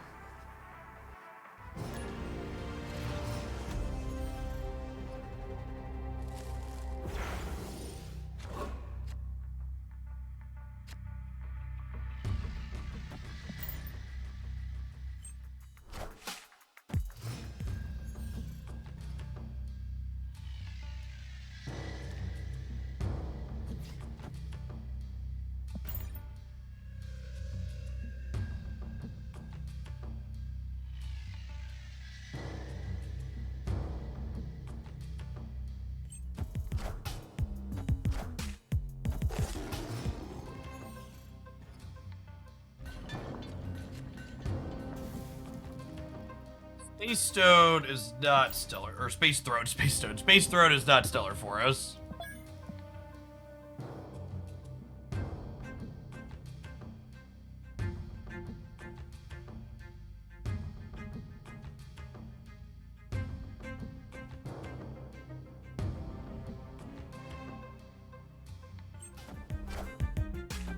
How many times have we split Viper? 8 splits. 8 splits so far.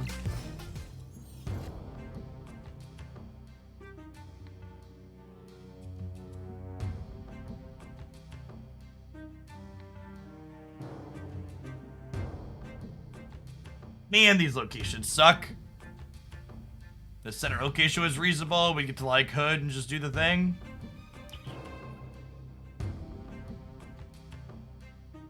We're kind of just locked out, right?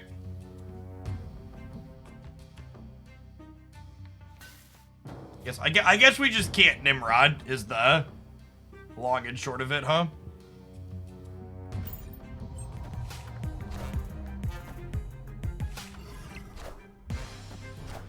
Well, that's pretty good for us.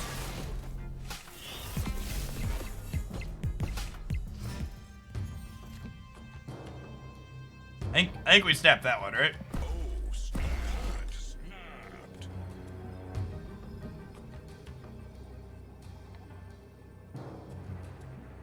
Well, shit. They're probably also a Shang-Chi deck. Is a reasonable expectation.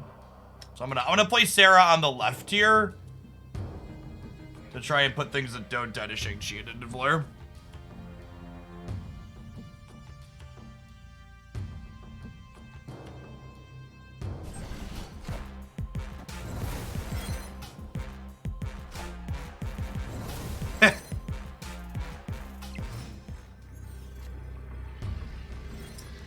I was really hoping to lose priority here.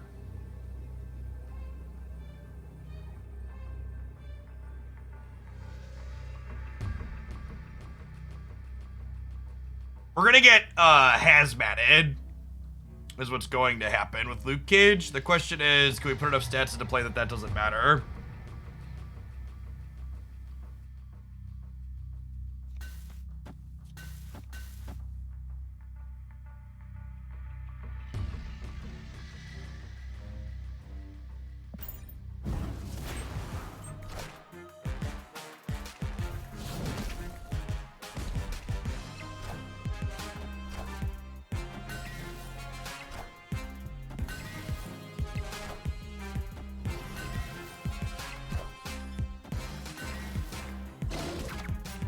Oh, they have Killmonger too.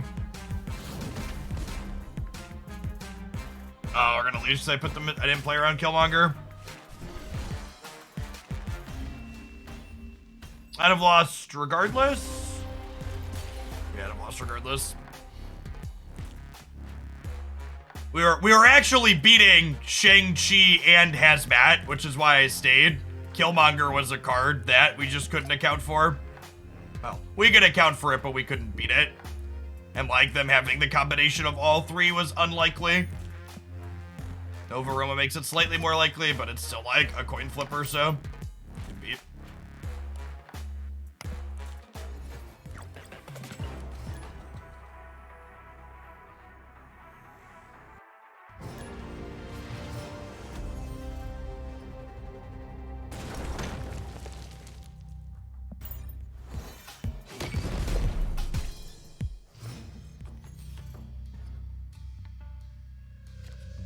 If I had put the Mysterio on the left that game, I would have been 11-11, and then I would have lost the tiebreaker. So the person that said you could have played around that, the answer is no, you misread the board. Armored Manatee, thank you for the prime, appreciate it.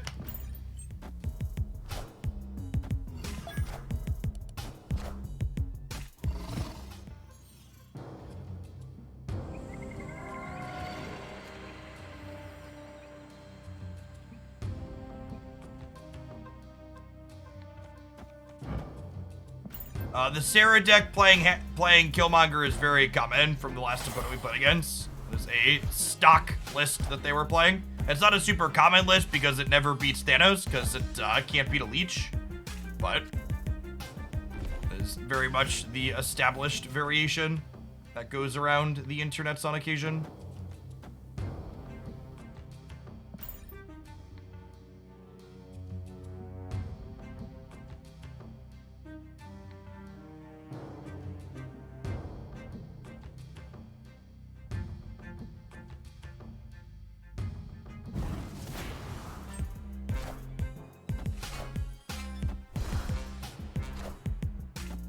How much do I get from a Prime sub? I get $3.50 when someone clicks the use Prime sub button on my channel.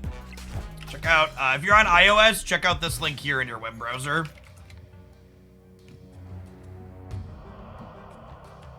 Unfortunately, I cannot Shang in the middle.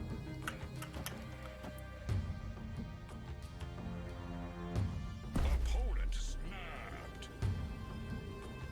Stay here. Probably supposed to leave. Let's feed him. Tyroot, thanks for the brand new prime. Appreciate that.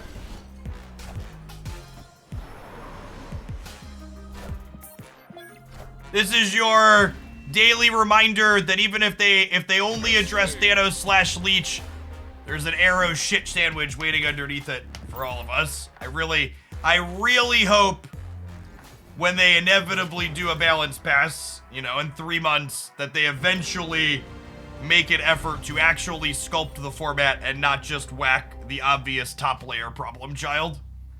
Hey, Osric, thanks for the half a year. And Rickety Russ, thanks for the brand new prime.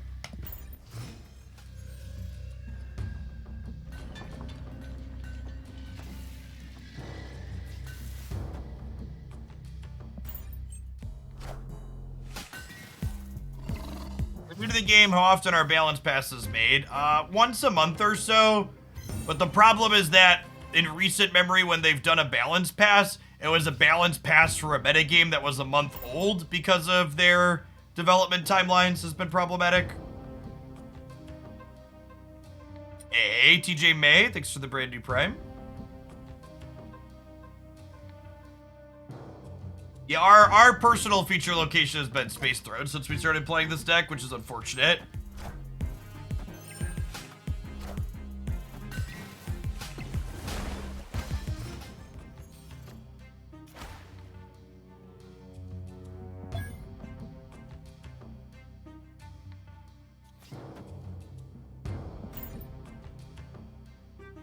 And this is the tough part about Galactus existing in Marvel Snap. I have to respect Galactus here, and then they're a different wave deck, and I get fucked because I tried to respect Galactus.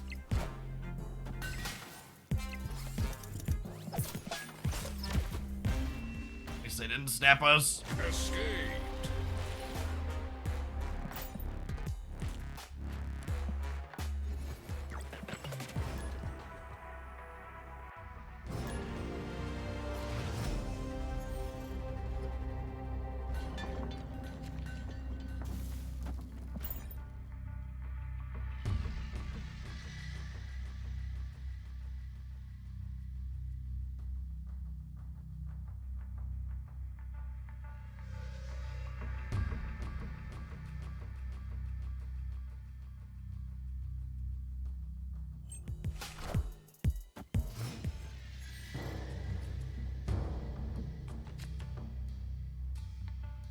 Titan's actually a pretty mediocre location for us because it's not good for either of any of the cards in our deck.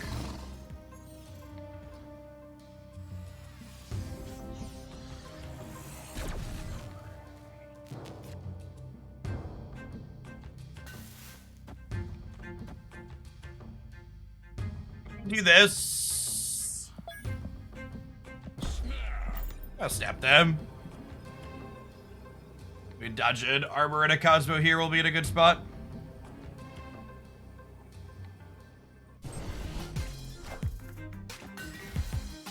Ooh, yep.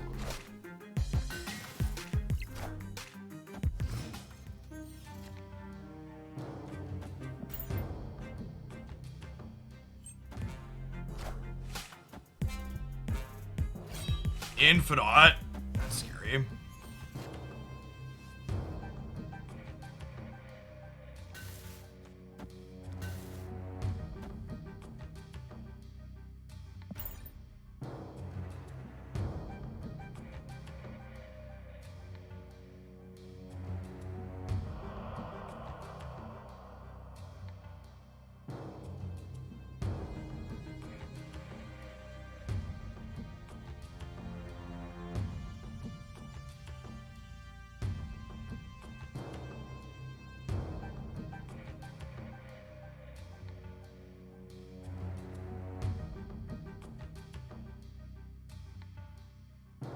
So, with this play, we end up with an 8 power Carnage.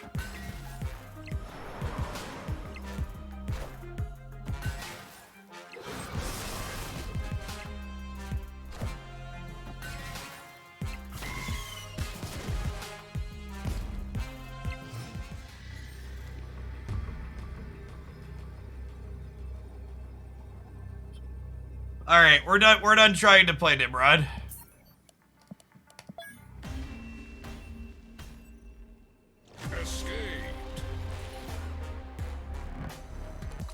We're gonna go back to play. Sorry, we had been slowly climbing today, and then I switched to try and play some fun decks, and it's just a good reminder that even the other brews in this format, like the whole, it's not just a Thanos Leech problem, chat. The whole format kind of sucks shit with all of the top cards. Like, there's a very, very narrow, limited amount of things you can play. And have a remote chance.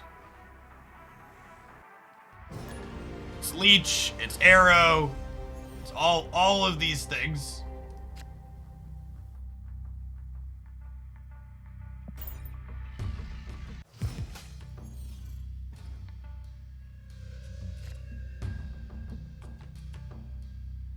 That's unfortunate.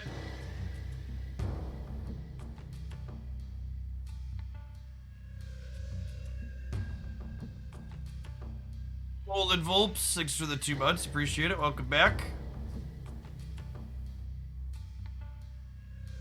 I can't really widow the altar of death.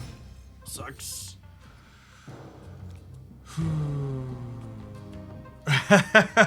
Well, we're gonna Polaris the right because it might be an altar of death here in a second.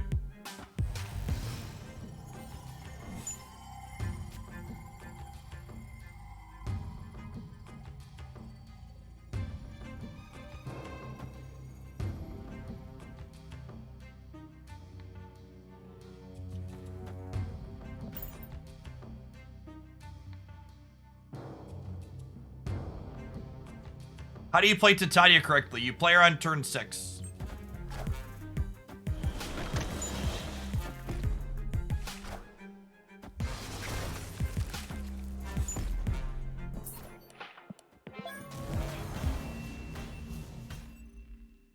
Escaped.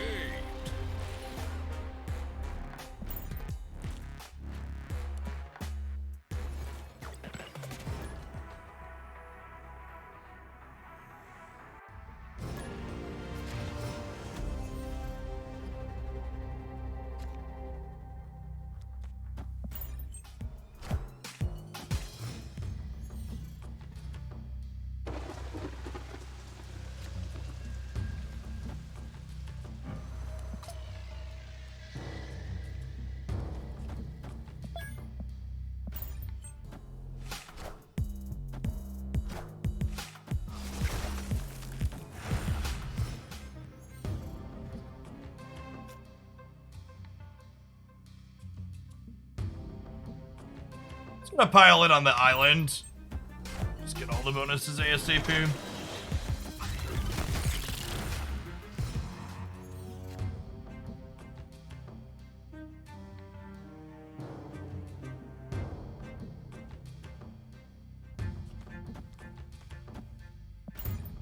Alright, I think we're gonna go back to playing the... We're gonna go back to playing the double up Hulk deck. Hey, Freddy, thanks for the raid. We had a good stream.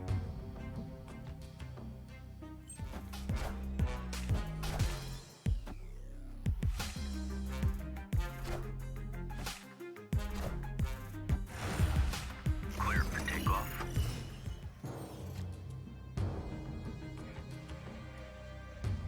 So, I'm gonna retreat here.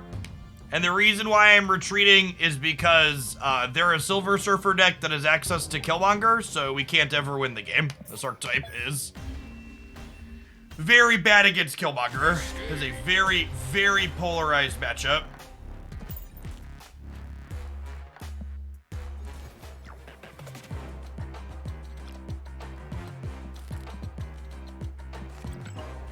Yeah, the bounce deck is solid. Definitely one of the better off-meta things you can play in this format.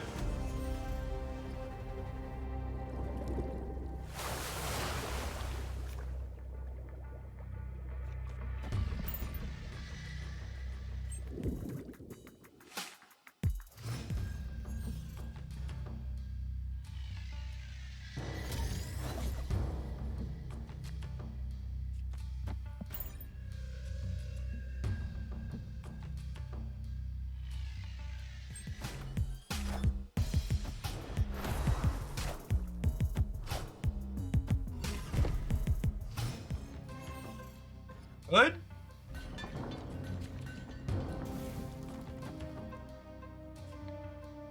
Nothing worth copying here at the moment, which kind of sucks. Really want to draw She-Hulk or Titania next turn. I am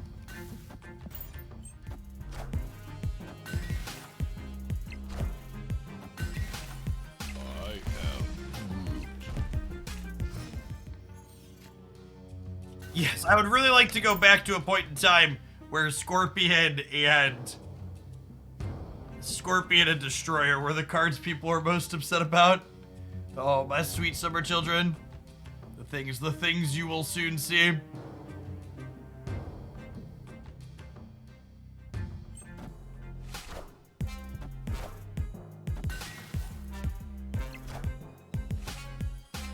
What's that, Mr. Fantastic? Beep, boop, beep, boop. Interesting. Solid take.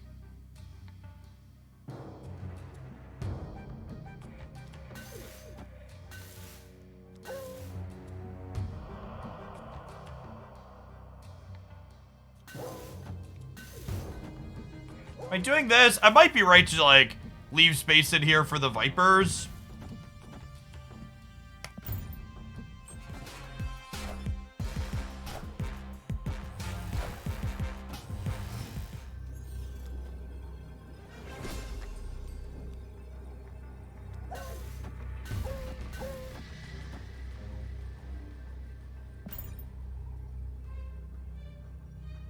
Crowned by Kiwis, thanks for the quarter of a year.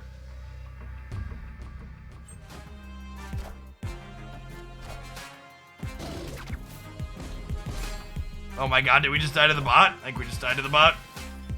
Fuck. Ooh.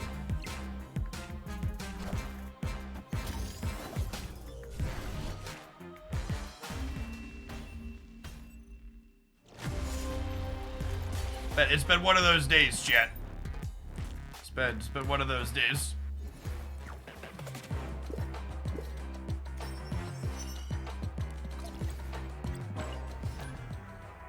Hey, welcome to a live one, Shadow. The real Juicy John, thank you for the 3.5 years. Good morning, good morning. Good afternoon, whatever time of day it is.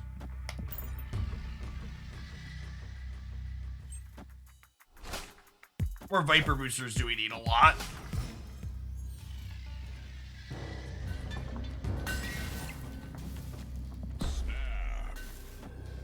Snap before we armor the Nova.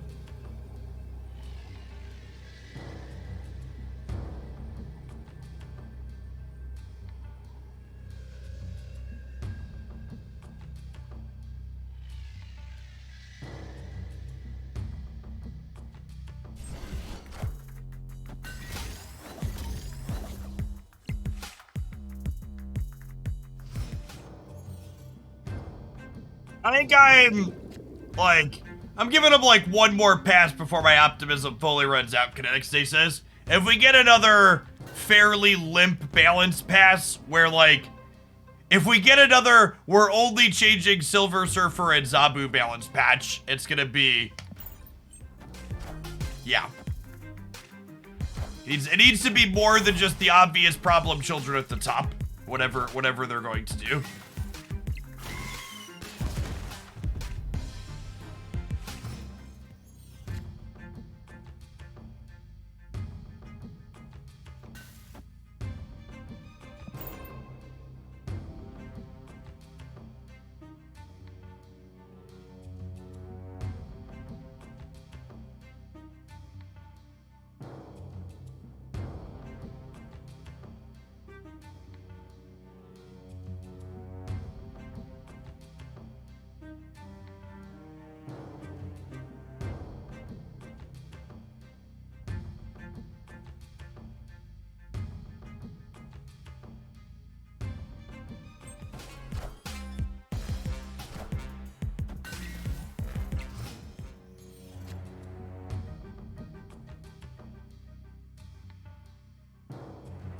I just can't even, with they're financially motivated to keep Series 5 cards powerful.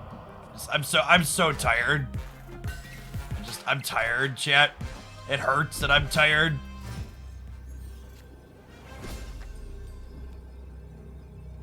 What's going on? What am I? Thanks for the raid. Hope you had a good stream. Getting all the sweet raids from sweet streamers today.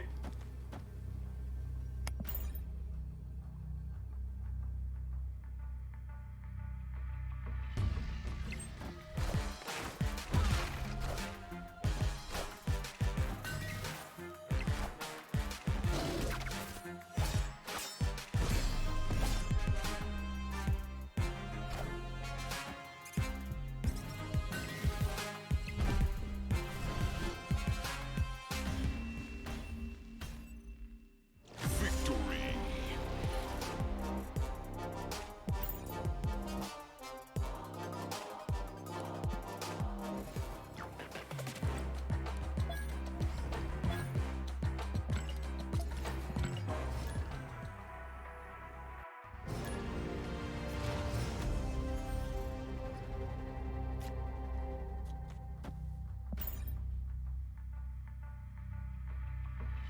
You should just keep upgrading, League.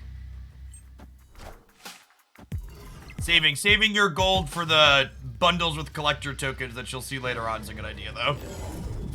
As far as upgrading cards goes, just get upgrading's a solid line.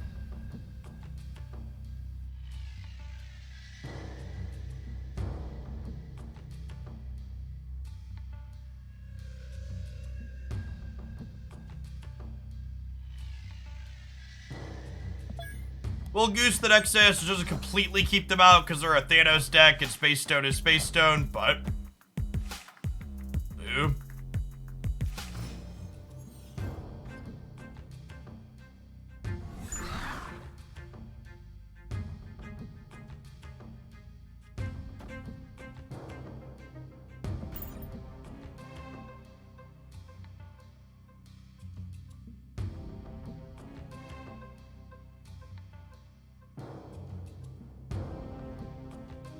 Sleep answer.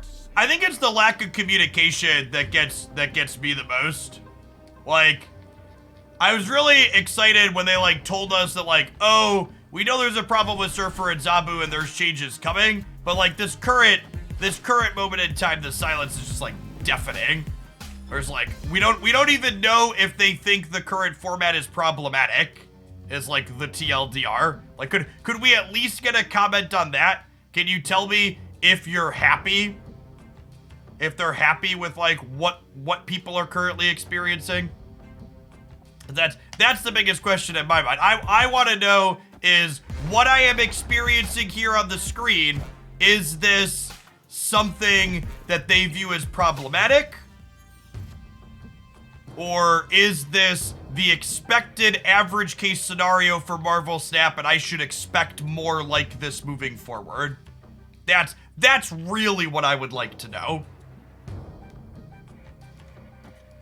I would like to know, where should my expectations be?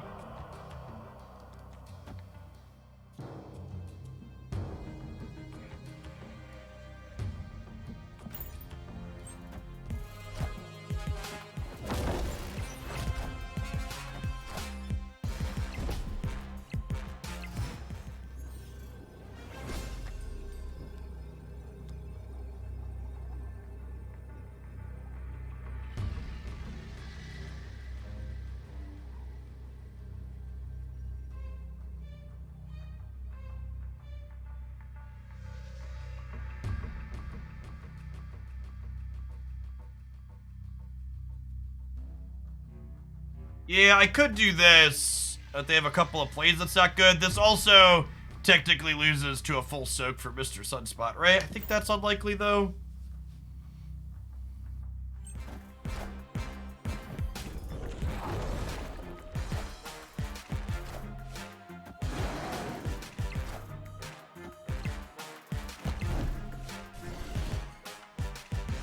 Oh, their deck just does everything. All right, it's time for an ad break. I'm gonna hit the button for 2 minutes. We're not gonna miss any game. You're not gonna miss any of this exciting gameplay. I'm gonna take a stretch. I'm gonna run to the bathroom. Kalanizo, thank you for the sub gifts. I appreciate that. We will continue the slog when I get back. Echo chambers are fucking great, chat. Every time someone tells me, chat, if you need a fucking Nazi sitting at the table with you to get a difference of opinions and know that Nazis are bad, you're a fucking idiot. I don't need to know, I don't need to have a shitty person sitting next to me whispering in my ear to know that shitty people with shitty ideas exist. People are always like, Jeff, but your echo chamber. It's like, echo chambers are great, and I could go out there and look at all the bullshit and nonsense that I don't need next to me whenever I want. And I don't need it in my chat, and I don't need it in my other spaces. I'm gonna run to the bathroom. Fuck the echo chamber are bad people. Echo chambers are great. F.A. Grande, thanks for the 28 months. Welcome back.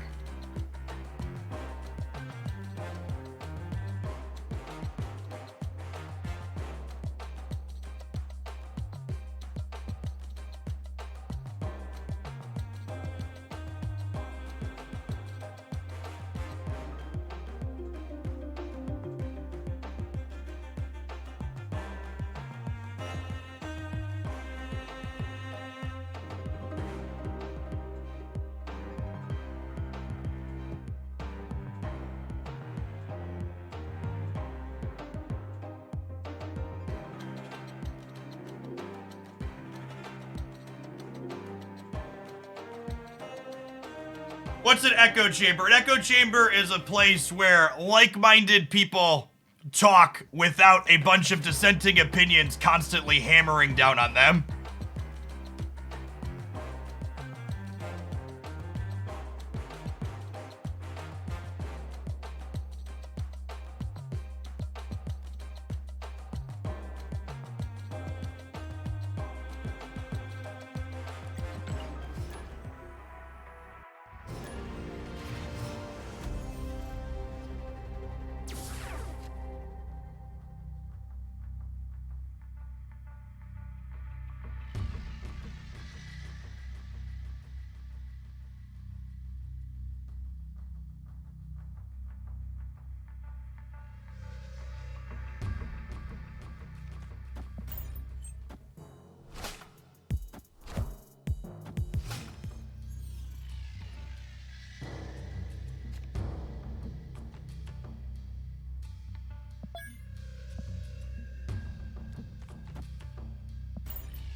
believe this is a bot based on this split.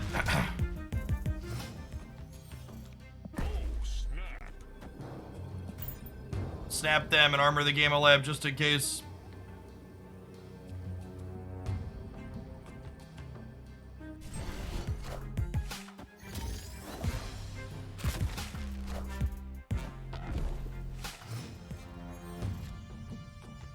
None of the Valkyrie decks have good statistics in terms of how powerful they are. Valkyrie is bad against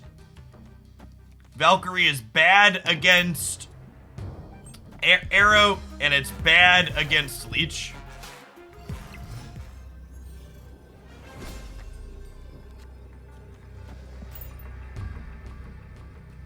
Victory.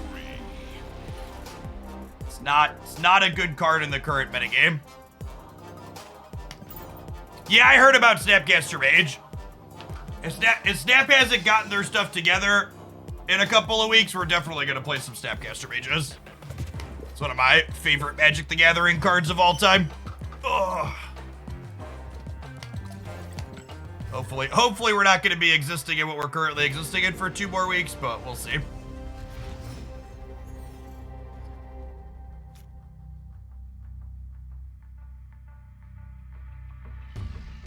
No, I don't think you should play Crystal because you should expect to get leeched.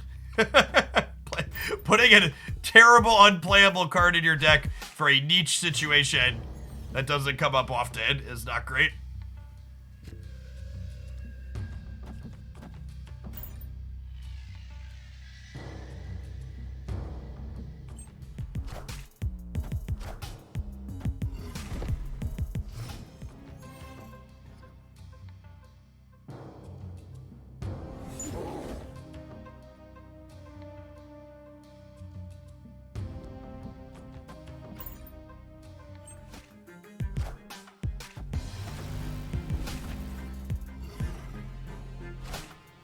It's unfortunate.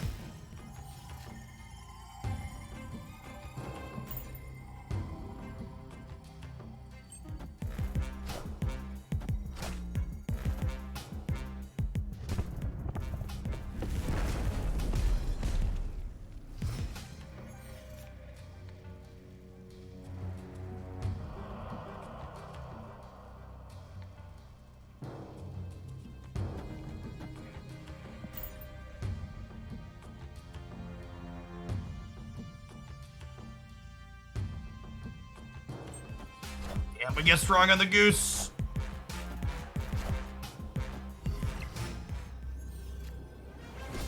You did, guess right where they're...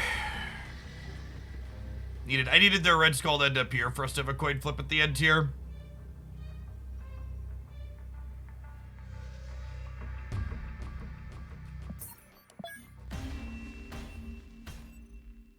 Escaped.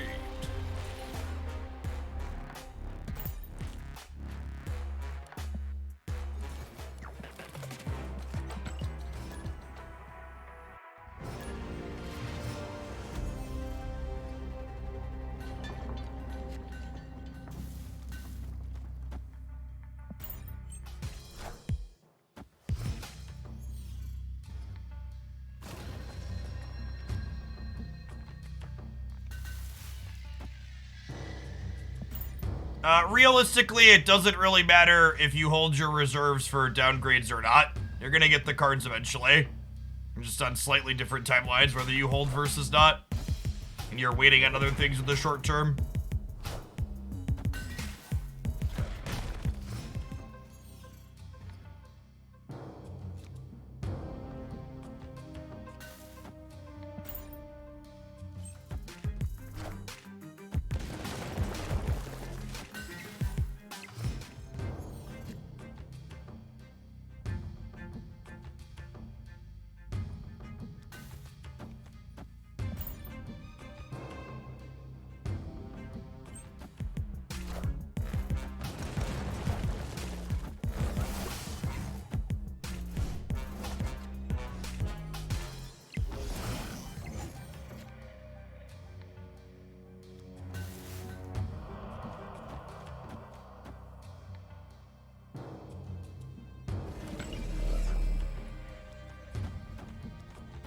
I do this, this puts my hand to full.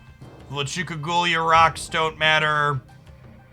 I can replay all of these next turn for Bishop for free, and I can play Darkhawk and Mysterio. Oh, snap.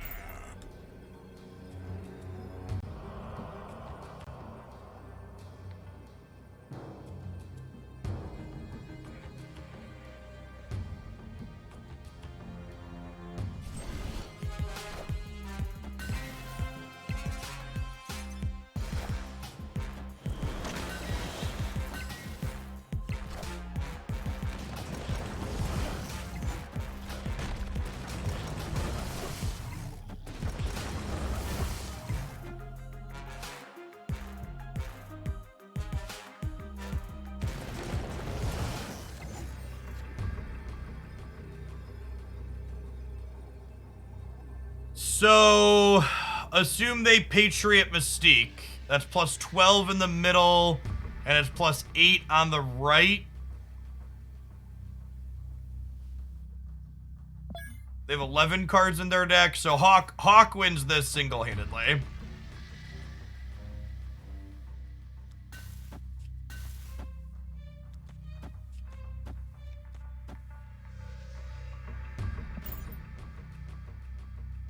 Victory. You Surfer Patriot? Sure. Sorry, we got a little stone done stream. We'll clean it up now.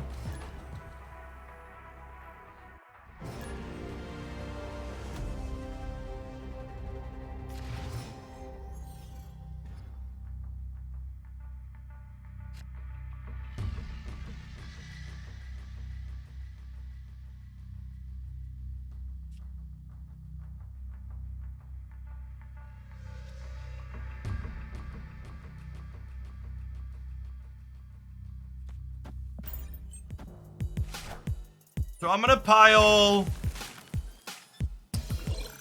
my cards into Shuri's lab so that way I can pick them all back up with Beast. Hawk is not downgrading anytime soon. Hawk is on schedule to downgrade at the end of the end of May. Yeah, the end of May, I believe. Next month is Shuri, and then the month after that should be Hawk, yeah.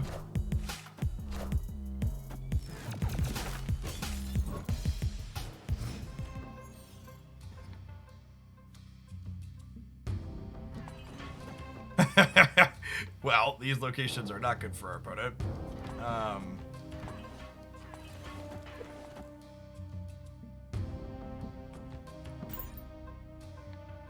I think Bass will ever go to Series 3. Yeah, everything that's not the 3 permanent Series 5 cards downgrades. Bass will be Series 3 at the end of April.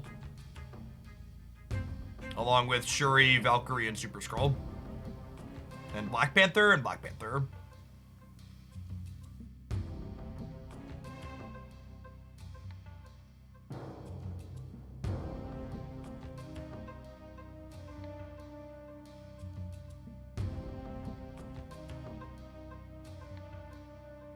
Unless they have a Cosmo, they're in a real bad way here.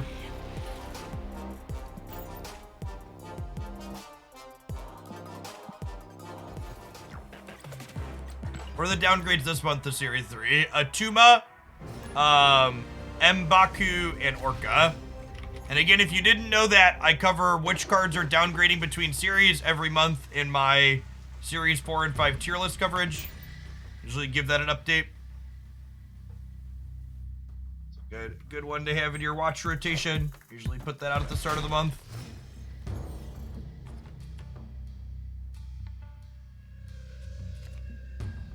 One drop is stellar here. I think I'm gonna snap them. So I get to go Hood into Falcon, fill the raft next turn.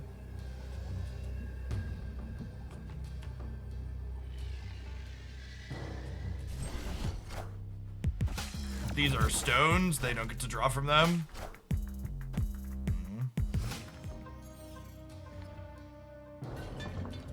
Well, I mean, the TVA is not terrible for us, I don't think. Opponent snap. Snapping back. I mean, I get to go Falcon, get rid of the hood, and then next turn I go Mysterio, Iceman, Demon. I think this is fine for us.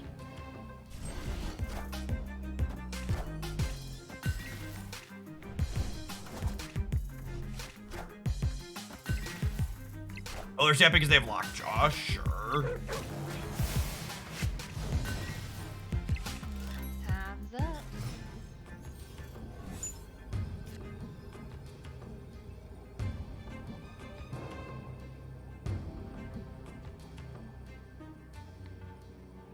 Do I actually want Mysterio here? I can play 4 of these instead, right?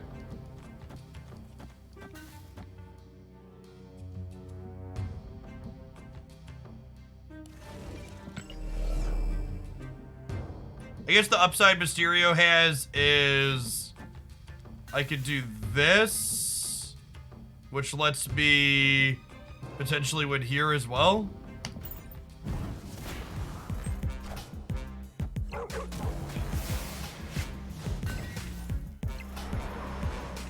Oh my god. Are we good? I think we're good still, right? Are we good still?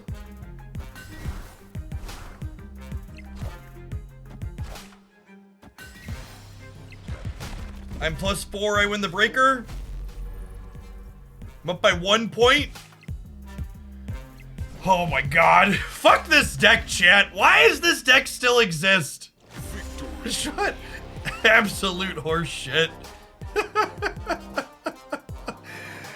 I was like, oh, they just have this and a soak, we're good. And then Arrow fucking came out and my heart jumped. I was just like, ugh. Yeah, playing the Mysterio actually is the reason. If we would have gone with a bunch of 1-drops, we'd have died here, I think.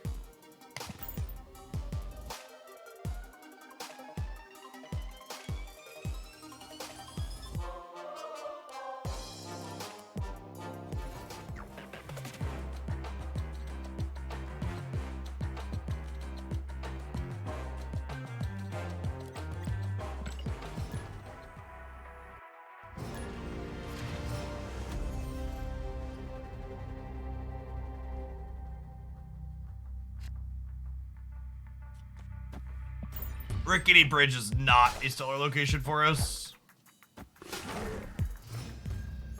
Thankfully, Jonathan's a bot. So, god damn it! I had to go and open my fat fucking mouth, huh? Thankfully, Jonathan's a bot.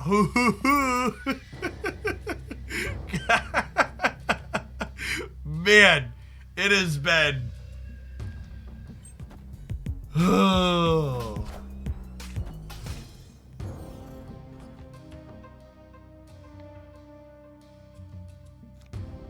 Oh my god, that's a copy. That's New York. I've never been so excited to see New York in my life, chat.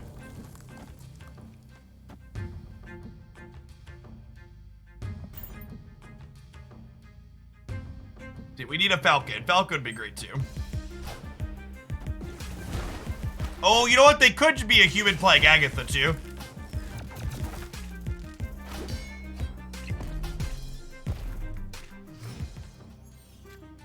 Opponent snapped.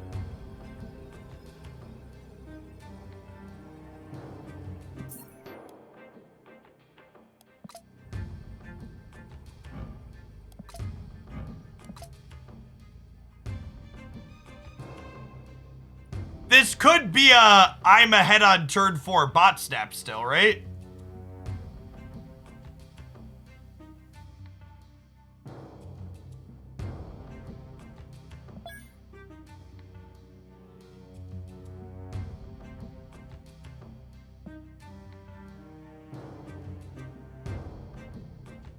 The Quicksilver was Kirby with no background. Yeah. It was.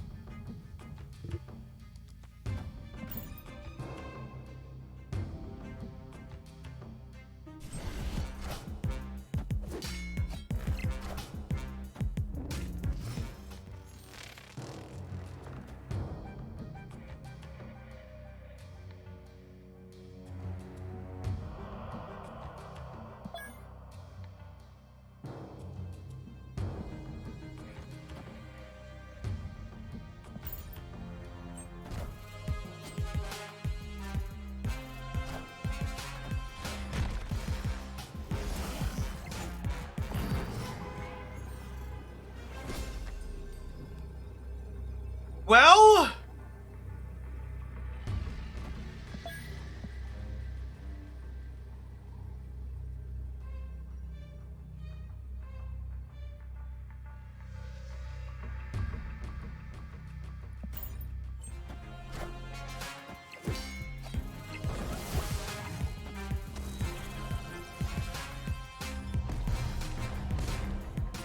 okay, I think it's a bot.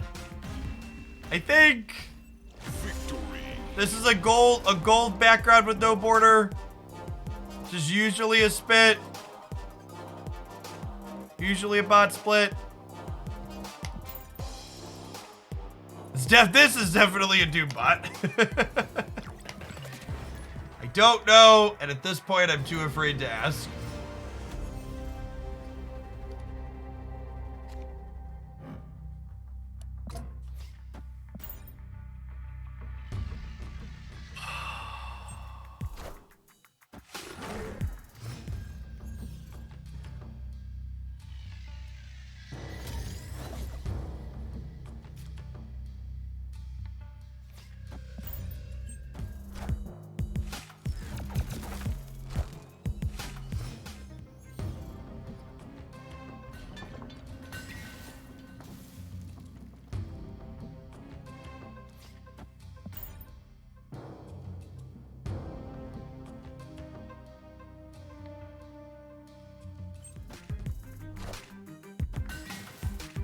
Wind, aid my hand.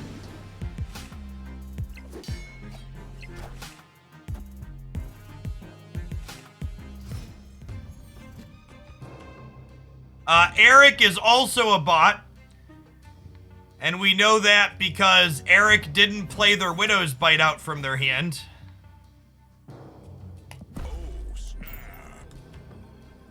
Kama Skid, thanks for the quarter of a year. God, the bot density's been something else today. We did not split Viper. I just kind of got tired of playing Viper decks. There's only like 2 that I really like. Get back at it tomorrow. No human would ever do that. Nervous laughter. Yeah.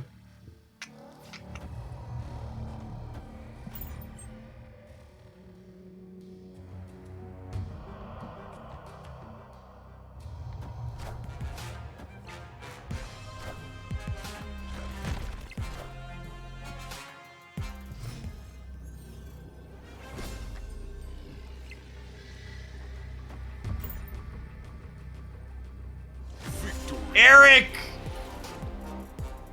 Please pump me next time, Eric. You can't just waste my time and then leave. Damn it, Eric. Put cubes into the system. It's why you exist. You were born to put cubes into the system, Eric.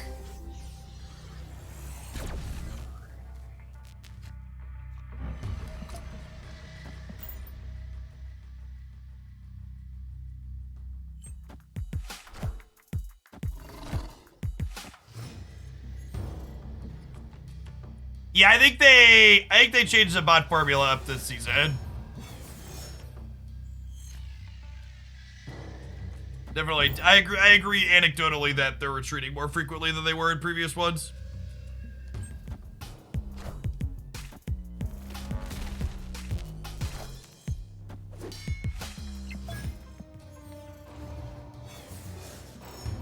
Our deck is not great against Galactus.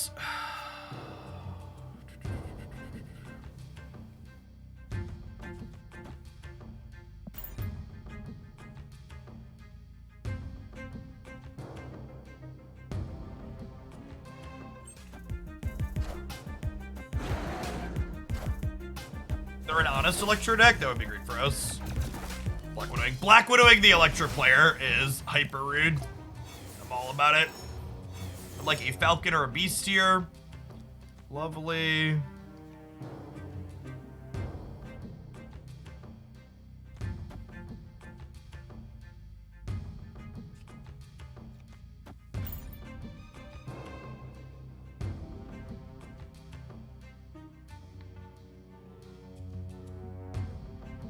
What deck is good against Galactus?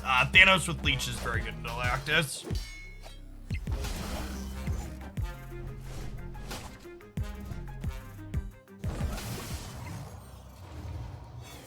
Love to draw Beast here. This Twitch stream pre-recorded in front of a live audience, etc., etc.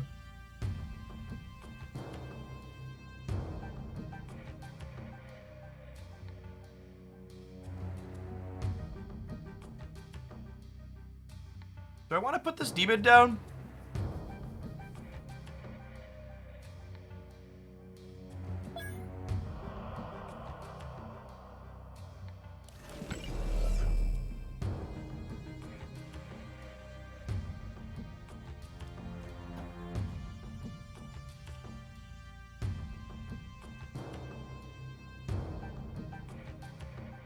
Piece of Sandman. Yeah, Sandman's a good call out. If I play the demon, I can't realistically Falcon, though, is the problem.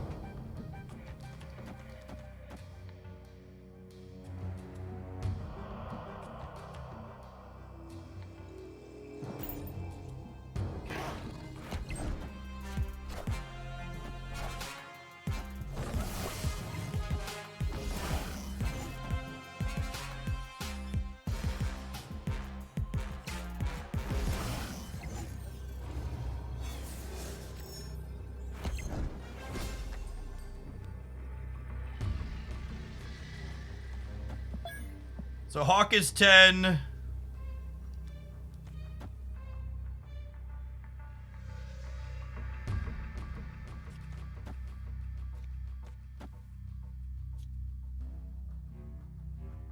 Do I want to compete for this right side? I probably don't, right?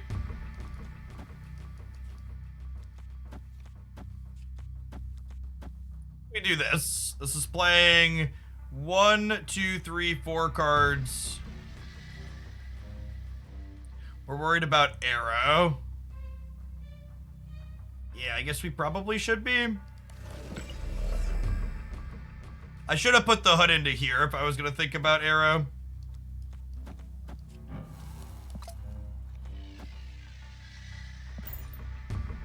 This meets Doctor Doom too, I believe. This puts me up to 16 on the left. It puts me to 6 in the middle. It puts them down to 13, 11 over here, and then I get a bunch of stats.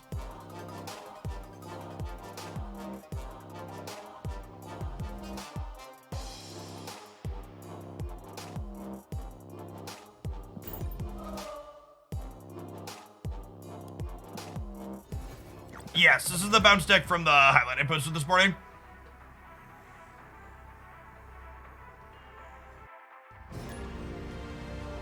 We won that by taking so long. I mean, they were a retreat later gamer, it looked like.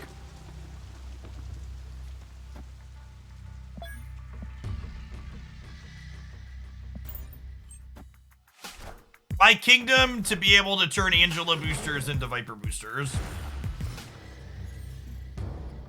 Priority! Priority!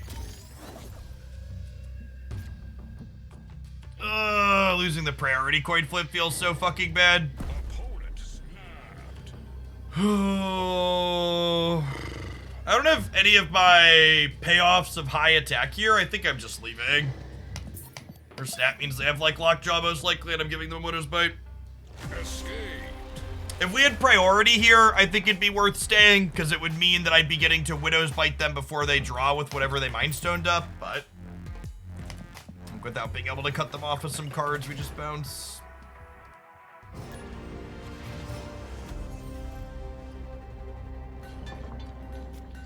No, their variant shop desperately needs improvements, Duck Doolittle. It's like virtually impossible to get any of the variants you actually want. Is Chavez better than Collector? No, I think Collector's better. I'm just playing Chavez for fun.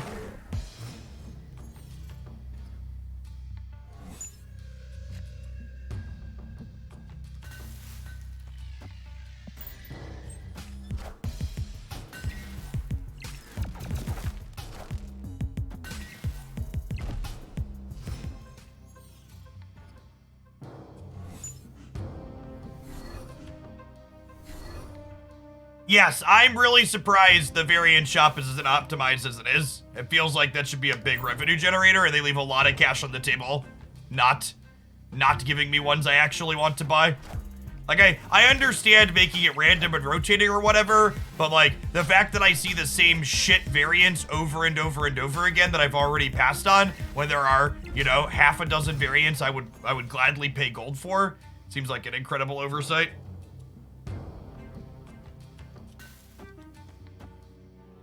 Like, they need some amount of bad ones in there to keep the FOMO in it. Oh, you know what? I should have basted this turn because I want to play the rocks next turn so I can Chavez on the last turn. This is actually a mistake on my part.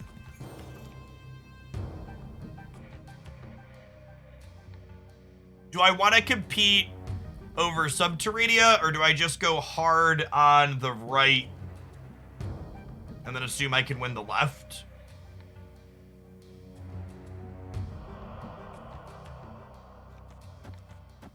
I want to fight over this. Could be wrong, though.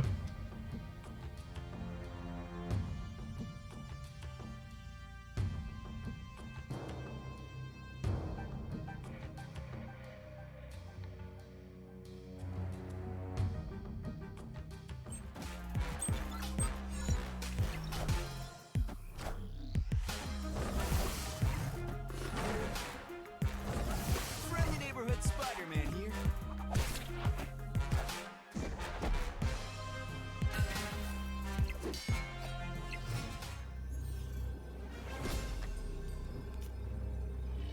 Huh?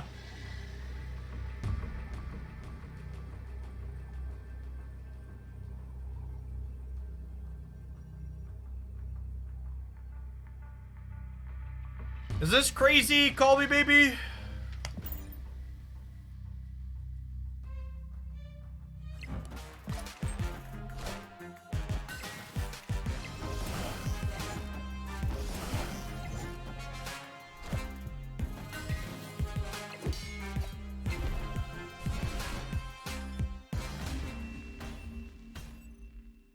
Victory.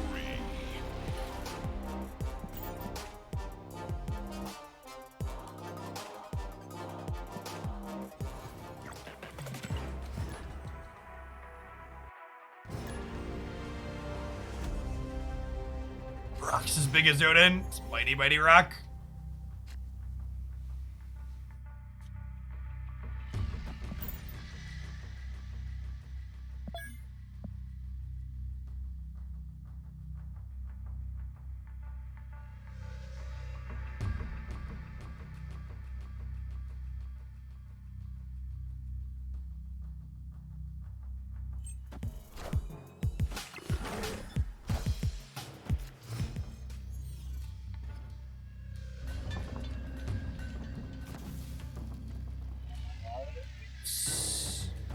Oh, snap. I think I'm willing to snap on the beach straw here.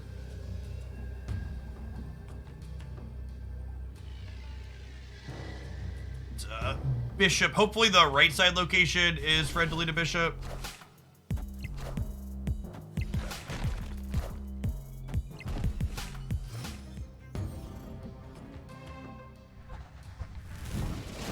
Okay. We can't count on Limbo existing in this matchup, is worth noting.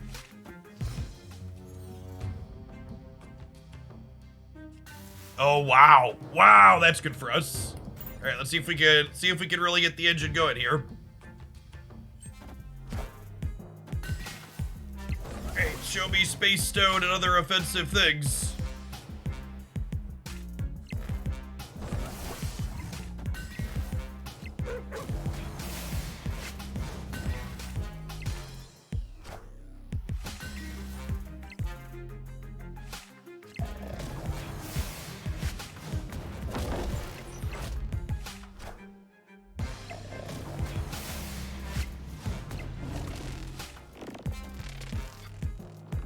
Unfortunate.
The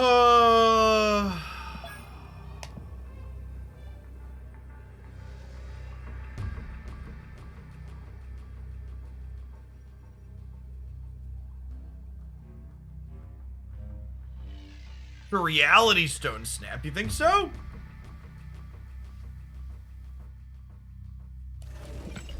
You're like Reality Stone plus Shanged?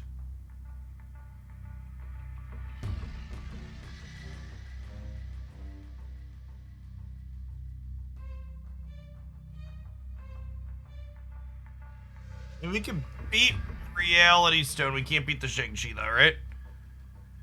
They could move Dino also. Alright. Escape.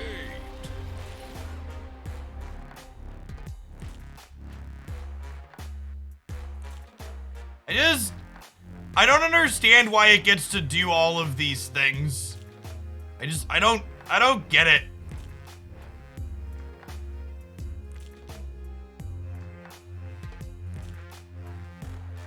And like it wasn't even, I didn't even get Leech this game, right? It just like has all the things.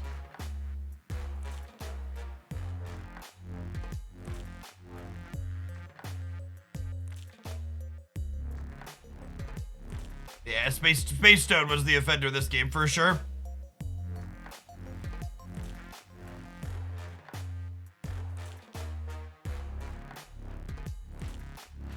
Serious question.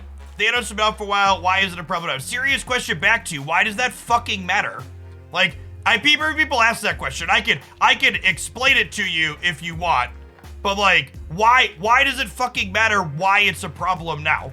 Like, why is it remotely relevant why it wasn't a problem before? Like, what? Can you explain that to me? Because I don't understand that part of the question. Like,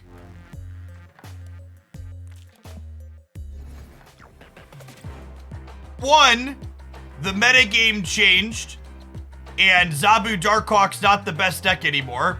Two, Thanos was kind of a complicated card that took a while for people to optimize. Three, it cost 6,000 fucking collection tokens. And people weren't Series 3 complete, and there weren't extra gold bundles to buy extra collector tokens, so it took people a while to get the goddamn card. But like, why does it matter that it wasn't a problem before, but it is now? Like, why is that relevant to bring up?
So, something that I feel like should be considered a bug, and at the very least, it's one of Marvel Snap's many inconsistencies, is that when you play cards into Luke's bar, they don't trigger Angela.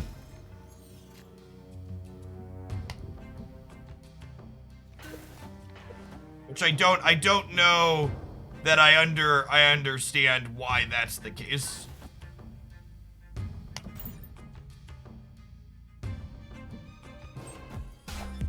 If Surfer was unnerved, would it even be the best deck? No, I don't think so.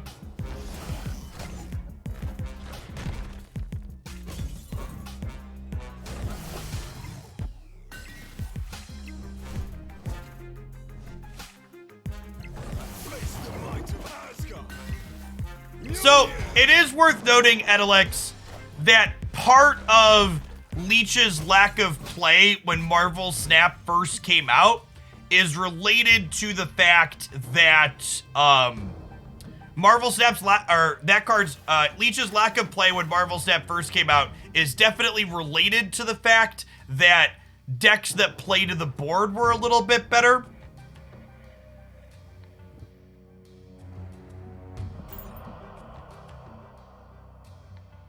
Leech isn't a good card if people are developing their boards, but Galactus, as its addition to the format, has made it so decks that develop their board early get punished frequently.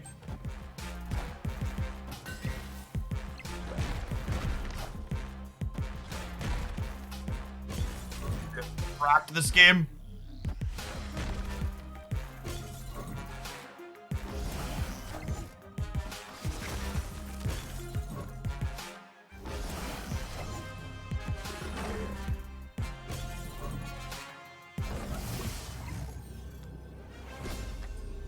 Okay, so Mysterio, you.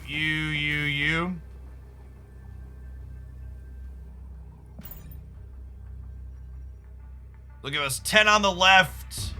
It's gonna give us 16, 38, 40, 41, 2, 3, 4, 45 in the middle. The Angela should be huge, but alas.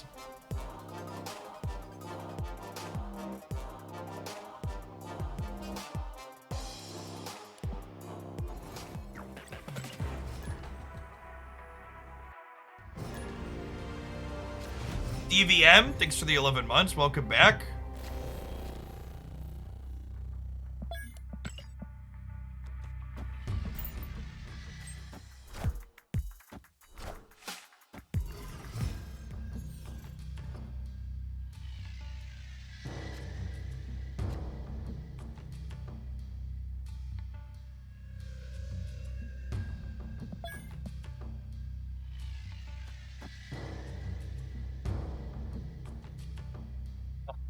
Like, I can't even, like, it's so crazy how you could just never snap the Thanos decks because they just have so many good tools. I was like, oh, TVA here is probably good for me, but also, like, it might just be different here in a second because they just incidentally have the free location interaction.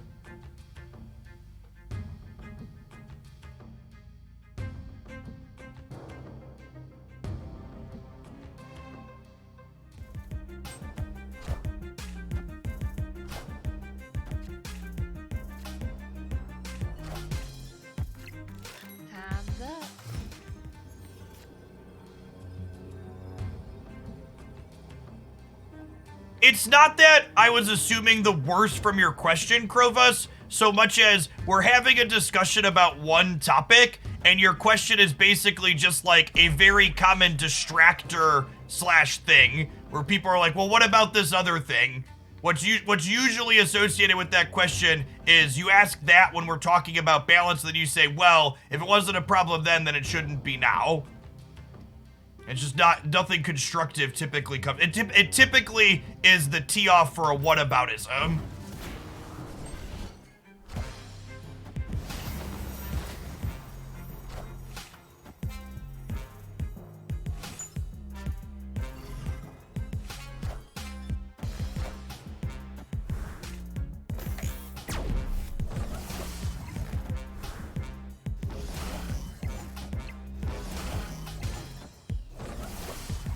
Well, we would have won the TVA game. Oh my god, and they even got Black Cat off of the Triskelion they flipped through, so it didn't actually stop them from drawing a card for the turn. Oh, that's so heinous for us.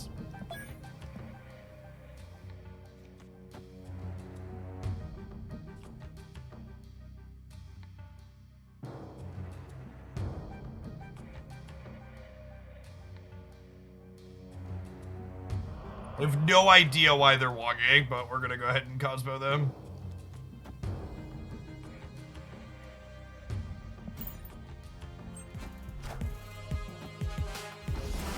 Maybe they're a Spectrum version of the archetype?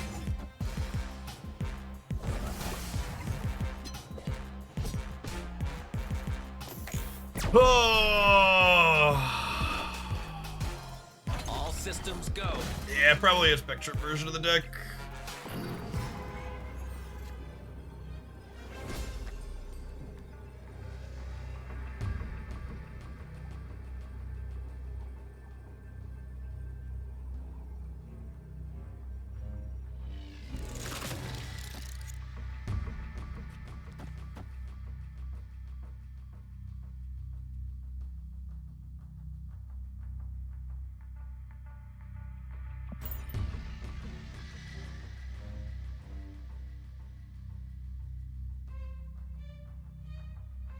No, this is a human. The bots don't have Thanos decks this season. They also emoted us at the start.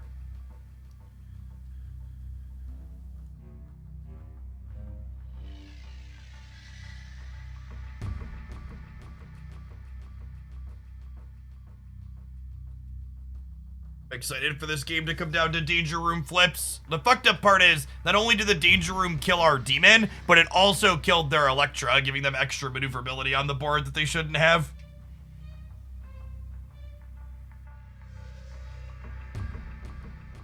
And the decks the bots have public knowledge. I mean, none of the information comes from Second Dinner. That's all things that we've just like loosely observed.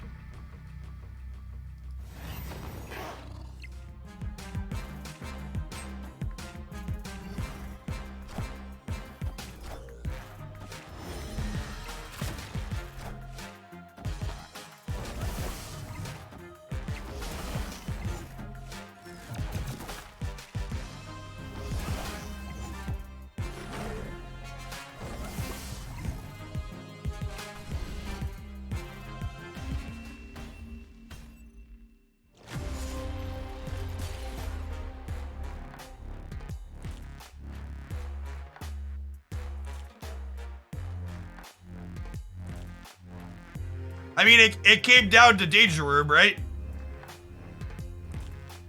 If they lost either of these flips or my demon lived, if my demon lived or if either of these died, we literally won the game.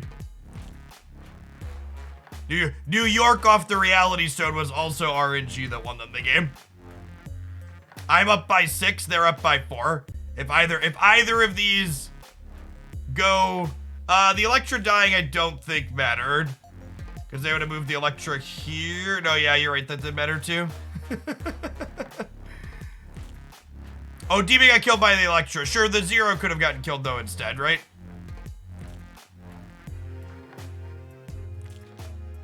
Maybe that doesn't give me enough plus. I don't know. It's time for an ad roll. I'm gonna hit it. I'm gonna walk around and stretch my legs and take a deep breath. Marvel Snap is very not great right now. We're gonna keep slugging at it though. Ugh.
Did I say why he doesn't play Thanos himself? Playing a bunch of fucking mirror matches sounds dry as shit, too.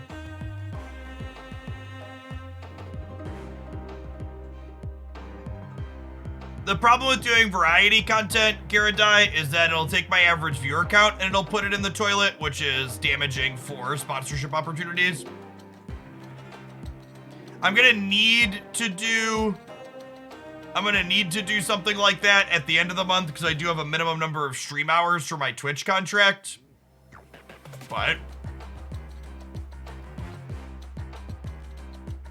The Thanos during the Quantum Tunnel week was different than the Thanos that's been optimized since. It was like playing Thors and Wasps and stuff. It was a very different deck.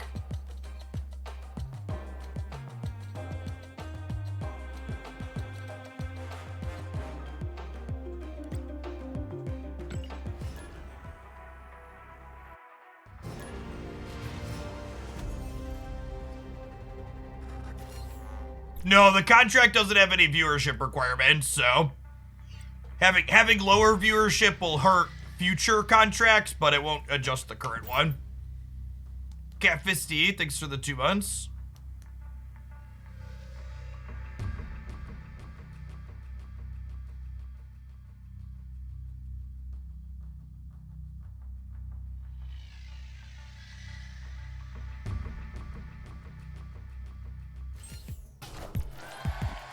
We're gonna do another hour today. And then we'll call it. We'll come back again tomorrow and smack our head into it some more.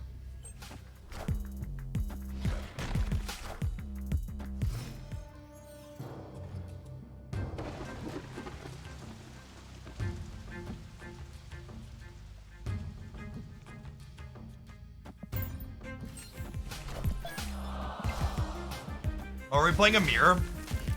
Am I playing a mirror?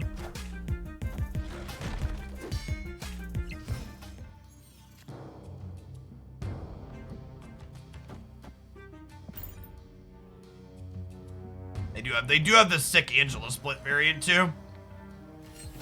This is the one that keeps evading my shot.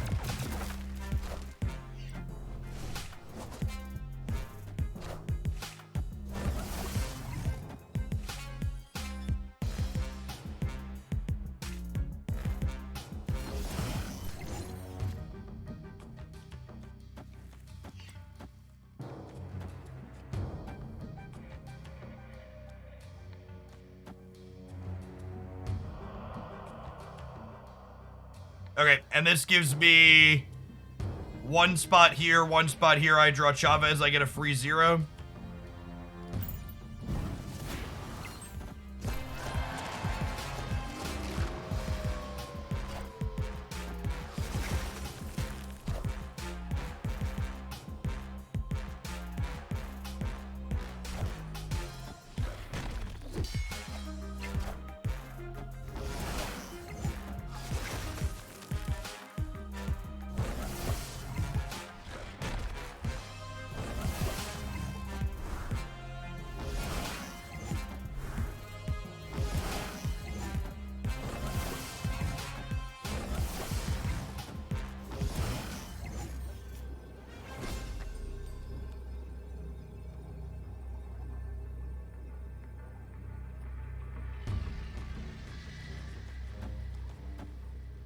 In here regardless. We might as well play them out to make the bishop bigger.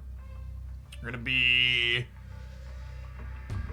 22 in the middle. We're at 14 on the right.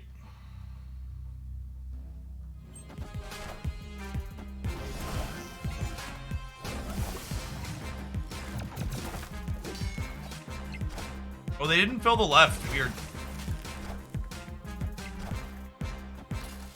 Oh.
gonna snap them. I have Beast into Darkhawk, Korg on Asgard to draw some cards.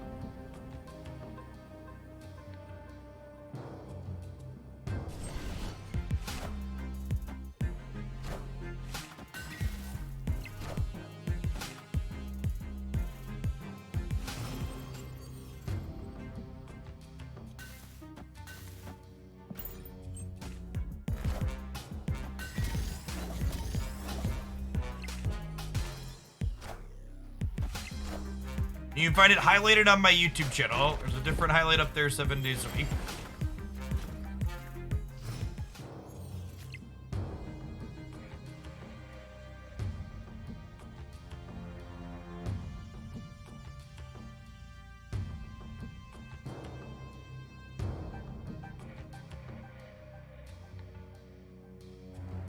Do I want to get Bishop going? Or do I want to Falcon back the Korg? Probably just get Bishop going, huh?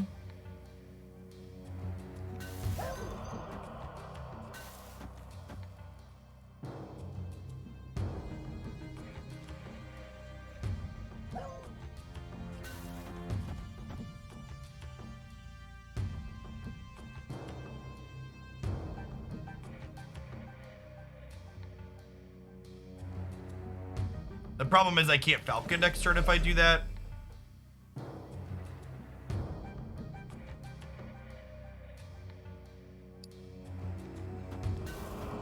If I do this, and then next turn I do this. I don't know. Oh, I did these in the wrong order too. Fuck.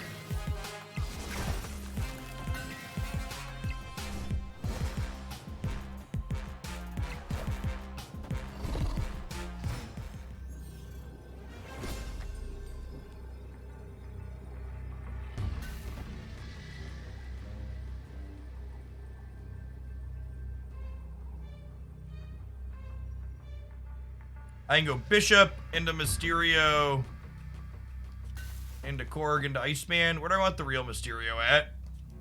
I want the real one in the middle.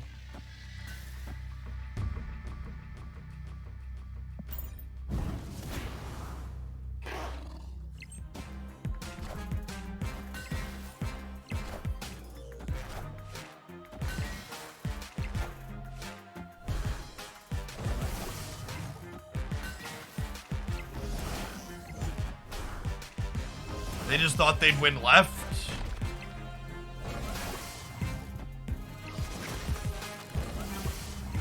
Came up a little bit short, even with the real Mysterio in the middle.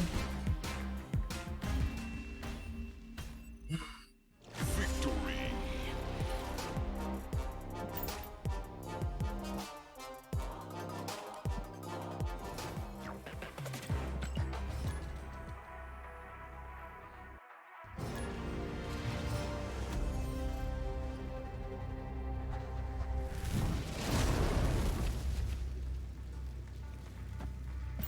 Lead on Iceman to get disruptive to the hand.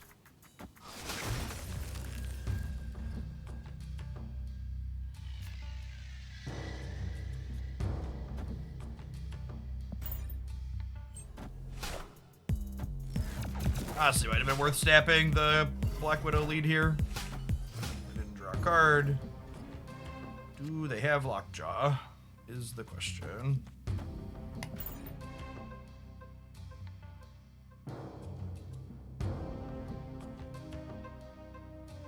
Wife and kids are a great Cruel Master. Alright, no Lockjaw. God bless the little things.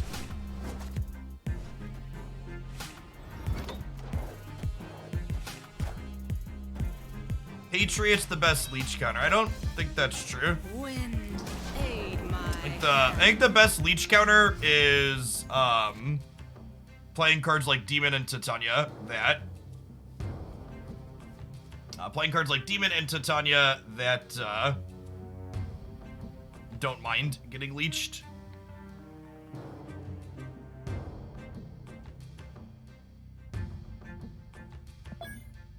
Oh, and I just can't compete in the flooding because they're a Space Stone deck. right? I think I'm supposed to go Angela, Hood, Iceman. But I mean, like with Limbo too. I don't think we beat the Floodegg on average in these games. Yeah, just put ticket.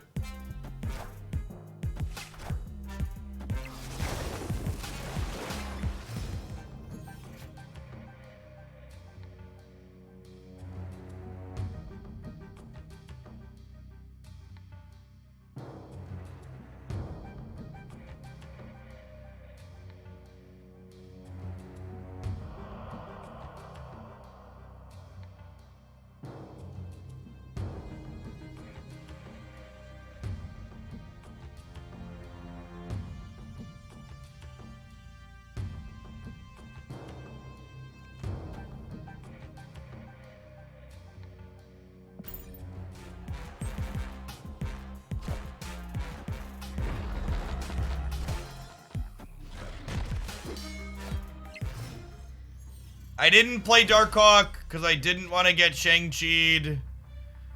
And then we didn't want to get Shang-Chi'd, so we died a Leech instead. And then here, it's like, well, this is an optimal line, I think, but I'm gonna do this, actually. This plays around Reality Stone to the best of our ability, and then next turn we could do these two.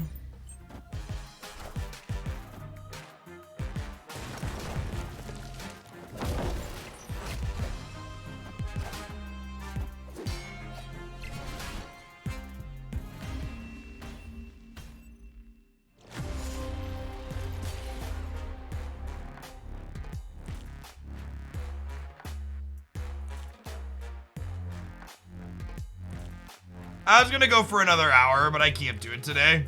We'll try again tomorrow.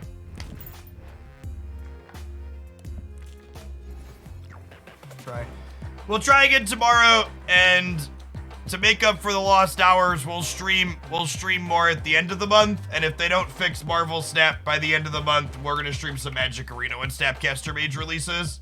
So, Snapcaster Mage releases on Magic Arena March 21st. So we're gonna play more Magic Arena if they don't fix Marvel Snap by then. That's the plan. Lock it in. Dexter just went live. Go watch him get beat up, chat. 'Cause I'm done.